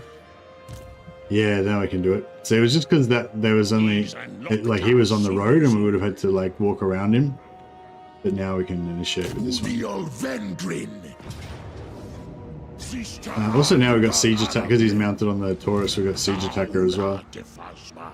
I feel like these guys are way too big for their mount. Like, if this thing's like a giant fiendish bull, you'd think that they'd be a bit bigger relative to the dwarf, but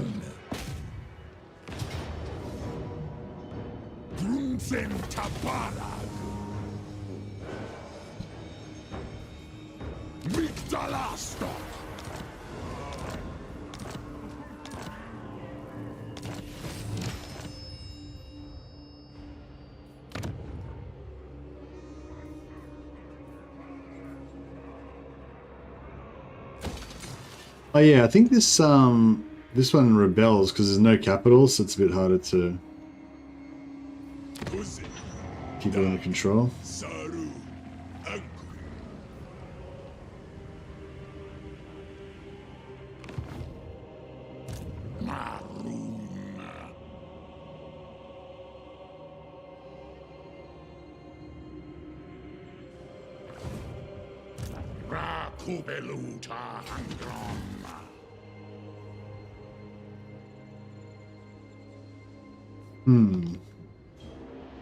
So there's Greasus.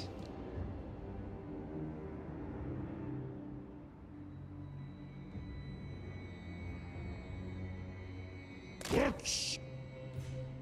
Dumthaumancy!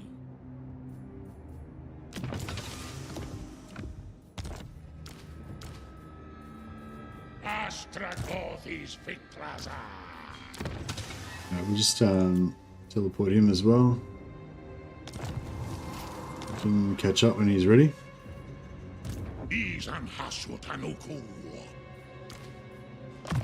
Seth Grimgold needs another level.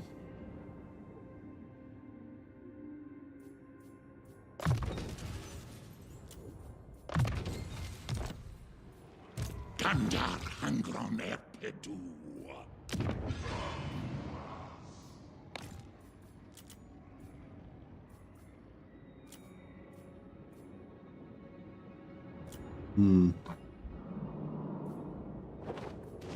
All right. Should we?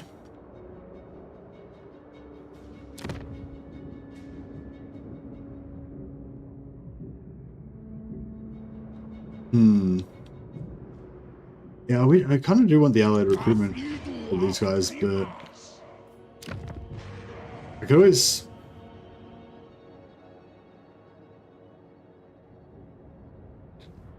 sell them like Gorge of Rock instead, like keep Ice Spear and just keep trading Blizzard Peak and Gorge of Rock back and forth. But that wouldn't, yeah, no, I still wouldn't be able to build the, still wouldn't be able to build the outpost then. I am energized.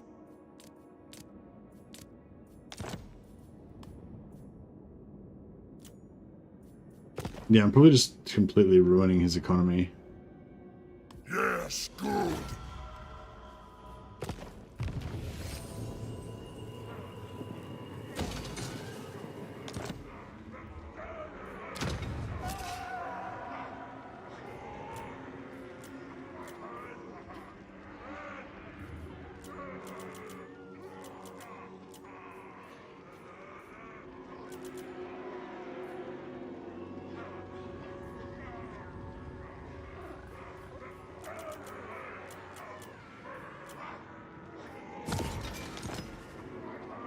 Alright, we'll focus on the materials. That's might be just enough to get the 2000 in time so we don't have to be delayed.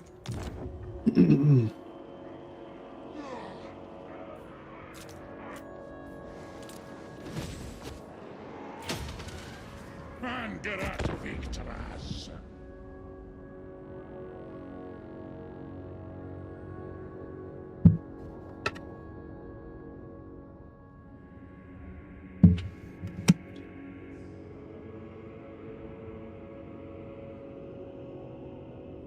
Yeah, I think I'm coming around to this this technology start, Blackwall. Yeah, if we can get that extra 725 gold, that's just that alone is kind of worth it. It hasn't taken that long. So yeah, once we get this one, then we can get this, which is pretty hot.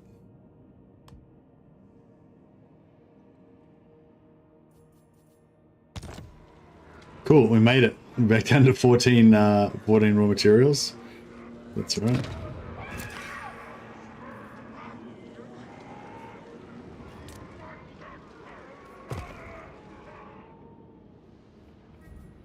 Dis hasut ancor. Anil tus. Us avesus ric. Let's keep occupying his outposts.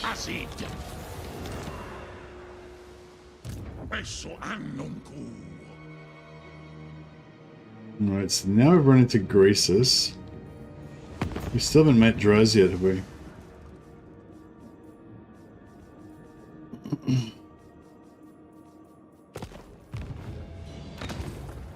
Two turns till our caravans come back.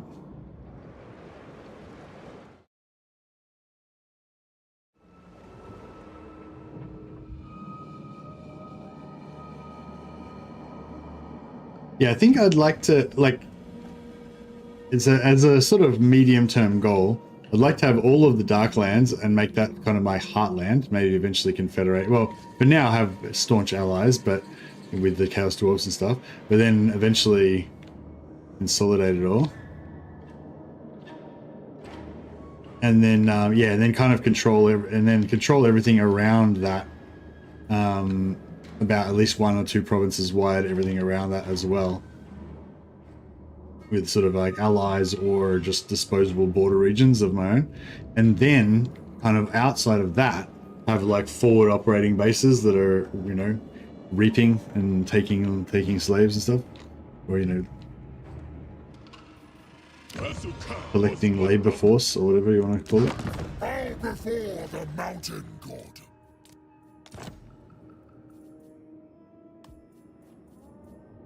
All is well.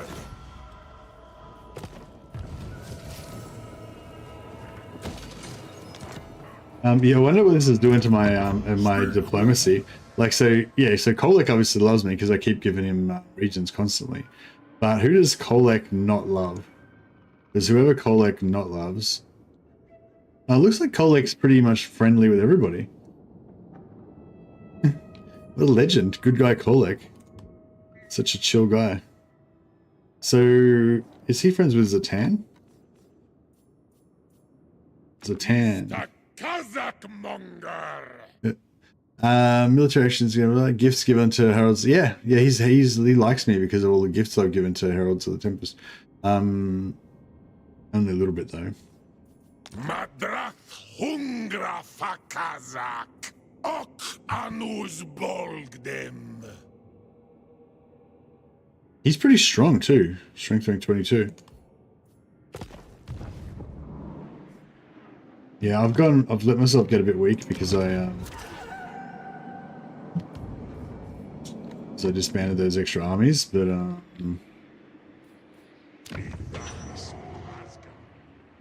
Won't be making any. He's an Hashutanuku.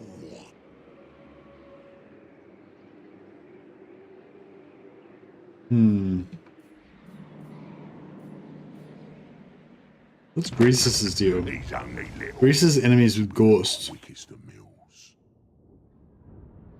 I mean, Gorst is a good ally to have. I don't know. I mean, Gorst is potentially. He might be strong. Did Gorst get strong fairly often, doesn't he? I guess it's all random now, so you don't really know.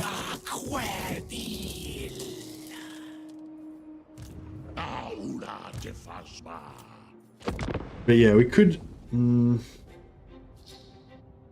Yeah, we could ally with Gorst.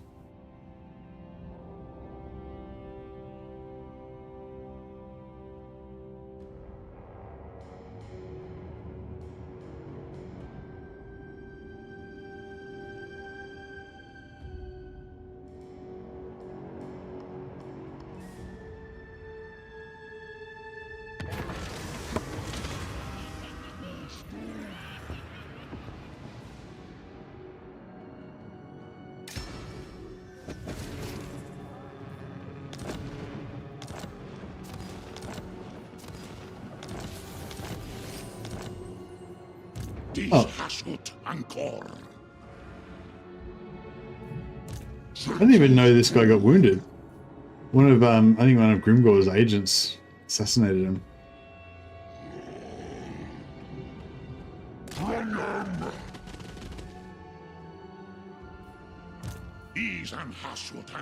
So long as you remember.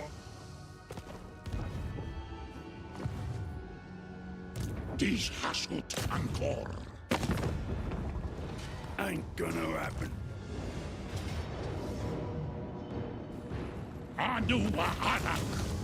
All right, we'll just quickly like hoover up all these regions. And Kazid.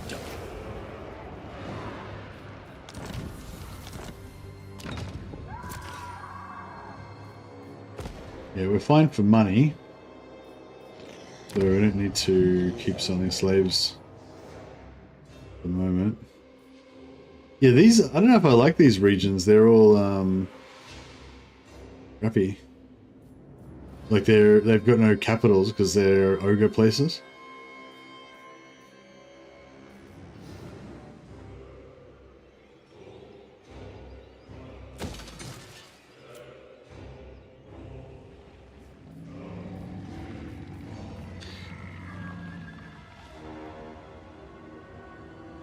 Exotic animal resources produced. Yeah, we do trade, don't we?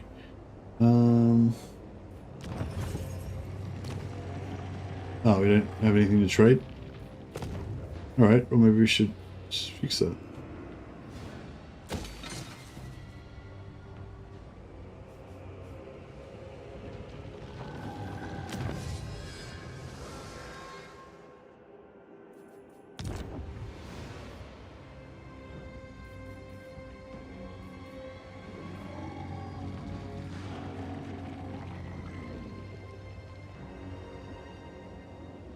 Oh yeah, are these gem refineries actually good?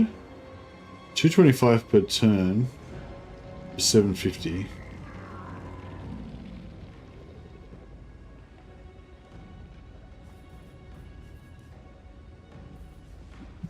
225 per turn per 750.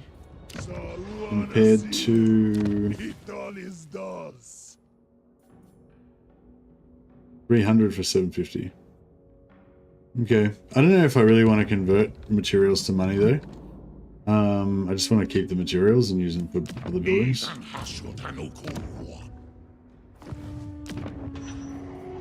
Yeah, I thought, yeah, I don't think I like gems that much.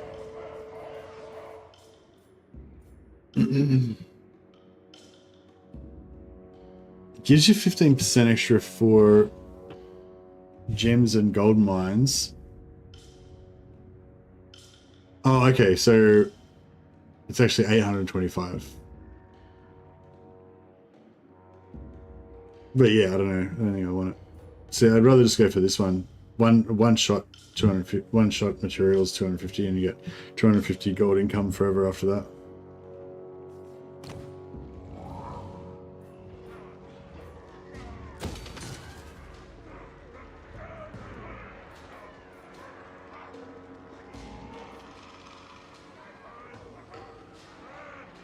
Or maybe I should just wait and invest in. But how many cows we got? Just 2.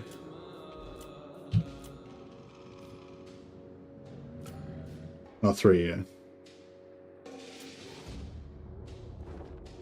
Yeah, alright. I might just, now that we've bought that, that's fine. But yeah, now I might wait for us to get the 1700. It'll only take us like 3 turns to get that. Even Smith and get our quests done and stuff.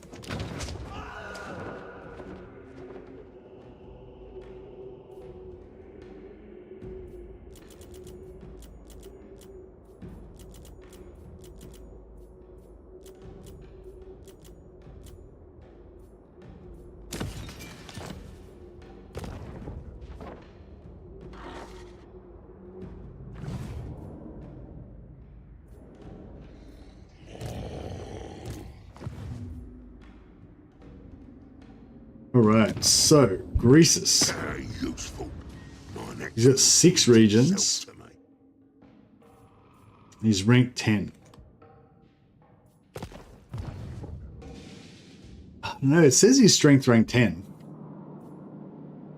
Does that make him a good ally?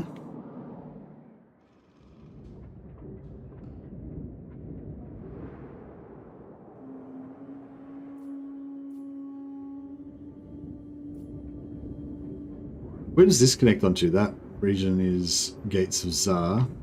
Carbon Vagras, Valkurg. Okay, so I can sell these guys. I could sell this mountain region to these blue Chaos Dwarfs if I wanted.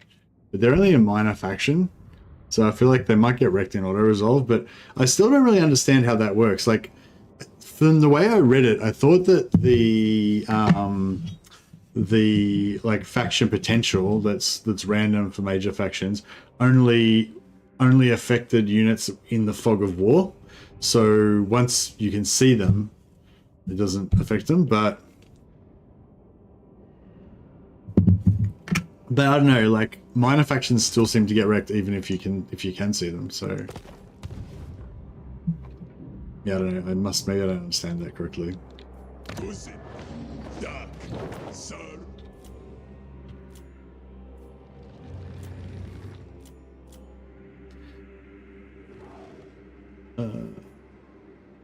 Hey, Ganti.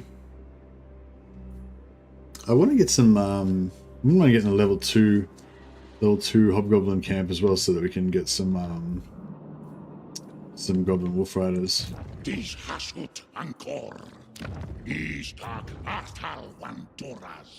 Alright, our Choleric Fire guy's back. And yeah, is it 1 turn? He's back.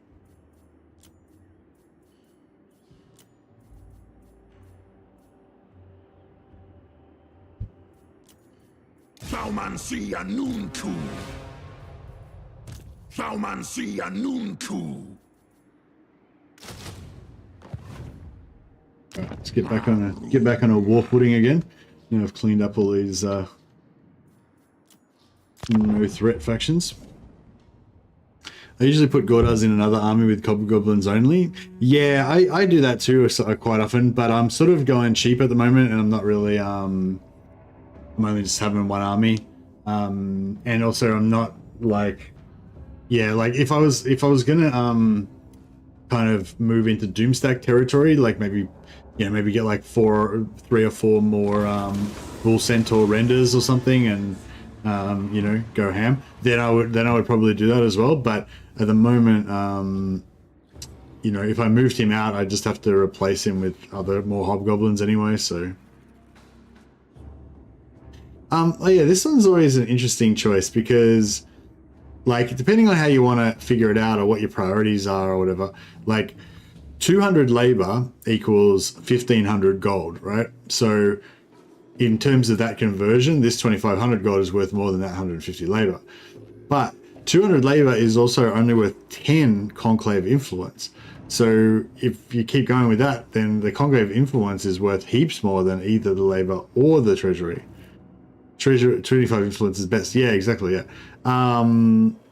But if you don't have any armament production like me, my armament production is 11 per turn. So in order for me to get 100 armaments, it would take me 10 turns, 9.1 turns or whatever. It'd take me 10 turns to get this, right? So, I could get 25 influence in 2.5 turns, whereas it's going to take me 10 turns to get this much armaments. So, you know what I mean? Like, so it's kind of a cool, it's kind of a cool little, I don't know, decision, I guess. But yeah. The other thing about it is, you can work it out in that way in terms of conversion, but you can also say, if I've got 4 factions, if I had enough slaves to sacrifice, which I don't at the moment, but if I had more than enough slaves and I was willing to sacrifice them all, I've got like 4 regions, so I could get 6,000 gold maximum from sacrificing slaves in all of my 4 regions. I might have 5 now, but whatever, you get the gist of it. So this is 2,500 gold that I can get in addition to that. So if I had like infinite slaves and it's just a maximum amount of how many regions I've got, then this is like extra gold I can get on top of the maximum. So then that's got a different value again, So it's kind of cool. Chaos Dwarf hero traits get fixed, like the one that gives you item drop chance and reduced upkeep for infernal units. I don't know how to. I don't really know how to test it without like mods and stuff. Oh, I mean, well, I guess the drop chance. I mean, the reduced item for infernal we could test, but I don't have the hero yet. I've been kind of intentionally just going like lo-fi, just cheap with cheap units at the moment. But anyway, wish I could check my stuff. If I had 300 armaments, would that be enough to get another blunderbuss?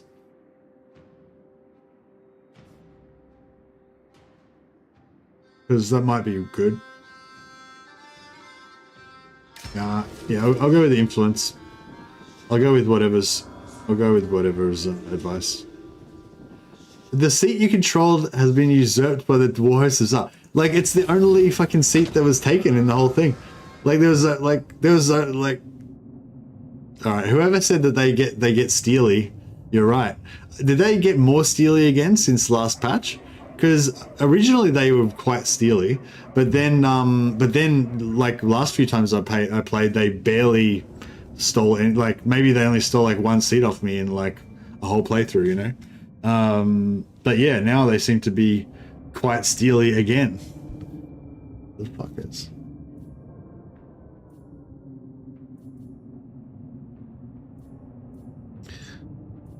I'm thinking I might just get the armaments, just so that we've got a bit of a dribble of armaments coming in. Dowie's our society is ruthless. Yeah, I know. Gotta get used to that. I got a mirror shield, got a giant, very nice. Alright, so, number 3 item to go for with the caravan is... Oh, is the cannon? The cannons are pretty good now, right?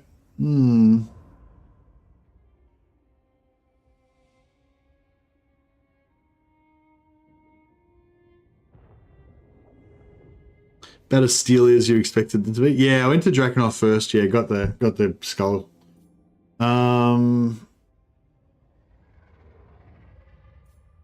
I may as well just keep going with the cheap, the ones I've already bought.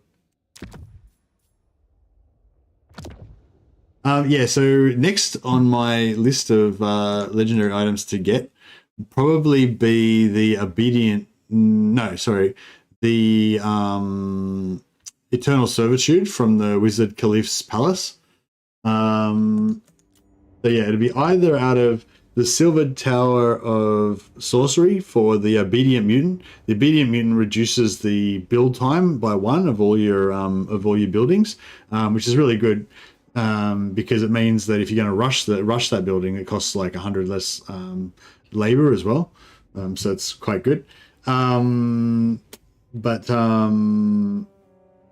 Yeah, the Wizard Caliph's Palace has the Eternal Servitude, which actually gives you like 10% extra movement, I think. So yeah, it's pretty good.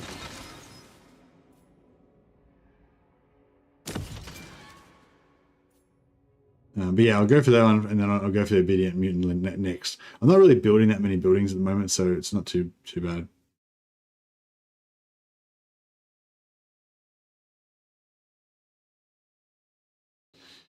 Yeah, well, they've only stolen 1 seat so far. So if they don't steal like any other seats for the rest of the campaign, then that will be about as steely as I expected them to be. Yeah, like I said, when they first launched the Chaos Dwarfs, they would steal, like, constantly steal seats off me all the time. But last few times I played them, they barely stole seats at all. So yeah, I don't know. That's kind of what I expect to be normal at the moment. Oh, he's already. Ghost is already chewing up his stuff. My dark path is set. Yo.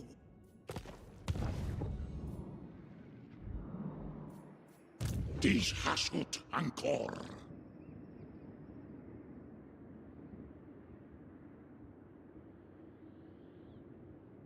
Varit wattle.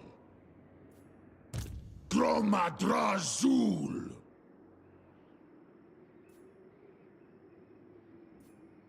Utwulfram Sazan Unzul. Dies was Anfa Agrimazul. Zibatu ta flag. Ah, great. The bullet, the Torok makes a cool little trundling along kind of noise when it moves.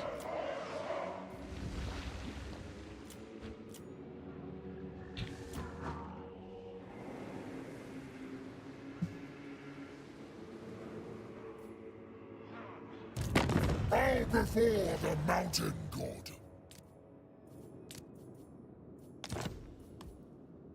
Agreed. How does that railroad work? Do you set waypoints or destinations manually, or is it already AI fixed?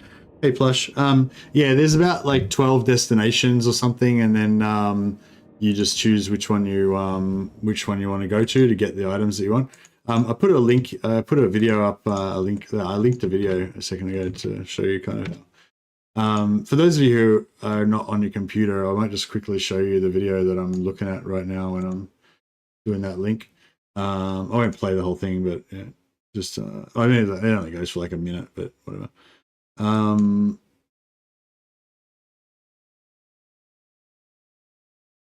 No, that's not very useful, is it?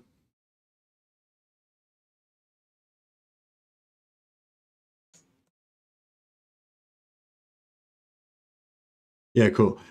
So basically this video just shows all of the items that you can get from all the different locations, and then I've got them all listed there, and then I've got like a list of them, like with the location, like the item and what the location is where you go to get it, kind of in rough order of how good they are. And well, actually, no, not really. Just maybe it's in. Oh no, it's in alphabetical order. See, alphabetical order. How good am I? Make it easy for you guys. Yeah, but yeah, and you can just go through, and it has each item and where to get it from, and it's got my commentary over the top saying like roughly why I think they're good and that kind of thing. They can, yeah, the trains can get ambushed. Yeah. You see, that's why it's sort of important to pick to prioritize which ones you want to get, because when you get into the later campaign, especially if you have a lot of enemies, if you're a bit like crazy with diplomacy like I am and sell wars to everybody, bad idea when you're playing Chaos Dwarfs, by the way, then you end up blocking off your trade routes, you know. But anyway, yeah, so I've linked this video in the chat there if you guys want to you know, bookmark it or whatever for you when you're playing Chaos Dwarfs. Oh, you can just actually, if you just Google like, you know, location of all 12 legendary items or whatever, you should be able to find it pretty easy. But yeah, anyway, this is what I've been referring to. So yeah, so the quick version of the video is go for, this is just my preference, but you know, go for Castle Drakenhof first for the crystal skulls, then go for the Mirror Shield, Black Crag. Its Mirror Shield's pretty good. It's not like one of the top best items, I wouldn't say, but it's close. It's only 6 turns away. Then go for Wizard Cleave's Palace, Eternal Servitude, which is what I'm going for now. It gives you 10% extra movement. Then go for Obedient Mutant, which is at Silver Town of Sorcery. That one gives you -1 build time, and those like are my kind of like top 4. And then, but then there's also a couple of other good ones. Everlasting Glaciers, like physical resistance. Actually, that's probably the only really standout good one. Some of the other ones are kind of useful as well, though. I kind of like Spiked Whip sometimes, just to have a public order item. Orc Shaman is good for something, as I recall. What's Orc Shaman do again? Oh yeah, Orc Shaman gives you +1 Winds of Magic per turn. That's kind of cool as well. Just say if you've got a guy that's suffering from Winds of Magic, you can chuck it on him. +1's pretty weak, but yeah. Anyway, enough of that.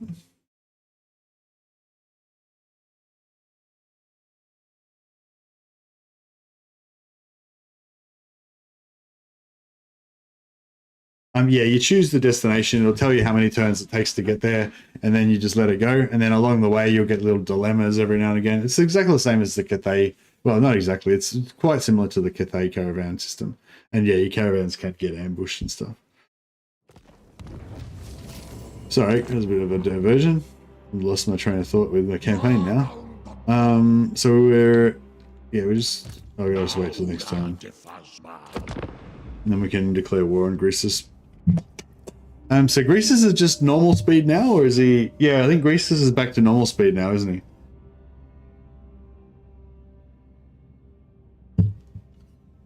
He was... I don't know. I felt like Greasus wasn't even that fast, really. I mean, he was fast. He was fast-ish. He wasn't that fast.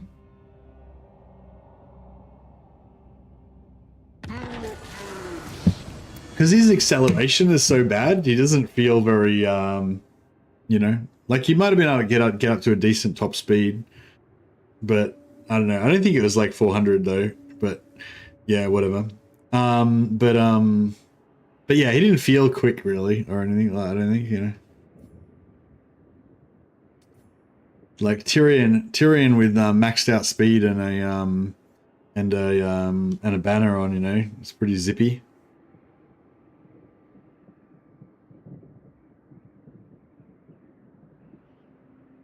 Well, we're heading that way, actually. There's no time limit on this one, is there?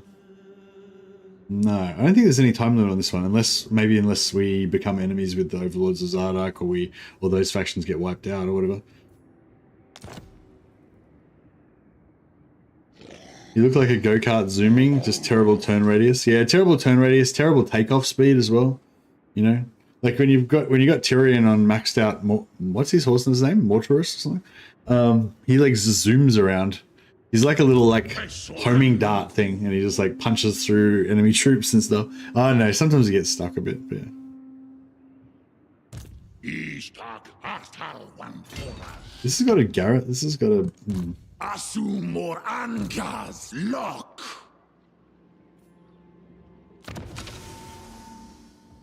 Oh, yeah, cool. Oh yeah, I was almost about to replace Lord, but don't replace Lord. When you can never replace when you can respec instead. Right,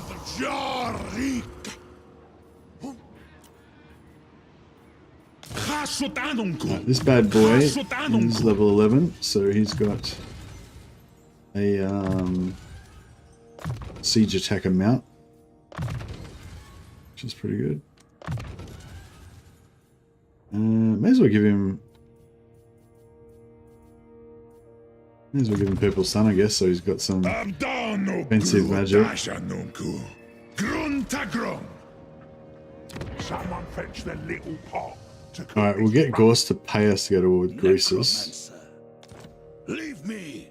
I have better things to think about than your petty desires.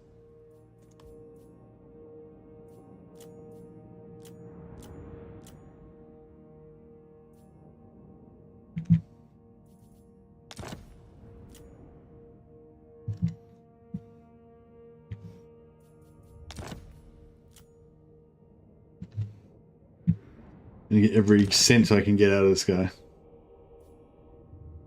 I will enjoy this. Love how Gordas makes crop stacks good. Yeah. Oh, well, I don't know. I feel like the Hobgoblins are kind of pretty good even without Gordas, aren't they? I mean, for the price. They're good for the price. Good for the price.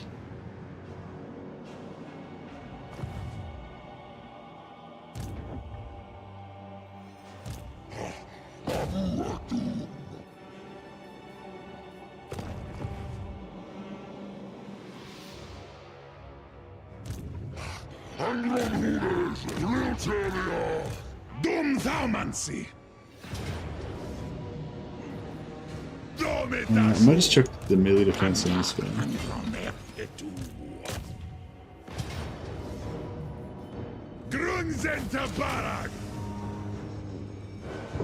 Yeah, very low captives.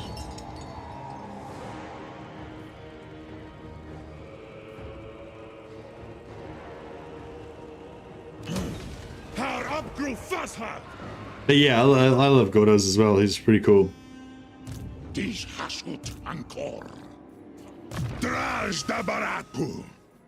Oh yeah, so which one of these did we like best? Not that one. Not that one. Yeah, this I probably like Thirst for Magic the best. Extra magic item drop chance.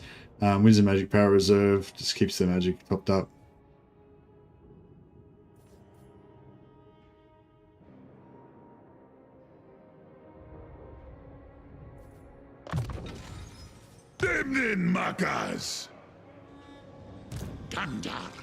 Right, we'll try and move quick. And,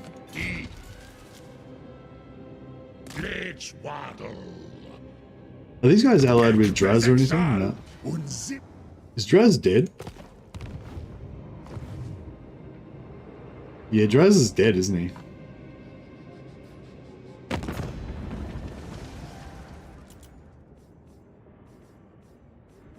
Chosen. Ready? Tricks. Oh, I what you want? crave. No one's got the Aye. yeah, no one seems to have any diplomacy with Draz, so I think that's a bad sign. Nurgle's beloved. Nurgle's beloved.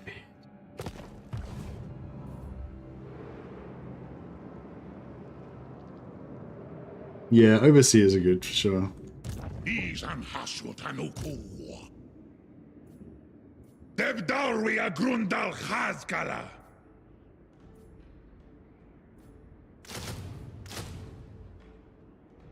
No one around Drezoth likes him? Nah, that's right. So if that's the case,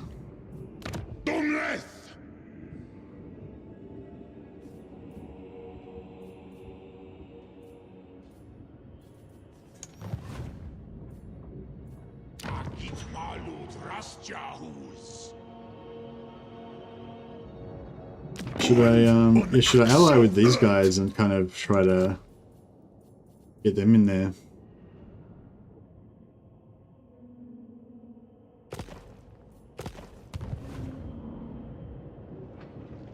I could try and bring him back to life.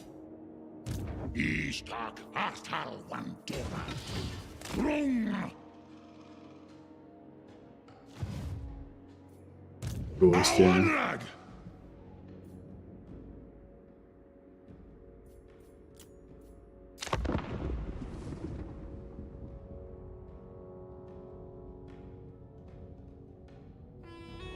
I feel like as soon as I start upgrading my tower, I'm just going to get attacked by the north. Can't even trade with Kugath, he's a worthless ally. Yeah, I don't really want to be allies with him. I feel like Gorst would be a decent ally. Gorst is usually pretty strong, isn't he? He's only strength rank 58, but got 5 settlements, and I feel like he's probably kicking Goldtooth's butt. I don't know, I don't really have many choices. Looks like Gorst killed everybody else. I suppose I could gift it all to these blue dwarfs. I feel like they're just going to get overextended and get wrecked.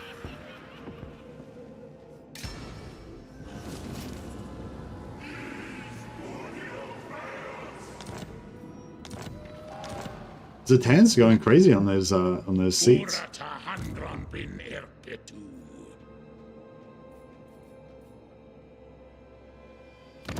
My dark path is set. Your words cannot change it. Plymouth or Carrick Azorn?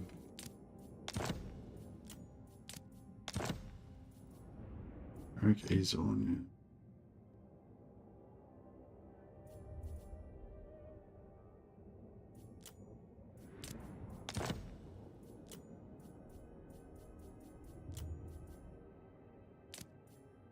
Right, let's do Carrick Azorn.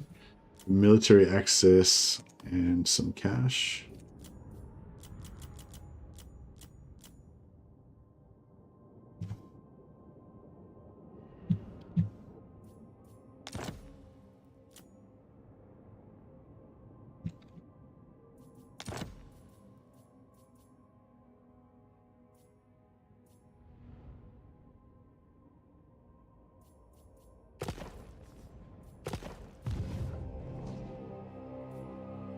Angva Grimazul!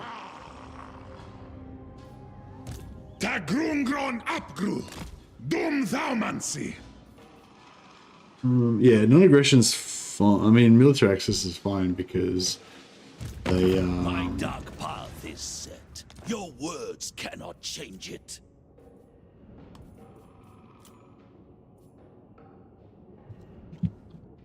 Because any sort of agreement means they won't be able to declare war on me for a while. Like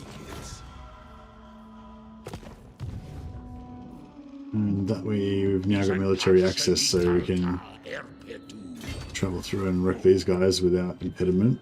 Astragoth Arax! Dumleth! Bulastas Naitiwas! Apgru! Wallol!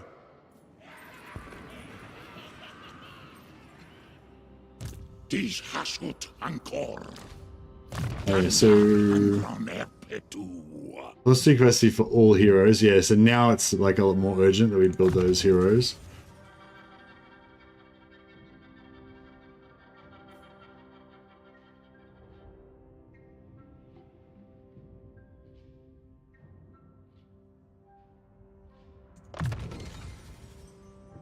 Ashutrun!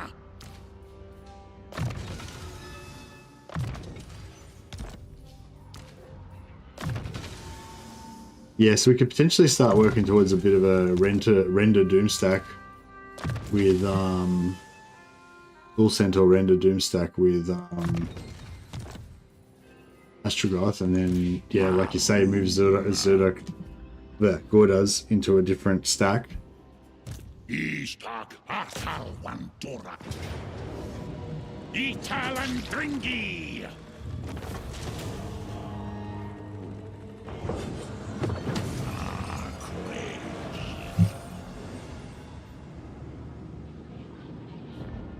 Izan Hashutanuku, Groma Drazul, Eso Annunku, the Yashtarak, 0% replenishment? I know, epic. Epic. Anuwa Arak, Alright, well, auto resolve seems to be, our auto resolve game seems to be pretty strong right now. Kazvin Takazi, Ishtak Athal Wantorak. And yeah, we can, well, we could keep this as a place where we can sacrifice slaves, but it might be hard to, keep public order up. Zibatu Tough Leg,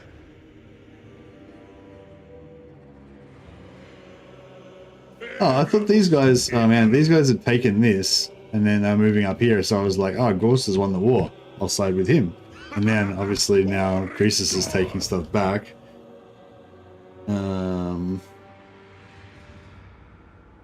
He's only got 8 units there though, apparently.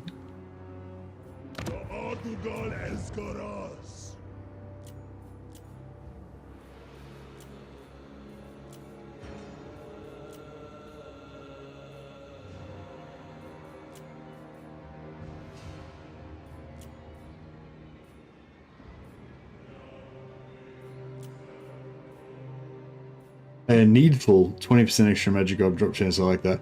And then you can get that and then also spec them into magic item drop chance, so they're plus 30%. Pretty nice. Our recruitment rank's a bit higher now, which is good.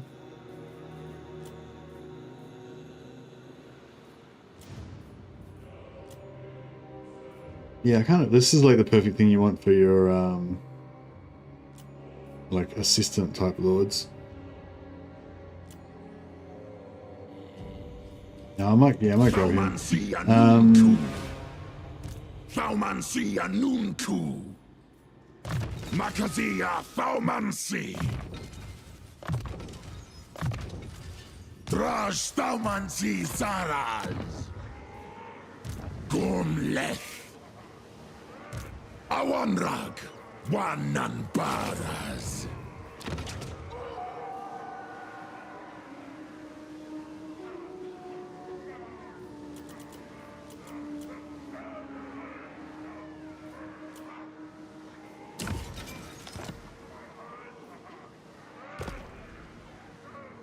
Yeah, so we're at 2,000. So yeah, I'm gonna go for tier 2 on our tower. I won't rush it yet.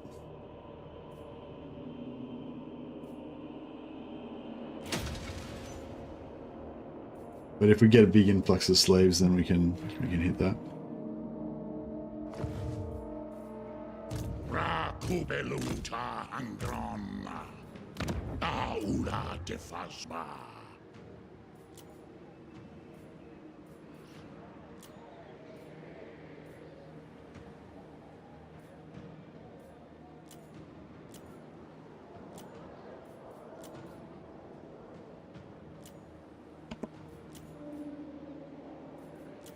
Thaumansia Nunku Thaumansia Nunku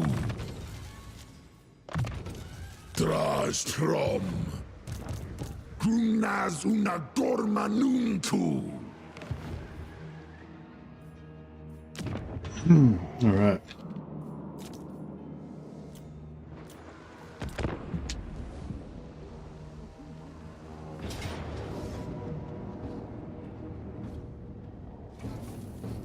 Did I? Oh, this is that northern settlement that, yeah, is vulnerable now. Oh, he's still in range. Oh well, alas. We knew him.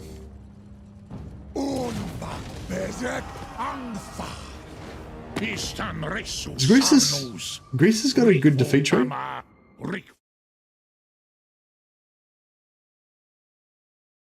Warhammer 3, Greece's defeat trait. Oh yeah, you know that love heart thing? The live reactions little love heart thing that is showing up on chat, that covered up the right hand side of the chat. Yeah, there's like a section where you can just get rid of it. So yeah, I turned it off, which is cool. I might get less interactions now, but I don't know. I think it's more enjoyable to be able to just read chat comfortably without having that there. I don't know why they don't like... Yeah, I don't know why they made it like that. Why wouldn't you just put it somewhere where it doesn't block? How much money we got? 28k, yeah. I'm kind of thinking it might be worth paying him to like us, but he kind of hates our guts, doesn't he? Yeah, that's. I knew we'd find somebody eventually. It's because of all the gifts that we gave to Kolek. But yeah, this will keep him away for like 10 turns. Yeah, I think that'll keep him away for 10 turns or so. So probably pretty cheap, really, considering the amount of money and resources we'd have to pay. We'd have to pay to actually fight him for 10 turns. Like, you know, we'd probably have to have an army worth about 3,000 gold. So for 10 turns, that's like 30,000 gold. Following a great conflict in the realm of chaos, aspects of the four gods appear before us in turn, offering the souls of captured demons. So we want speed, etc. Winds of magic, barrier points, strength, etc. Zeech, replenishment, ammunition, all armies. I don't know. Which one's the, I'm tempted just to go on our own way and not even bother with any of these things. Like the speed and physical resistance, I probably would, well, actually no, the barrier point's pretty good as well. I don't know, they're all pretty good, but I don't think we really need any extra combat proficiency right now. Like, the armies up the north that are not prepared for Greasus are going to get wrecked whether they're buffed or not. And if our main army catches him, then he's done anyway, so we'll just go for the cheapest option.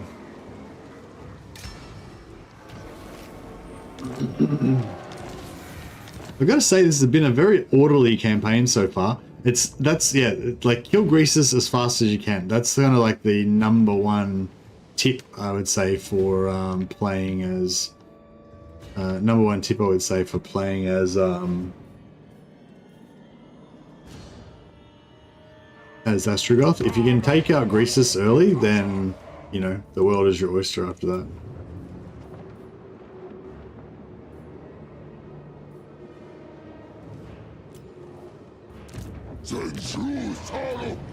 Yeah, we spent a skill point earlier that got us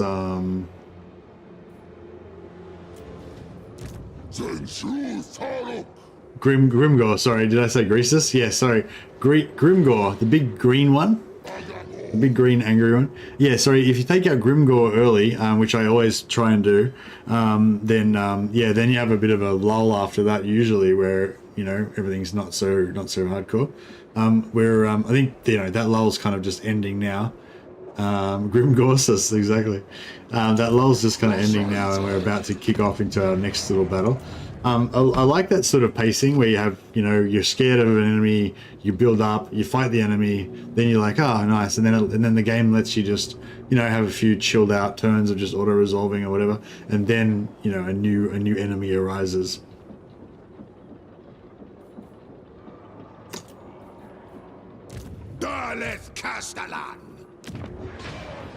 So now we can probably go one like real hero hammer army, and then have the other one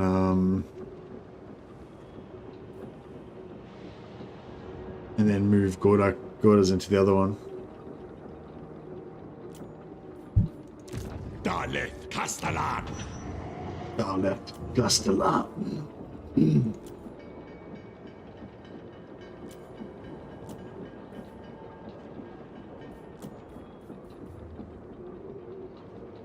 Yeah, Needful Fire sounds better. Let's get the... You won't have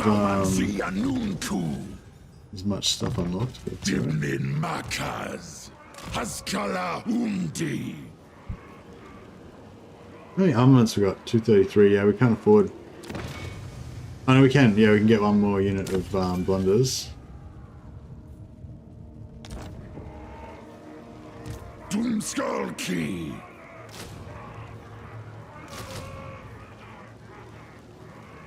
Dynamic disaster time next stream? Yeah, maybe, yeah. I really like the sound of it. Like, I wish that the CA would make their the vanilla game like that. I think that I guess they can't, you know, they can't do everything at once, but yeah, I was like, I was hugely excited about the potential of endgame scenarios, and they just haven't really done much with them. You know, like they're there, they exist, but yeah, they haven't really done anything with them, and I feel like they've got a lot of potential.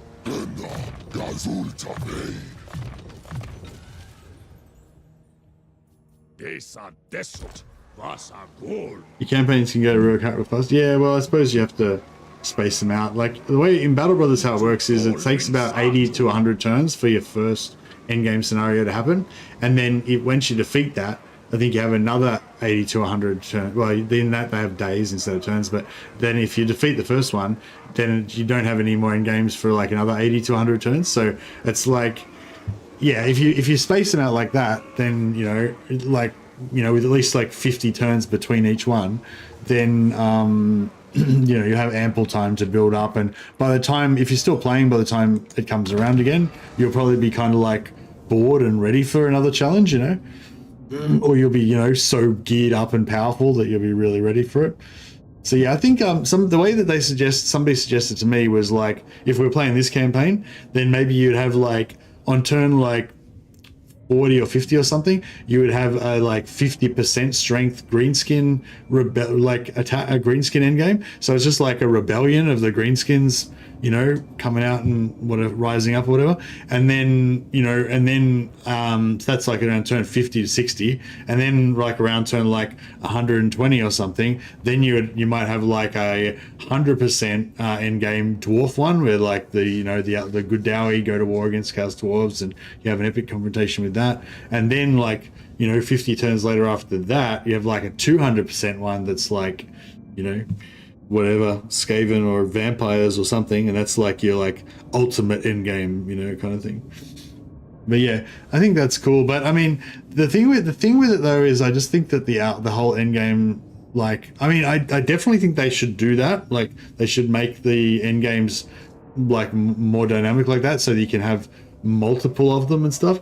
It'd be good also if you could have like random ones. So a random one will happen at turn 50, and then another random one, but not another random one chosen from all of the others except that one that's already happened, will happen 50 turns later or whatever, and then it's sort of like a random little story that unfolds without you knowing what it is.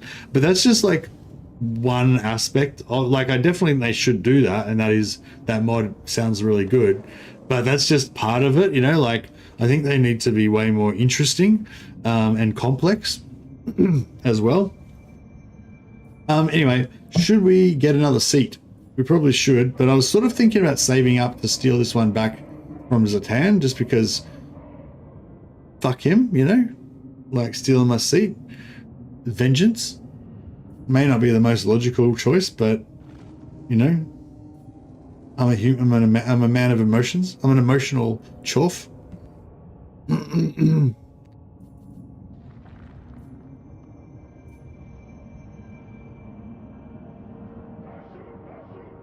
Income from settlement, main settlement donation.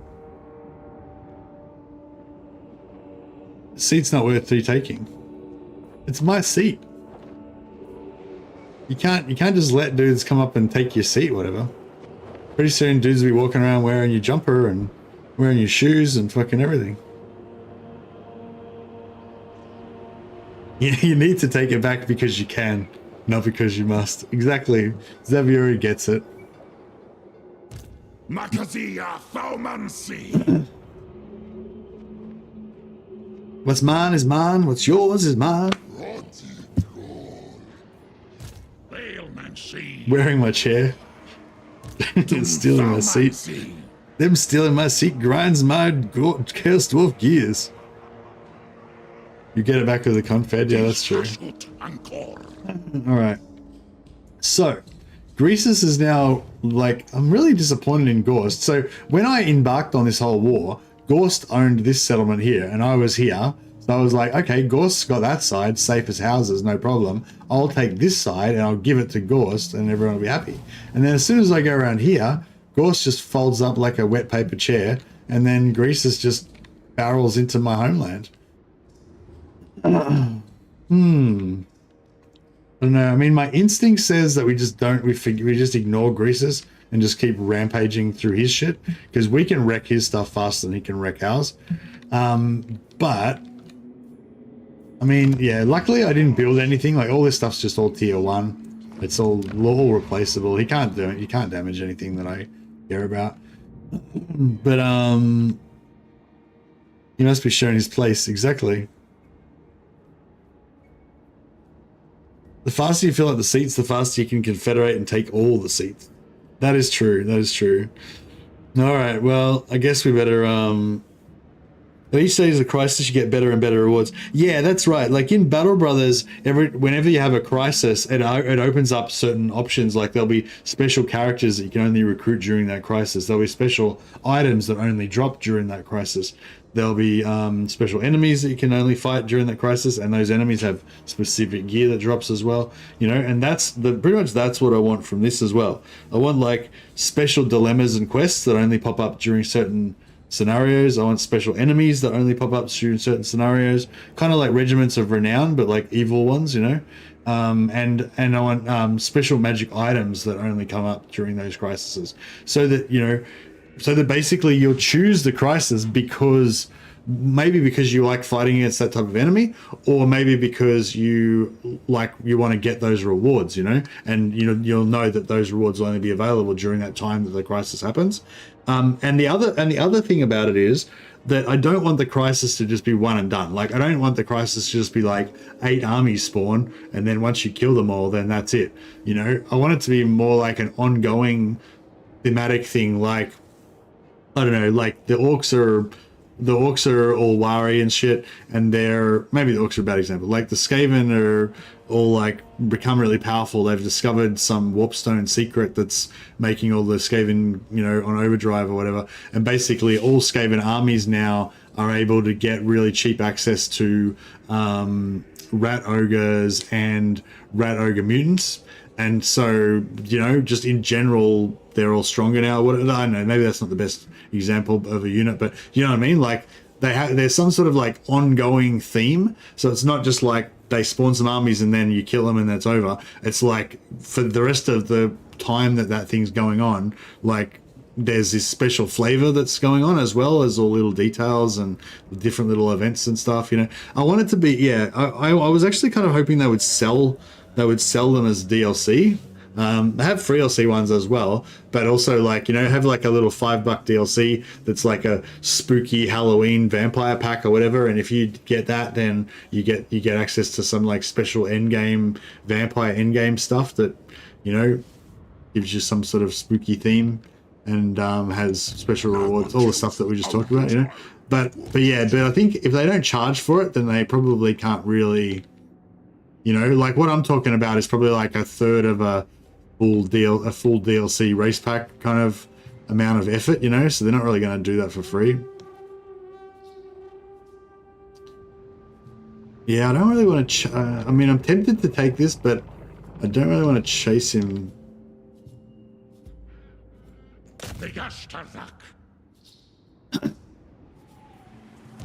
Angva Grimazul! Stroll, hurry! Zeta throng!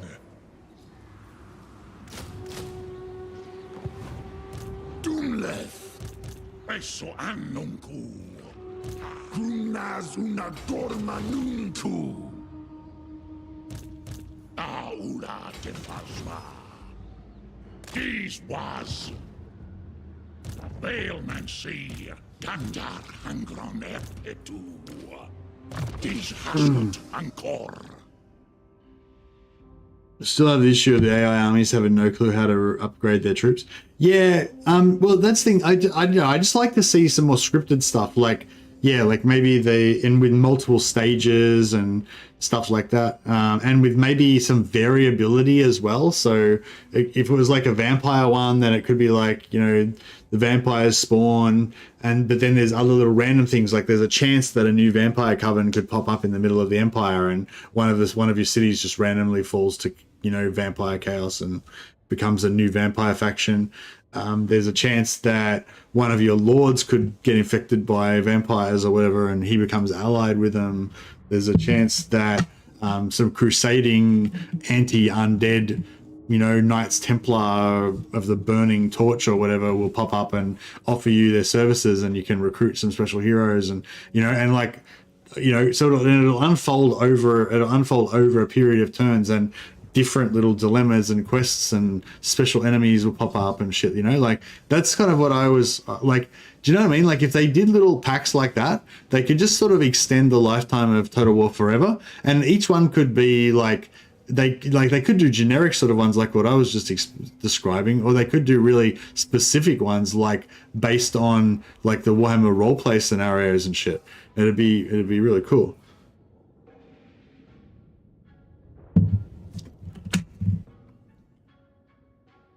But yeah, I don't know, but that's a totally different, anyway, that's just like my little pipe dream thing. It's a totally different direction to what Total War is normally about. You know, most people like Total War for this, for the sandbox kind of elements to it, you know, whereas what I'm talking about is more kind of like, you know, pre-written kind of storyline stuff. But I think that you can mix the two together, you know, you can have like a themed kind of adventure that unfolds but still has, you know, the sandbox aspect and the random procedurally generated aspect and all that.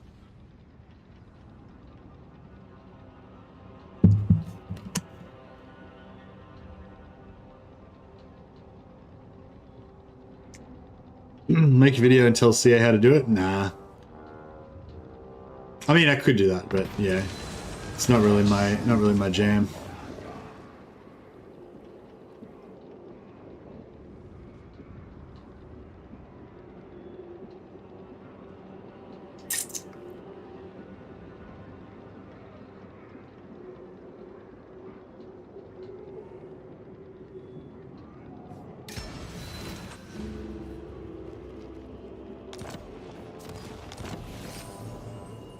Oh yeah.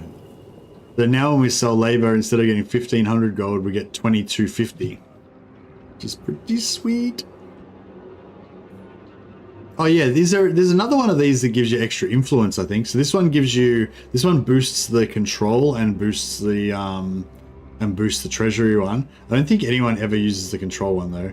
But yeah, boosts the money one. But I think there's another technology that boosts the influence one as well. It's probably in sorcery, isn't it?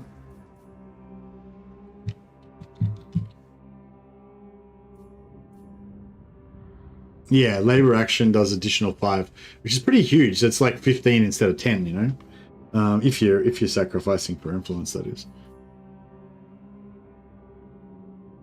Okay, it says conclave influence gained from all sources plus 10%. I've already got that on as one of my Astragoth's built-in things, but I bet you don't actually get that though. Like if I go here, right, and look at Astragoth's thing, conclave influence gained from all sources plus 10%, all sources, right? And then this is supposed to give me 10 conclave influence. So currently I've got 112.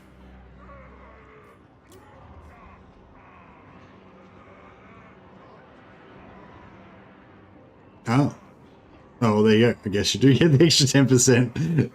Yeah. But yeah, that's it. Actually, I got an extra 20%. Maybe I've already got another 10%.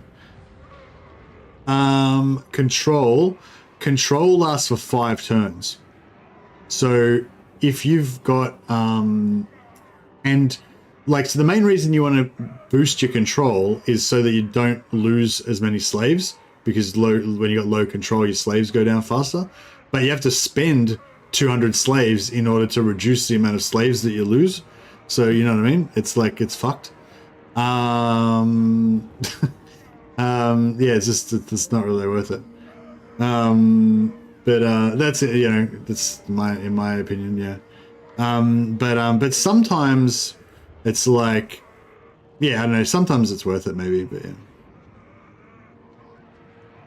75 control for 200 saves. Oh, because it's over 5 times 15. Yeah, that's true. Yeah, but then it's locked out for 5 turns, which is 7,500 gold worth of slave sacrifices that you could have been doing during that 5 turns. That's the thing that sucks about it for me. Like, if it was like, I don't know, yeah, if it was really cheap and it only did, if it just did 15 for one turn and it was really cheap, I'd probably use it a lot more. But the 5-turn lockout, yeah, is the thing that kills it for me. You don't have enough slaves to sacrifice every turn anyway. Well, right now I don't have enough slaves to sacrifice every turn. That's because I'm a loser and I'm not playing Chaos Dwarfs properly. If you don't have enough slaves to sacrifice every turn, then you suck and you shouldn't Chaos Dwarf. So I hate myself right now. Stop shaming me. No, but yeah, no, ABS, always be slaving.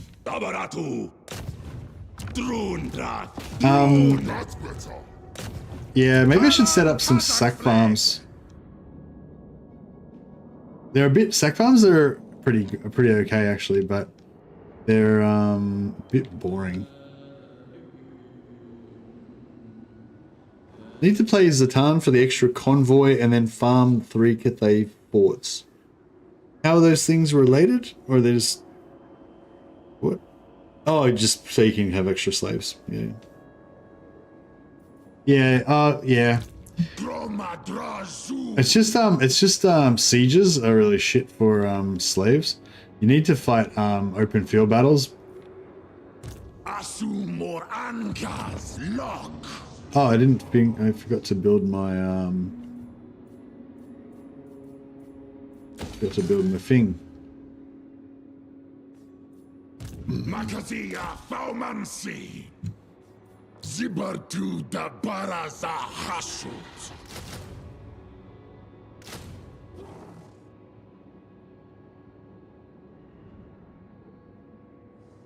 You siege the fort and move in for an intercept, and then the fort is considered an open field battle.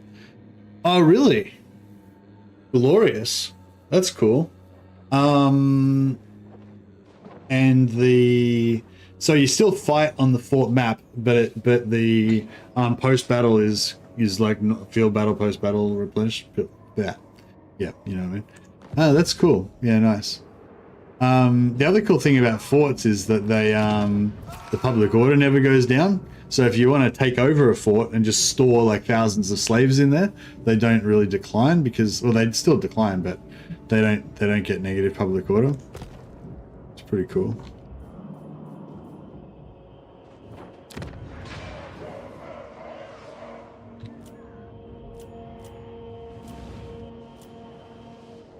But yes, hate fighting forts. Yeah, forts. Well, I guess it's designed to suck, isn't it?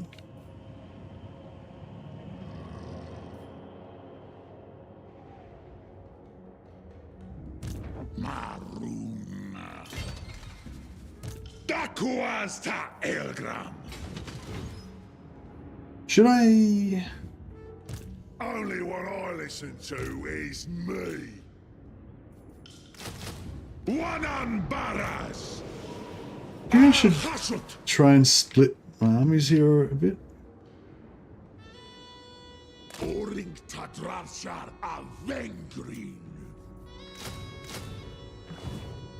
I reckon we'll be able to take this out with that army. Probably not. Crap magic, but I could think about it.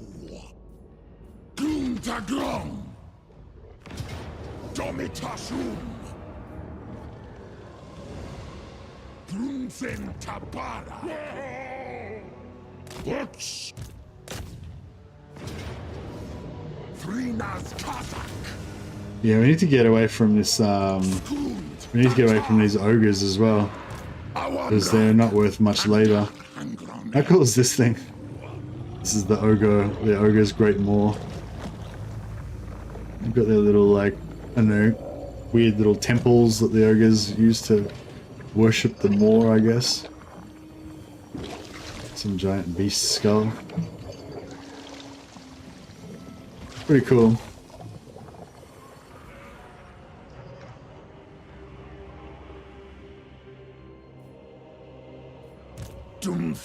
Yeah, I don't know. I haven't heard about any changes to that stuff, Ignatius, but yeah, I mean, who knows? May have.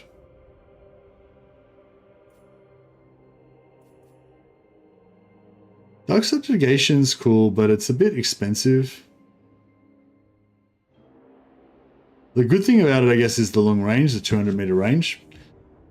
I guess that's what you pay for, but I mean, it's not that expensive, I guess. Yeah, I mean, considering the range, it's only single. It's in single target though. That's the only thing. And it only lasts for 17 seconds. But yeah, it's kind of a handy thing to have on top of your, once you got the death and the fire, have all of the leadership reducing things.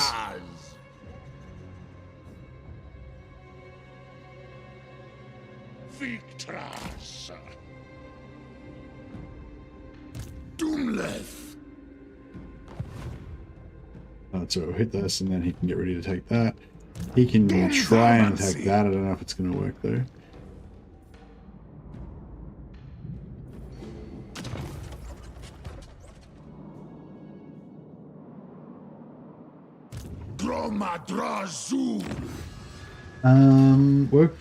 Workload requirement for raw materials, labor gain post battle. Yeah, we should go.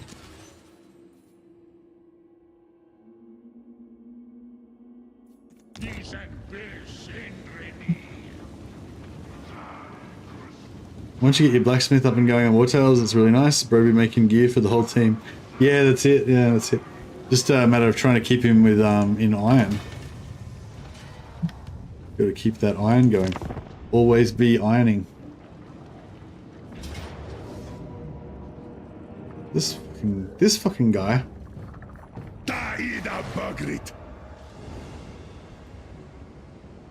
That's kind of cool, I guess. It means that he's come back down south, though he's not. We don't have to worry about him continuing to wreck our stuff up north. Made a U longbow for your archer. Is that the one with the ghost leather, or is that something different? Is U longbow the same as iron? Oh, is that the same level as the iron weapons, or is that? Yeah, I think I've got a. I think I might have picked up a level 3 bow already for her, so I didn't bother making her one. But I don't know. For my bowman. So where did he get to? Yeah, he didn't get too far up. He got to Blood Peak, but he's turned back now. He's down here. So yeah, that idea of soloing that, well, that idea of taking on that army with that minor army of mine is not going to work, obviously. Anfa Grimazul.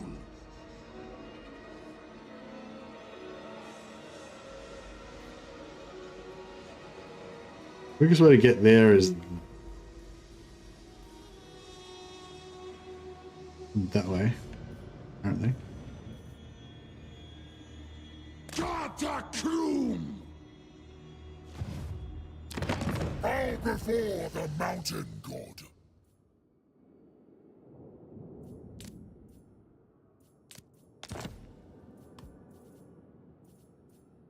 The gods will. Same as iron weapons. Ah, cool. Yeah, that's the level I'm on. I haven't got my guys up. None of my guys to level 4 yet, so I've just got high enough to use that stuff.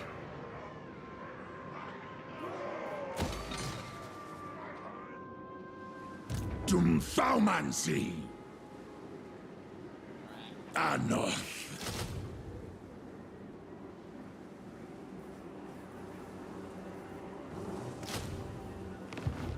Alright. Then I'm just going to take...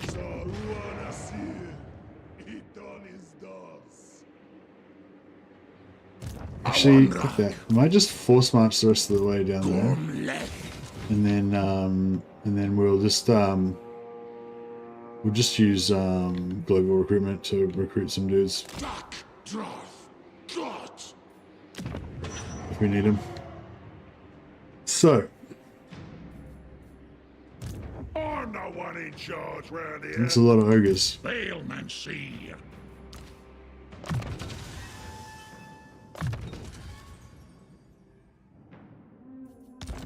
The free summon you get with Gordas is cool as well.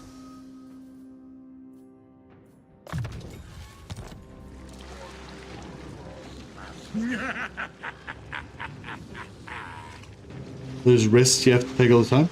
Yeah, you need to get the apple pancakes going, the recipe that you get from the first tavern. But I don't have I haven't been able to find any honey yet. Yeah, you need honey to make it. I've been checking with all the caravans that travel around to see if I can buy some honey, because they've sometimes got ingredients that you can't find. Yeah, I haven't been able to find any yet. Should we?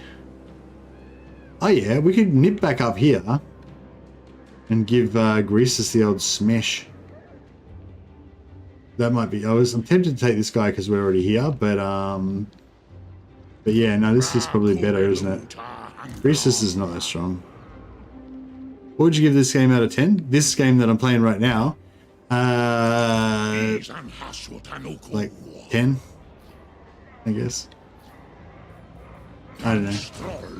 I'm not really good at reviews. I only have two ratings, 1 and 0 and 10. If it's one of the best games in the world, it's worthy, then it's a 10. And if it's all of the other games, then it's a 0.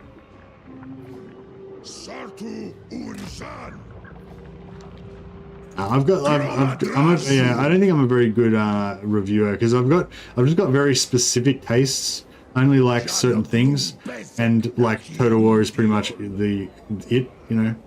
So for me personally, this is just the best game you can have.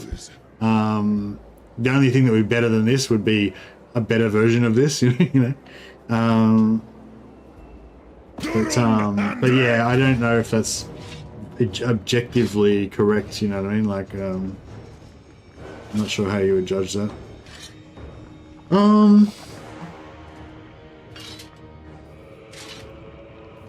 I think we could probably afford to just take the auto.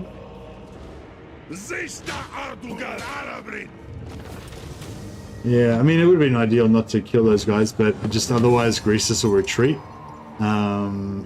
This way we get to just kill Greasus and it's done, you know. Saves us a turn.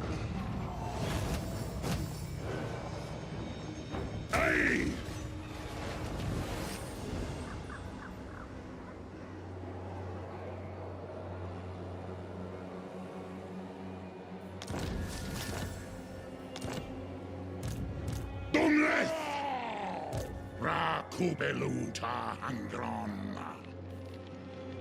Drung. Dumleth. Zul Unajar.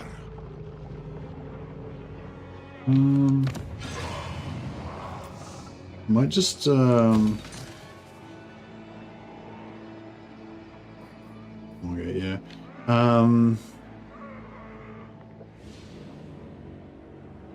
Yeah, I might just send these two guys on a little bit of a mission up here. Ardugalzan Tabarag. Throng Abgru. Makazia Faumansi.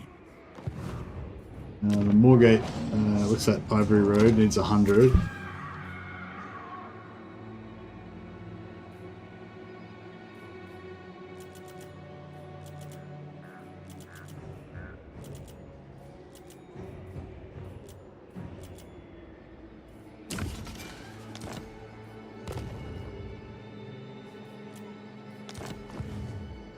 Anfa Grimazu.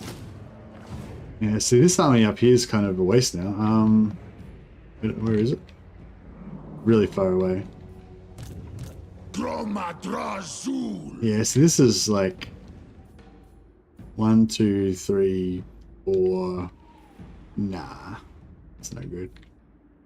It's no good. Fuck that shit. Alright, how about we go this way? Let me start sorting this out. Oh man, this guy took out the vampires.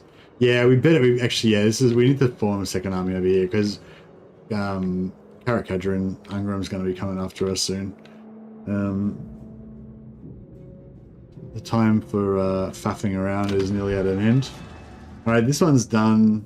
That one's got 3 to go. What do we here? Enchanted items. Yeah, that's good. I could go for that. I don't really want that, but later on it would be useful.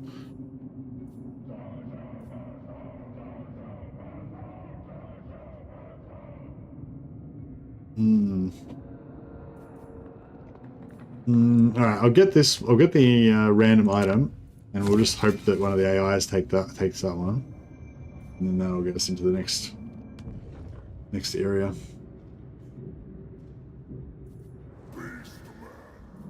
So you reckon the materials is not worth it anymore? Like the materials is probably the best one to get early, or one of the best ones to get early. But now we're sort of, you know, we've got some moderately decent materials going. We'd have better if we'd have more if we were keeping on top of our slaves.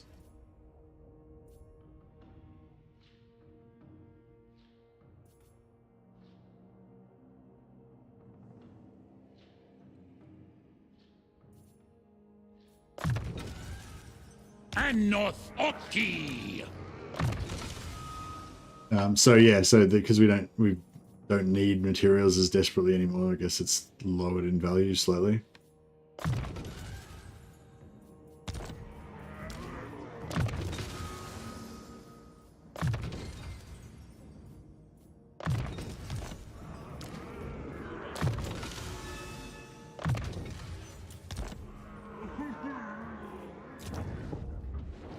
Yeah, I'm kind of yeah, I mean, I'm sort of intentionally auto-resolving a lot more in this campaign than I normally would. Trying to, like, yeah, play a bit differently to how I normally would. Try to be a bit more macro, you know, like, rather than, yeah, just focus on the big picture. This guy wants peace now. I want peace now, huh?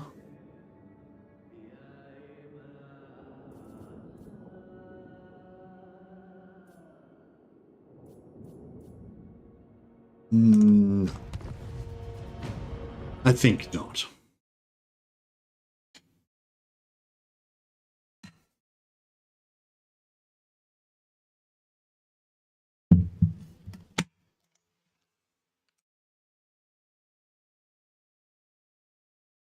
Got any more? I'll check on the community tab, see if we got any more good advice coming in.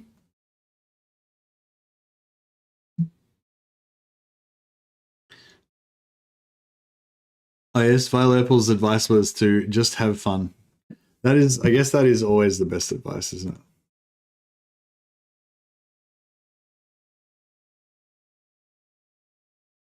I do my best. Lose cargo and reduce journey time. I always go for reduced journey time because I'm going for items. You can use the caravans to get materials that you need, particularly labor. It's quite good for getting extra labor. So you know, selling money and armaments for more labor. But yeah, I don't really care about the cargo. I just want it to be as fast as possible.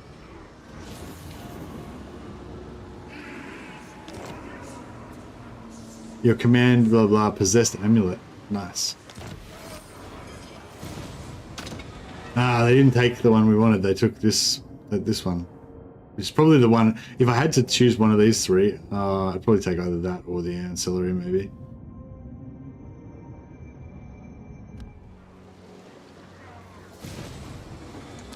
Should I mean, I guess I do want this eventually.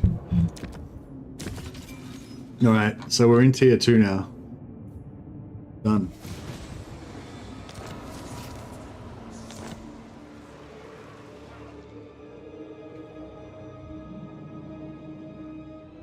So, you reckon I should go tier 2 on this tower as well? Or should I just go for like tier 3 on this tower? Because, yeah, I've got enough. We need slaves to be able to get rid of it and get it up faster though.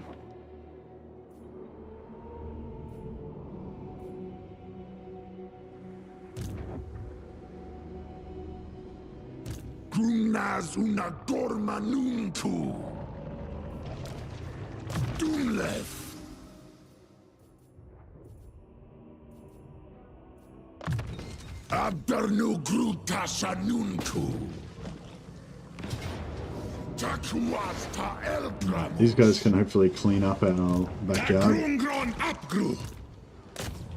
Heal the wounds made by Greases.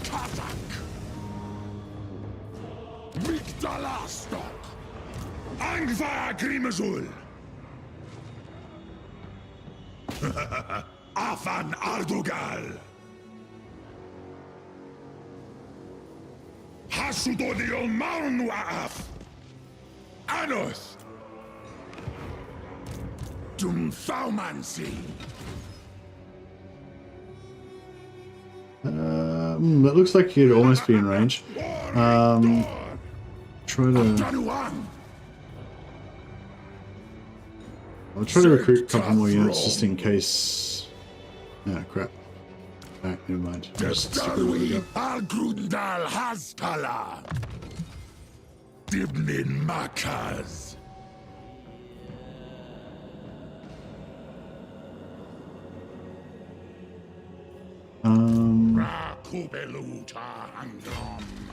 We need a we need another assistant lord down here to help out.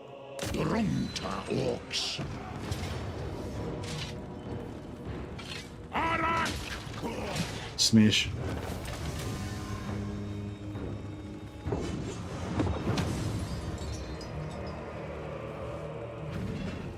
So 200 equals 2,250, so labor's kind of worth more. Thanks, Melon. How many likes have we got so far? I've got 84 likes, that's pretty good. Pretty good amount of likes for the stream.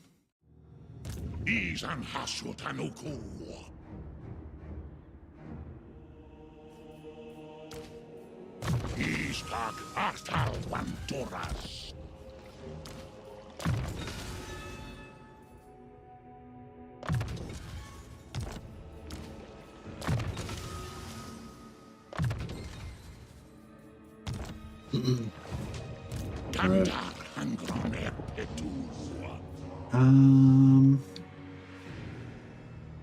Do we want to sell this to Gorst?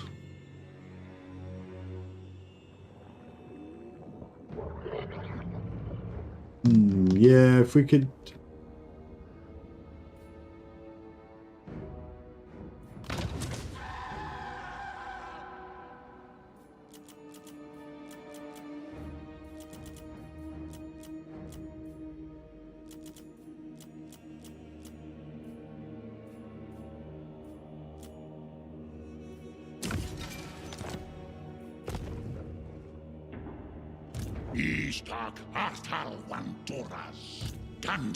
Alright, we need more slaves.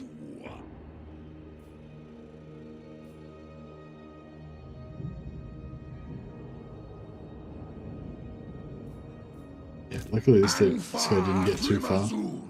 Just force march down here, then we can just normal march through here, recruit on the way, and by the time we hit here we'll have a full stack and be hopefully ready to rock and roll. This is a fire mage. Yeah, that's good.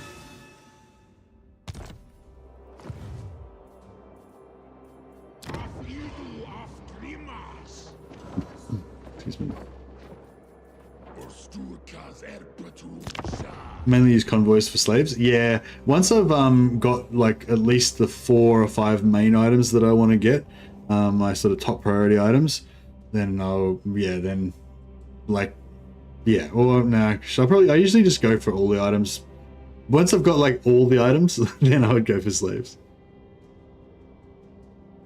If you just go for the closest one, like Greasus's Hall, you don't get as much, you don't get as many slaves for your money or for your armaments or whatever as you would if you send it further away, hey? Is it like exactly commensurate? So does it, in terms of total value or whatever, does it work out exactly the same? With like amount of like value per turn? Great armies in Nakai's vassal territory. Oh yeah, that sounds good.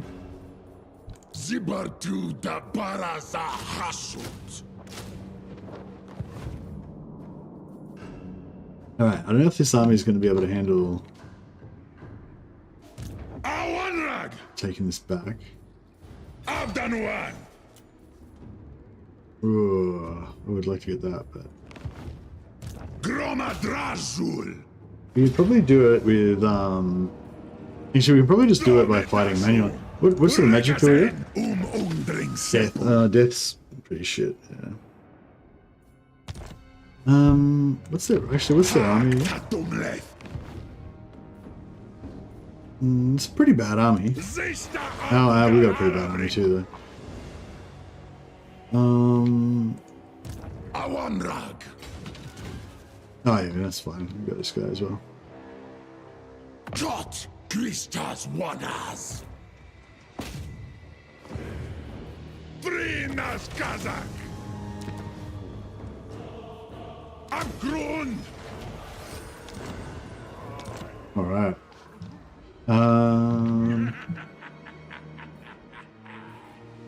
Gumleth. Dum Thaumansi. Zishamata Haskala. Dromadrazul. I'll just respec this guy back into the pool. And,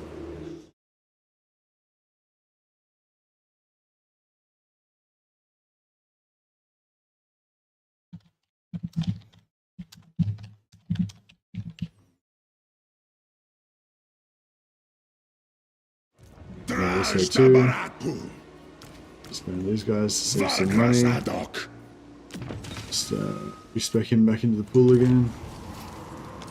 And we can bring him back wherever we want, respec his points however we need him to be. And, you know, glory. Where's Blood Peak? It's right here. So... Oh yeah, so with, yeah, all we need is corruption really, and then once the corruption's maxed out, then that'll probably fix the,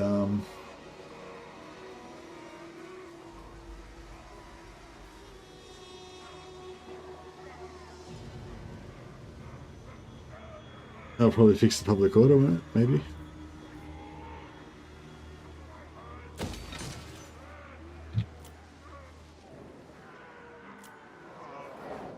Bone Road.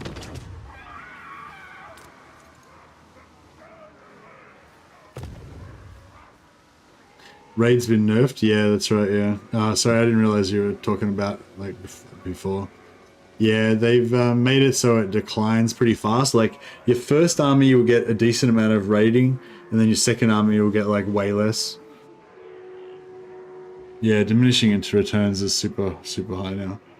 But I think somebody was worked out that if you can still get, like, I don't know, if you have like heaps of raiding armies, you can still get some slaves out of it, but it's like, it's kind of not worth it. But like, it's not like the value for slaves is not very high, but you can still get slaves out of it, you know.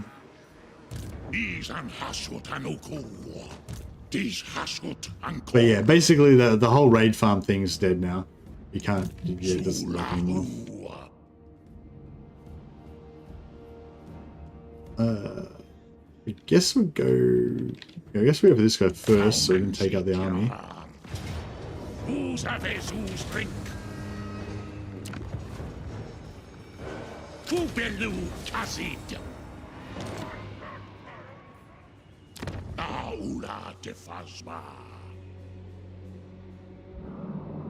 Oh, Draz is still alive.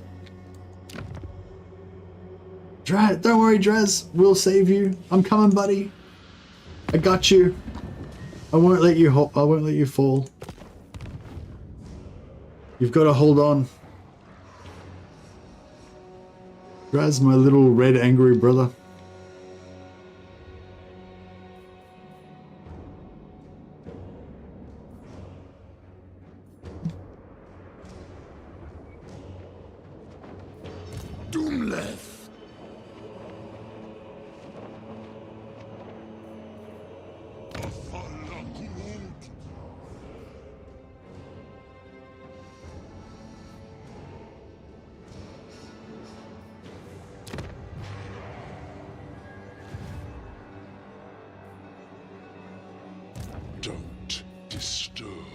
Alright, cool.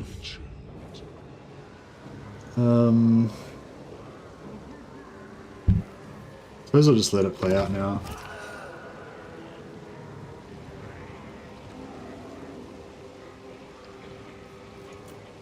I guess we could.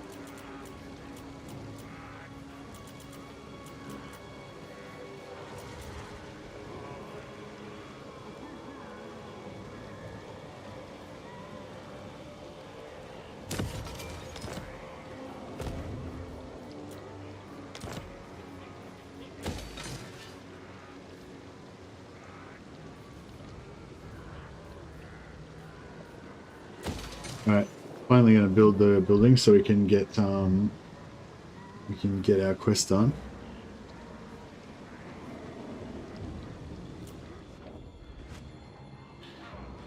Love having a base supply each turn. Yeah. Well, there's a new thing you can do now where you can do sack farms, which sort of works, but it requires a bit of setup.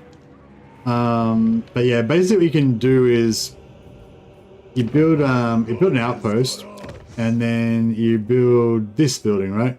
Income from post-battle loot plus 10% in all armies in adjacent regions. So you need like a spot. I don't know, you need like a good spot, but like I don't know, whatever. Just say this region, right? Kazalid Ukaliz. Then you could have one building there, and one building here, and I don't know, just say one building there, or whatever. So then you got 3 of them, right? So you got 30% increased post-battle loot, and then you get whatever other post-battle loot things you can get. And then, the most important thing is that you need to kill a faction until they're down to their last settlement where they respawn from, and then you just keep farming that settlement, because they'll keep respawning their main lord every turn, or if their lord's on cooldown they'll just spawn another lord. And so when they spawn a lord, you get like way more cash. You maybe get like 1200 gold or something, but if you've got a bit of extra post-battle loot stuff, you got some followers on your guys and blah blah, then you maybe could be getting like 1800 or something like that, 1200 to 1800 gold per turn. It's not that much, but you can have like 4 lords on it, and the 4 lords can all have plus magic item drop chance. So you have 3 needful sorcerers with magic item drop chance plus 20% from needful, plus 10 for their skill tree, so plus 30%, plus whatever else you got. And then you make your main lord a fucking overseer that's got the extra post-battle loot shit.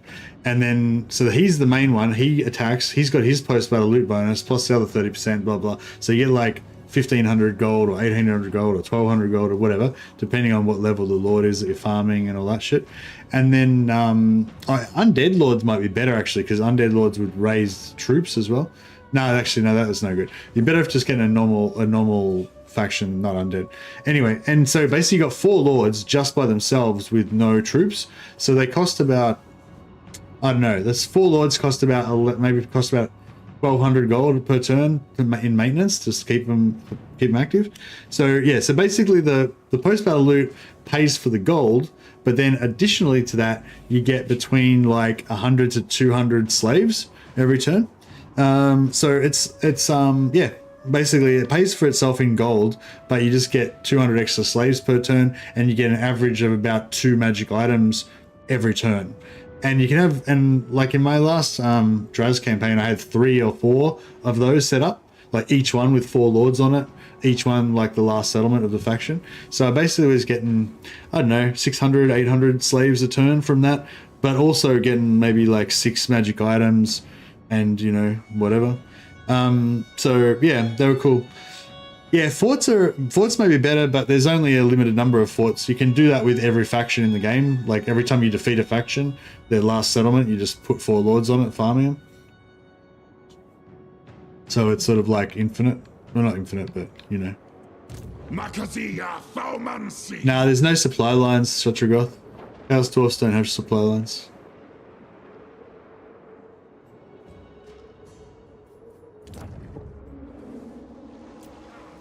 Yeah, it wouldn't work too good if you had supply lines.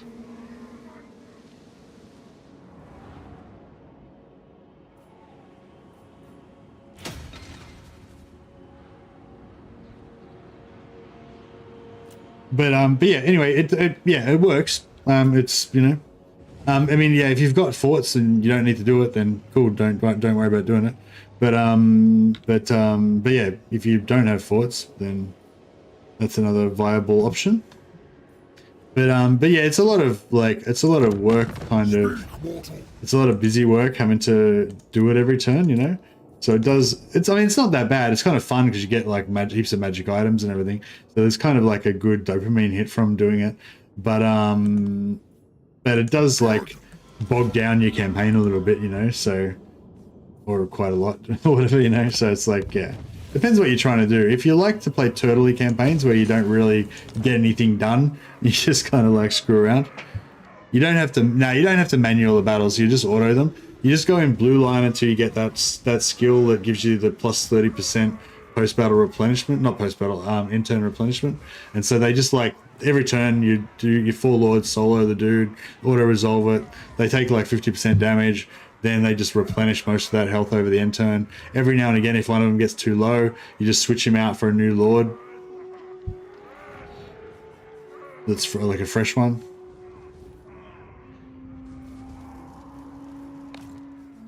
Yeah, it definitely is doable, but yeah. But it's not really like a super powerful, you know, crazy thing like the old raid farms used to be. It's just yeah, it's just like a little bit, yeah, you just get a constant little bit of slaves, like 150, 200 slaves, and you just, it's mainly the magic items, just in shitloads of magic items. But yeah, and the forts are a lot harder. This is just like, yeah, this is just like auto-resolving a single lord every turn, basically.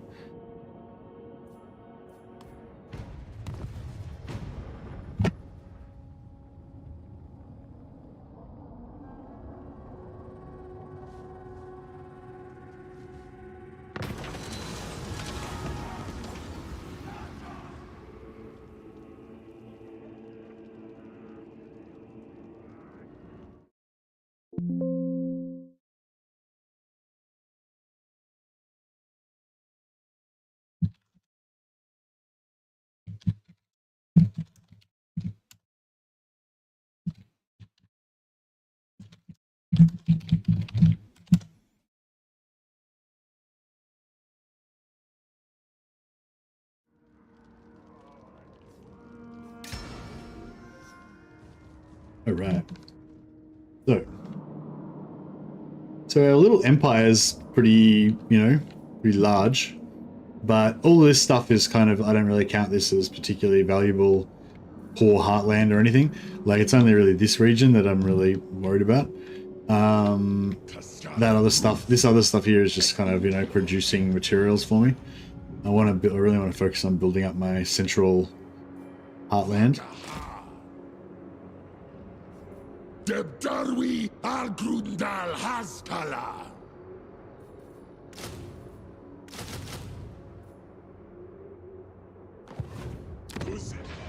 Dark Saru Anko.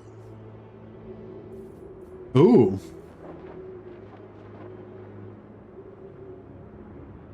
Cooler dwarfs.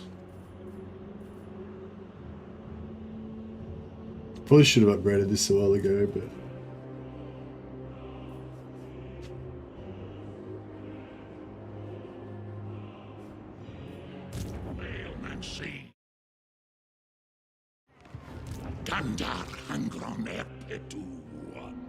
Shamble Town, hey? Alright. Get back up here. Get this guy flogging.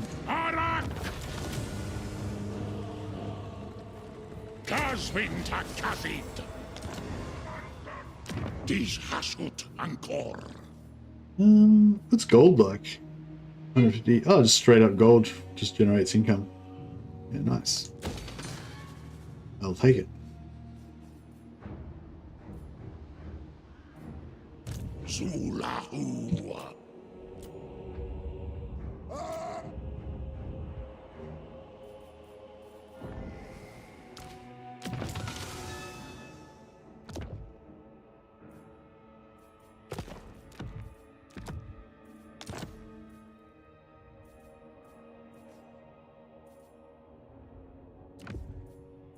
I haven't even bothered to equip my Crown of Skulls up until now.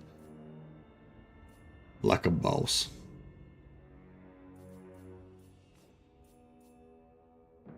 Yeah, I don't really like this Armor of the Forge. Don't really like this Black Shot armor. Let's get some blue swords. No. Get the Chalice of... Spellcasters. Oh yeah, that's cool. Yeah, every time an enemy casts a spell, you get mad replenishment. It's pretty cool. Like anywhere on the battlefield, if they cast a spell, you get really fast regeneration for 13 seconds. It's pretty cool. Give this guy a potion of toughness. The armor that we can give him. I'll give him the scrappy. Actually, no, I'll give him the glittering scales.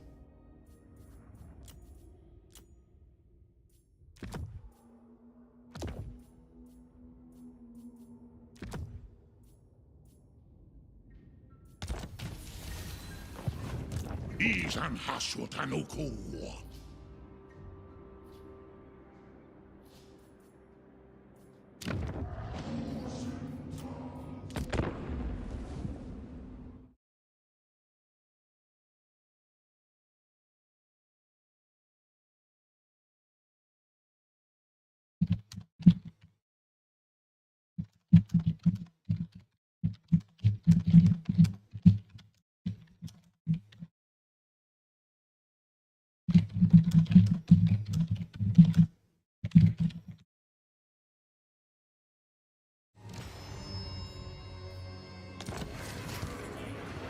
Okay, we've got our Eternal Servitude, plus 10% campaign movement range, so we'll just keep that permanently on Astragoth so he can zip around a bit more. And we got a free Mask of the Furnace from our...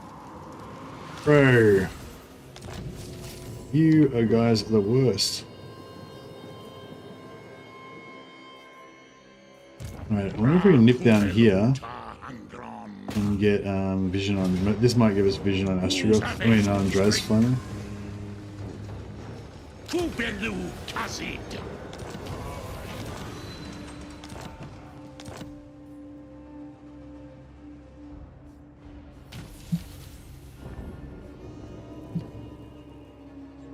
Dies Hashut Ankor. Right, and now we want to get the last one that I consider like my essential, my core essential items. Is the Power of Silvered Sorcerers, I believe. I'll just check my own video again. Obedient Mutant, yeah. This will give us the Obedient Mutant. And then that way we'll... we don't have the 100 armaments. Fucking lame. Yeah, we suck at making armaments, don't we?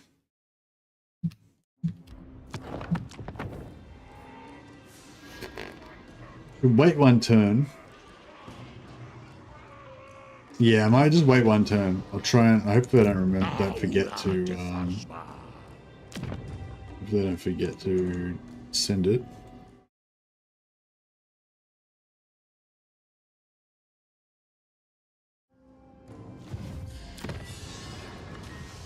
All right, yeah, so glorious. So we've got our plus income. We haven't actually been able to use this for income because we've been so starved for slaves lately. But yeah, all this stuff's good.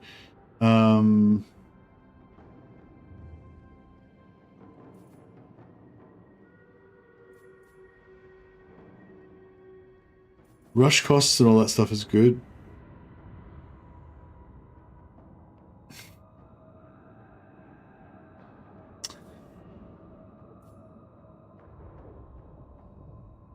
Oh yeah, this extra movement range from patrol buildings is pretty sweet too.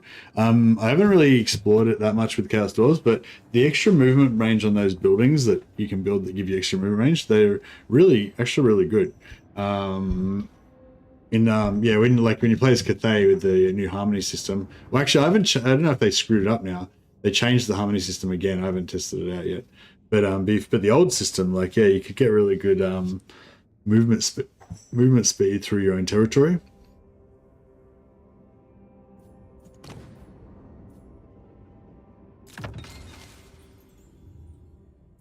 I'm torn. I want these hero capacities.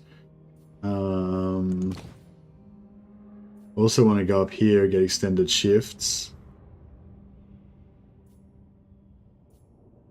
Actually, yeah, I'll probably go extended shifts because I've got heaps of the scavenger buildings going at the moment, so that'd probably be pretty good.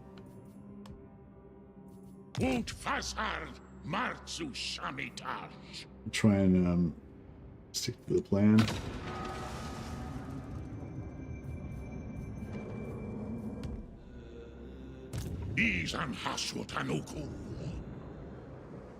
All right.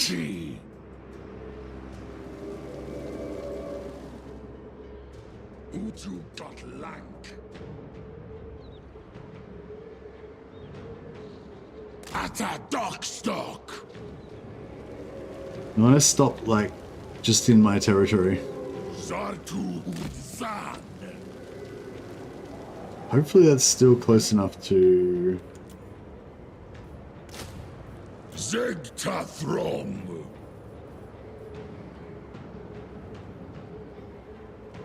Utamas ut anadzan.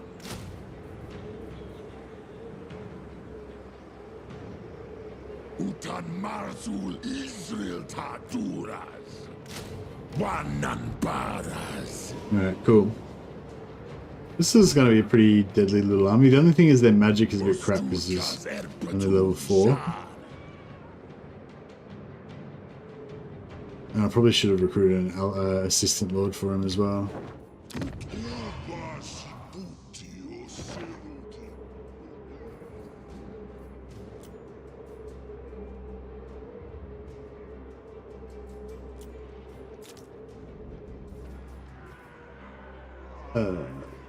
Yeah, just go public order. Yeah, I don't know if I like these regions because they don't have any towers.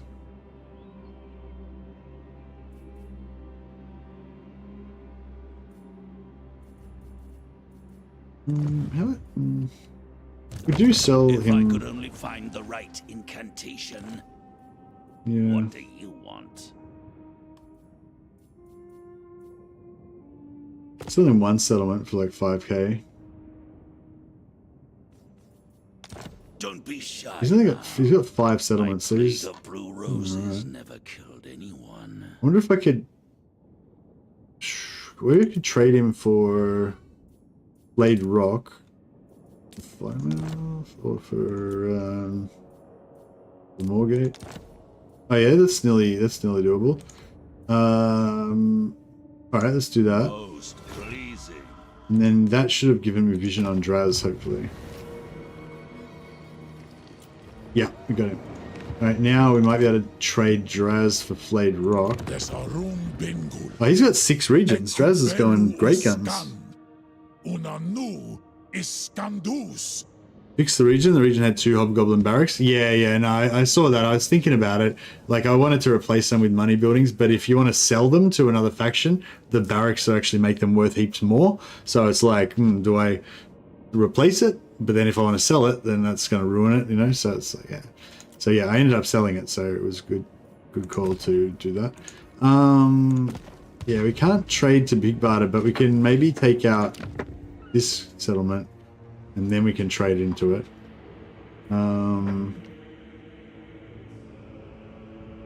Yeah, I'm glad that Draz has got 6 settlements though, so he's not like about to die or anything. Wonder how he's going with the wars. He's at war with Knights of Caledor. Maybe I should join.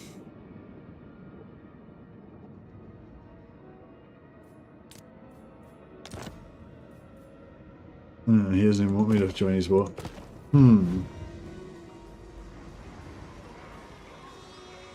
Yeah, it's just to sell it, yeah. Let's just check my other settlements because it's kind of the same deal with them as well. What's the public order on this one? Yeah, that one's going to go anyway. I don't want to sell anything else to... I don't want to sell anything else to them though because Draz doesn't like them.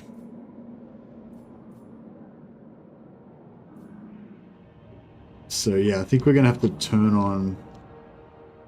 We're going to have to turn on the Zombos. Is that Ghost? Master of the dead. What's his trait? He's like poison. It's still, yeah, Ghost still does poison, doesn't he? Oh yeah, we don't have any contact effects.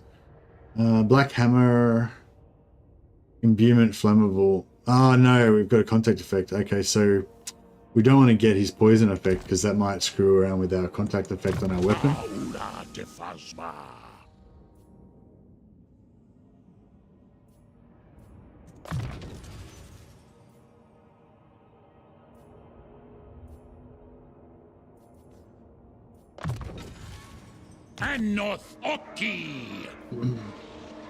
But yeah, thanks for the heads up there. Whatever, could very much, yeah, could very well have just been not noticed it.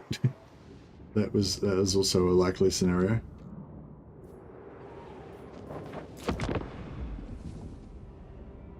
Grathjar ta conclath calsus, Rickwol ta Astragoth.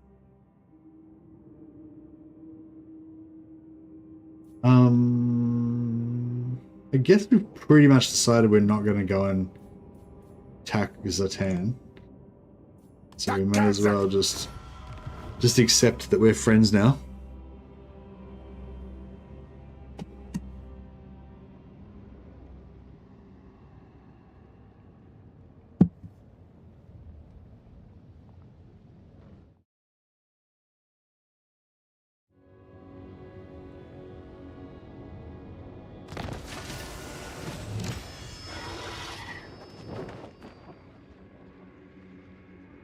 Demon Smithy successfully built. 25 extra conclave influence, so we're nearly hitting another one now. Yeah, this slave thing is a problem. Like we could set up some of those farms, like I was saying. We kind of missed the opportunity to set up one on Greasus. Yeah, maybe we should set one up on.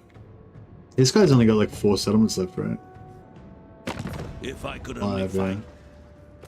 Yeah, maybe we should start setting up some farms. They're not particularly like they're a fair bit of fucking around for the value you get from them, but they are worth it technically.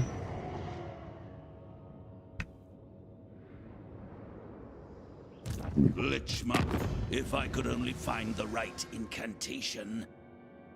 What? Oh, I've got an non-aggression pact with him. I mean, I've got a military access. Fuck. Oh man.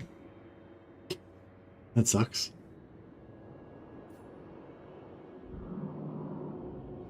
Alright, what's going on up here?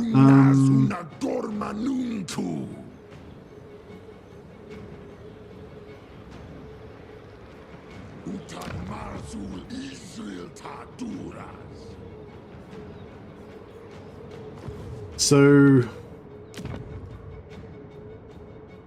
I think if we take Silver Pinnacle, then we're going to end up at war with Draz. I mean, with Ungram. Very fast. And he's very strong. Urks, talk fast, for you are my enemy. He's at war with Azag, who's usually sometimes also quite strong. Although Azag doesn't look too healthy right now. Azag's dead. Yeah, so as soon as Azag's got 1 settlement left, as soon as Azag goes down, Draz's Ungram's probably going to turn on us. And then it's going to be on for young and old. On for young and old.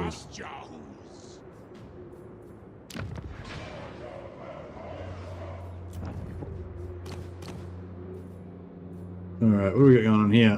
So I like some death heroes again for the same reasons as mentioned earlier.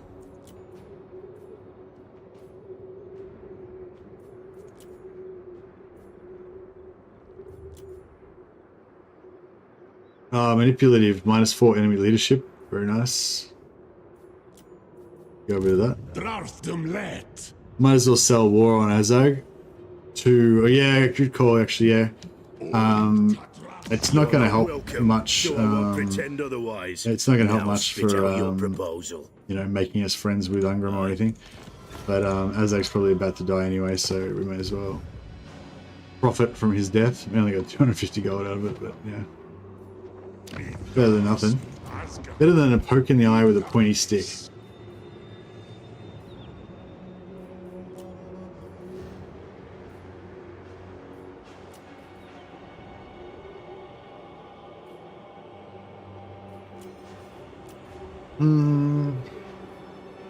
Well, yeah, I mean, that's okay, I guess.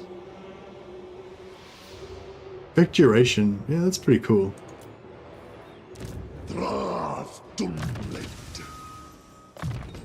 If we could get a,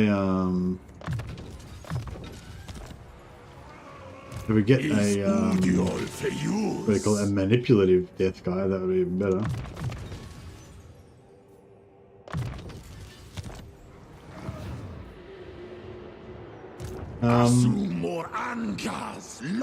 So yeah, I was sort of thinking we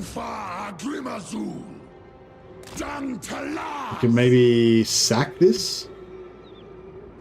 Oh, I don't have a siege attacker. Heck. Oh no, these guys. Are they siege attackers? Yeah. Yeah, they are. Back in the game. Oh, actually, who are they all with? This is bad news. Those guys. I'll poke out your eye. I don't even know who the hell those guys are. There's a siege attacker seat. Yeah, nice. Oh, you know what we need to do as well? Send that, we need to send that, caravan.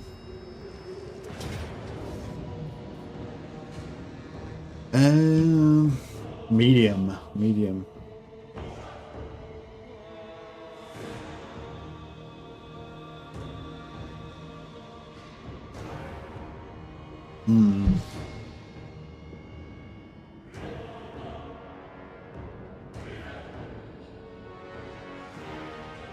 Takuasta el Pramus.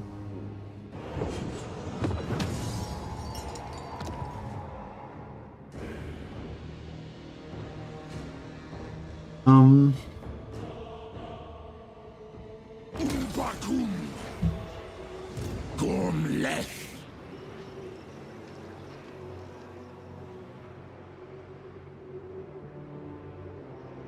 Doomleth.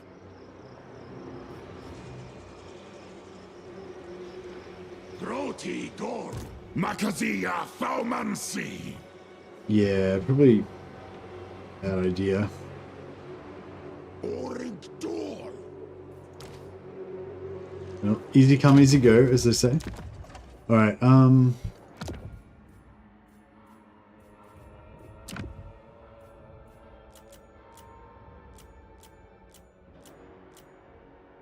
yeah, Silver Tower was where I was going, wasn't it?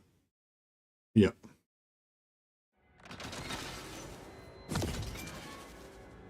No, 8 turns, but it'll be worth it.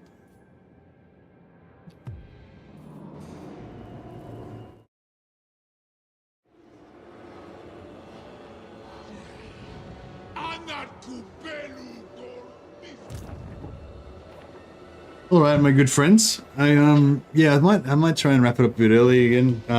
Yeah, like I said, I've been just, I don't know, been struggling to get my sleep pattern back in order again for some reason. So yeah, I'm feeling a little bit tired on it, and I feel like this has been a good. I feel like this is a good opening salvo. You know, good first step. So I think we kind of answered the early game question, you know. Not that this is the only answer, but, you know, basically rush Grimgor, take him out ASAP, trade a couple of regions to Kolek for an alliance. If you want to, you can just trade these 2 settlements back and forth endlessly for infinite money from him as well, which is what we were doing. Then, you know, potentially come down through the mountains here, wipe up all these ogres nice and easy with a strong auto-resolve army, and then perhaps trade some of those regions to Draz next turn to get some alliances. We might set up some of those sack farms that I was talking about. Like, so we've got 2 here. We've got potentially Kugath. Kugath and Gorst, so we could potentially knock them both down to their final settlements and set up sack farms on them. Then we'd be, you know, getting 100 to 200, something like that, slaves per turn from them. And then, yeah, we can try and strengthen Drazoth, probably try and take out the Kalador Prince for him, and then make this a nice, strong Chaos Dwarf enclave. But yeah, probably before we're ready, we're going to be at war with Ungrim. So that's what we're going for next time.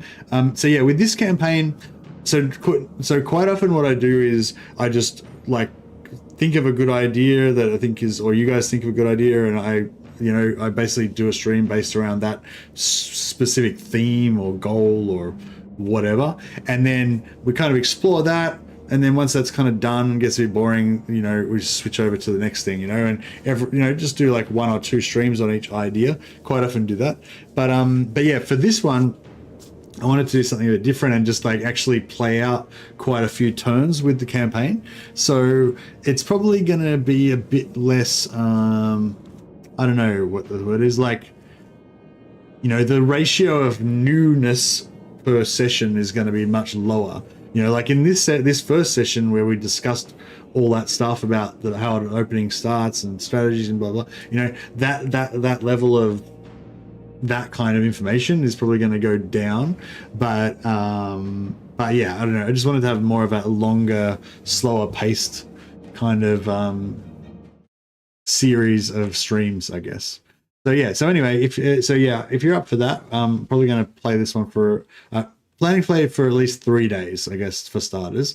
It's usually hard to keep people interested for more than 3 days, but yeah, my plan is like, as long as there's still some people watching and a decent amount of people watching, then I'll keep going with it. If it like completely tanks and just absolutely no one cares anymore, then I'll probably give it away. But yeah, I'm gonna have a bit of a lower bar than I normally do, if that makes sense. Anyway, enough crapping on from me. I will let you guys go. I'll chuck a host over to Anton B Gaming. Is he playing Warhammer? He is playing Warhammer. So yeah, Anton B Gaming. I haven't been seeing him on too much lately. So yeah, I'm not sure what's going on with him, but he might like. I'm sure he loves some support. He's a nice guy. He's another streamer from the Creator Support Network that Legend of Total War set up a while ago for Total War creators. Excuse me, losing my voice. Good time to end.